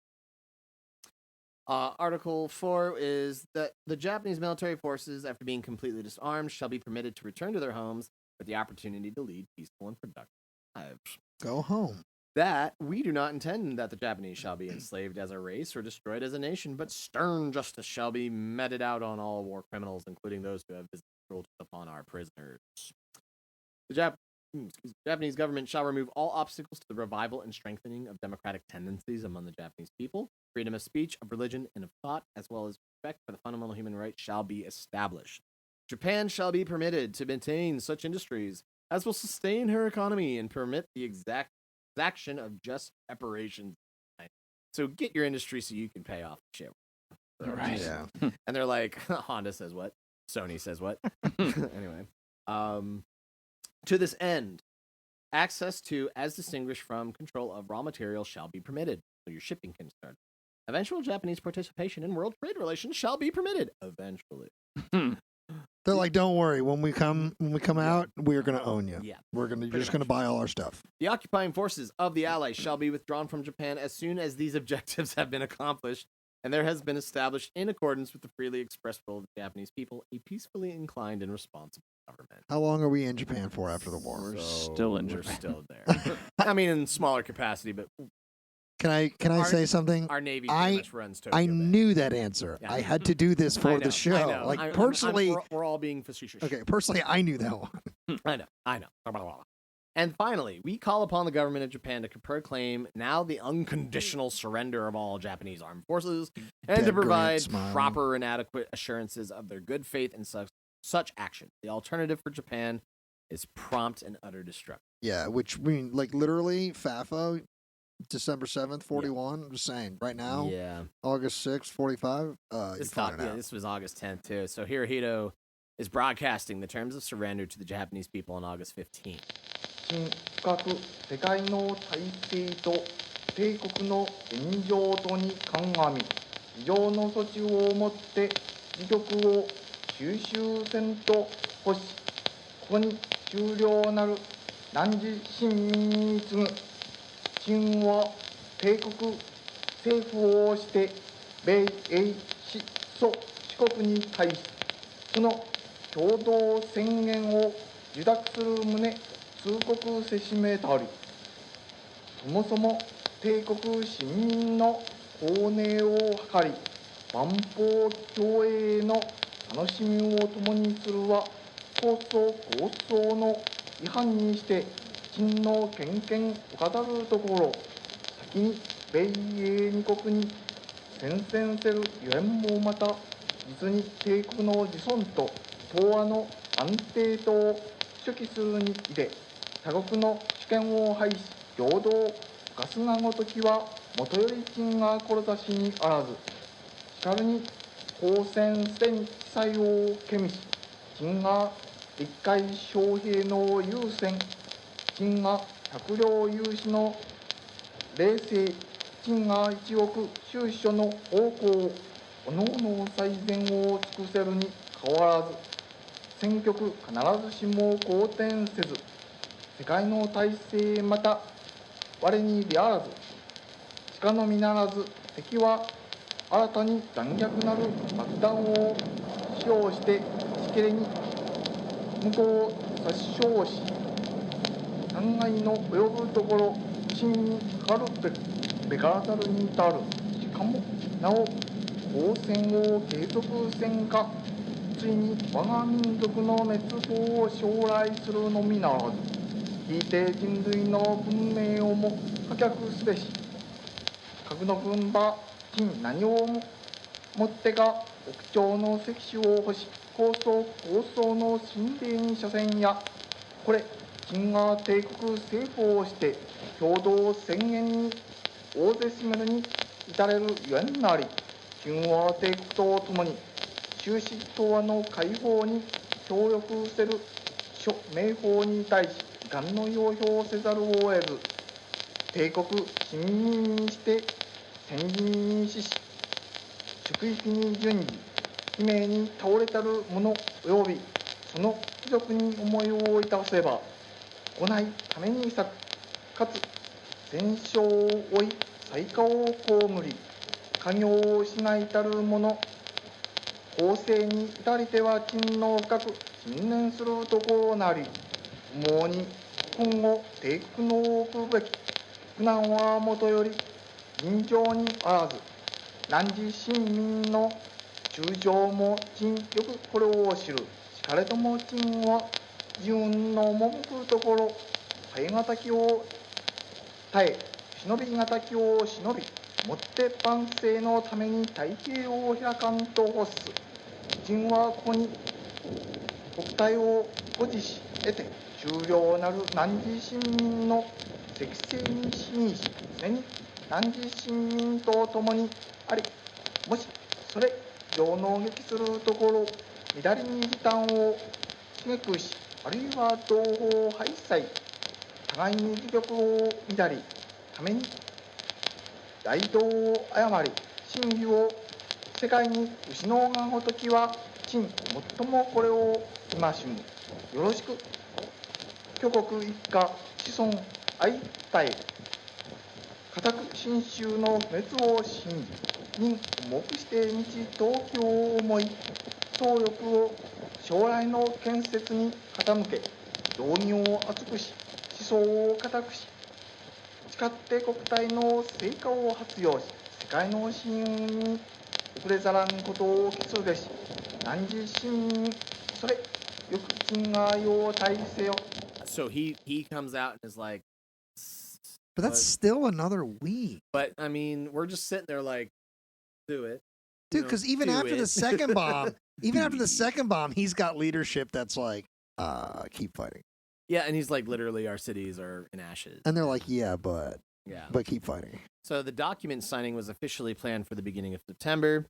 As of August 28th, the formal occupation of Japan by the Supreme Commander of the Allied Powers begins under General Douglas MacArthur. All right, hold on. Before we get to this point, the significance of the dual voice broadcast, that's the first time in history that they heard his voice. The emperor spoke to the people, directly to the people. And that's how they know, oh, this is serious. Yeah, this is bad. Like, we're shit up a creek. Should also be noted, there's still about 200 to 300,000 Japanese soldiers in China on the coast. And so that's another factor that they considered is that, you know, even if we do attack the islands and don't drop the bombs, there's still plenty of Japanese soldiers to test. And so, you know, there's a lot going on to the table here. And the official signing of the documents to surrender is going to take place aboard the USS Missouri on September 2nd, 1945. Which was damaged in Pearl Harbor. It was. Japanese Foreign Minister Mamoru Shigemitsu is going to sign the documents before General MacArthur. General Wainwright, who MacArthur had let take the defeat and surrender at Bataan, stood behind him as he did so.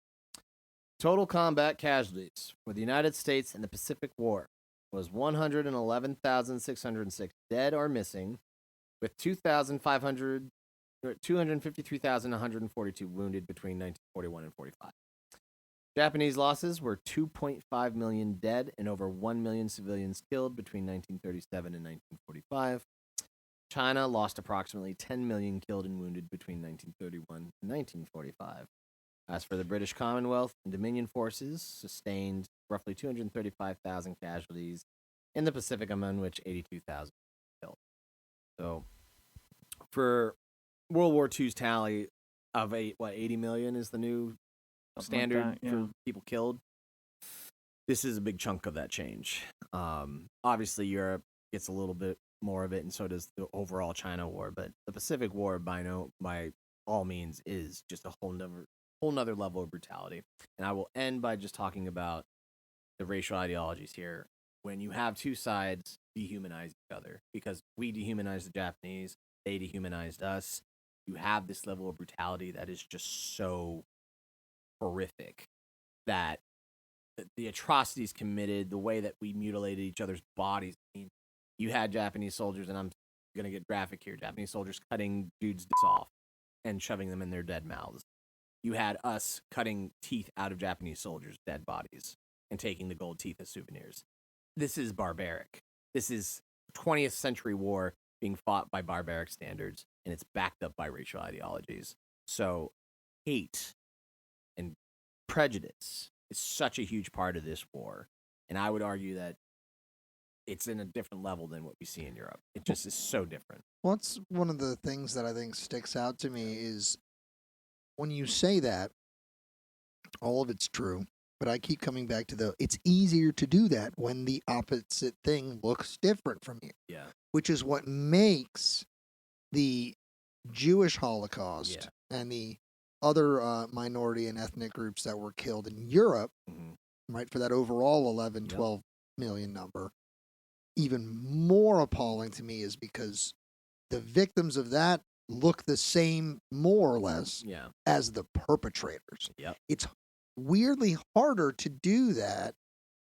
Like, we look the same, right? So, like, it makes more sense to me when you talk about the barbarism of the Pacific, because Japanese people and standard white Americans and black, we don't look alike, right? And don't come at me for only pointing out a few ethnic groups there, but like, you understand the point I'm making here, right? It's like, when you look different, it's easier to vilify. So by contrast, when you have white Germans, white Polish, doesn't matter, they just happen to be Jewish, it's like, I don't, like, that is harder for me to understand, because it's like, that's not, like, it's not in that simple, we look different, so it's easier. So this whole subject is overwhelmingly tragic. Yeah. I don't know why we study war. Like, why do we do this, man? Dude. All we do is study crap that just bums us out. In a large part, and not to move from history to philosophy too much, but in a large part, we study war so as to better understand the tragedy that is humanity. Right. And the fact that we desperately are seeking a way to understand the tragedies of the past so as not to repeat them. Yeah. Though we are terrible That's all we do. that lesson. Yeah. We are terrible at that lesson.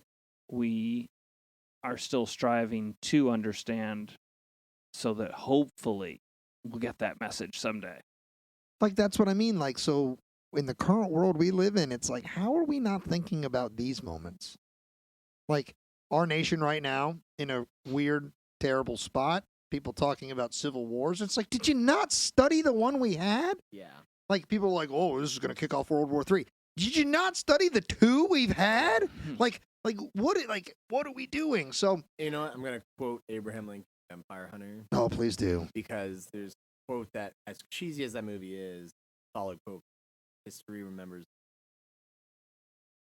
And that has haunted me all the times I've studied really good war, quote, actually. Because I'm like, yeah, we can say, oh yeah, this is my favorite battle, and people come to the parks and they're all like, my favorite battle. Like, and I get that because I have my favorites to study. But what I think we sometimes, and as historians and people died here, people died, and I'm not talking in like, the worst peacefully. ways possible. They died screaming, gurgling, choking on their blood. Yeah. Amidst smoke and loud sounds. Not at home, bangs. not with people they loved. Screaming for their moms, screaming for their dads, their wives, their sweethearts, what have you. I mean, it's horror that, unless you've been there, you can't fathom.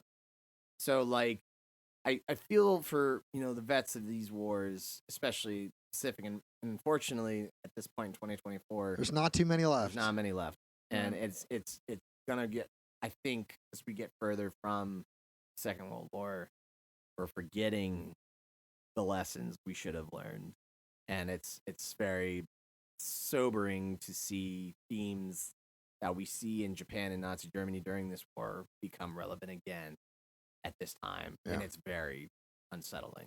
Yeah, because I'm like, I've seen this before, and we know how this ends. Yeah, I mean, it'll get better, but it's got to get a whole lot.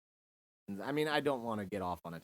I'm not trying to but like this is why we do this, because this is relevant. Right. History does not repeat itself, and it doesn't happen in a vacuum. But it does have patterns. Yes. Right. Yeah. So here's where we're at. All right. A decision has to be made here on the History Things podcast. You will find out what the decision made was, is if you heard this as one massive offering on the first Monday in April, or if you heard it on back-to-back Mondays as a two-parter. I don't know what I want to do yet, but we are going to take this conversation And we are going to follow it up next month with the European Theater of Operations. The point of this is because this is one of the more contemporary subjects we've ever actually covered on the show. We typically like to hide behind that century, or at least behind the wire of the first thing of the 20th century. You know what I mean? But this one has a lot more to do with the world we directly live in now. The themes of these stories are themes in our stories. And it directly touched all of our families and most of our friends. People we directly know. Exactly. And it shaped the last 80 years of world policy and I wasn't society. being facetious when I said that Harry Truman's choice was to change the world. Yeah. Like, that's what he did. We live in this nuclear world now. Yeah. So this has been a meaty one, right? Whether it was one episode for you or two big episodes, because either way, even a two-parter is going to be meaty. So I don't want to crush you with a lot here at the end. First, I want to say thank you to you, Avery Lentz. That was absolutely incredible, dude. Amazing production. Most people don't get to see this Avery Lentz unless they come and see you in your flat hat. I mean, most people get experienced with like Battles and Banter Avery Lentz, which is an amazing storyteller, but sometimes I think people forget how focused you can be. Yeah. And this was incredible. I really appreciate it. You're a very talented storyteller. You're a very thorough prepper and planner, dude. Like, I am personally very grateful you came on the show. So I want to thank you. So thanks for having me. This feels great. It feels... We love having you here, dude. I ran a marathon. Dude, yeah, I mean, I feel like I listened to you running a marathon. But so much to cover. But I'm grateful for it. I'm proud of you for it, too, because I know that this is a subject that you love and you like getting right. Absolutely. And I'm proud of the product. I'm proud of the effort. Thank you for our listeners. If you are looking to help what we've been doing on this show, please go to Spotify, go to Apple Podcasts, go to your favorite podcast app, leave us a review, leave us a 5-star rating, go over to Battles and Banter Podcast. Right now the volcano is dormant, but still give them love. Go ahead and show them 5-star ratings and leave them positive reviews, and tell Avery how much you miss his damn show, and so you can tell him to get back to work. This has been a lot of fun in the sense that I love covering subjects that I'm not always an expert on. And as you heard, did a lot of talking, but not all of it was me trying to espouse like I normally do. This was a special episode, Avery. Thank you for connecting me to something that is not my main bailiwick, to call out a word from Matt's lexicon there. True. That is true. Oh, man. Absolutely. It's my pleasure. So we're going to be heading to Europe next. We are going to be... leading, I guess not leading. We're going to be heading into the invasion of France. You know, things went well here in the Pacific. I'm sure they'll go well for us in Europe. Matt, what do you think? As well as they could have. Yeah, exactly. Oh man. So anyway, follow us on social media by going to the History of Things podcast. You can find that on Instagram. You can find that on YouTube. You can find that on Facebook. You don't find us on your favorite social media app? Tell us where you think we should be. And Matt and I will think about it, because quite honestly, social media is something we're not great at, but Facebook, Instagram, YouTube, definitely go there. Show us some love. We actually did our first real-time Instagram post in the middle of this recording. I threw out some love because I was like, man, we're cooking tonight, fellas. We are cooking. A lot of love for you guys out there in the History Things podcast listener core, so thank you so very much for that. We will honestly... just catch you all next time. This has been a banger of an episode. We were proud of it. 30,000 feet was a lot to cover in the Pacific. You can see how staying at 30,000 feet, we still went over 5 hours of recording. I mean, we're almost at 6 hours of recording. And so if there's stories in this episode that you want us to take a look at, let us know. Reach out to us through those social medias. Again, at the History Things Podcast. Send us an email at historythingspodcast@gmail.com. Let us know what you want us to bring the plane in for a closer look at. And, you know, again, Matt and I will think about it. But as always, we love you guys. So for the History Things Podcast, for today's guest, Avery Lentz, for my co-host, Matt Borders, Matty B. I'm your co-host, Pat McGuire, saying that this has been the History Things Podcast, and we will catch you all later! Have a good night.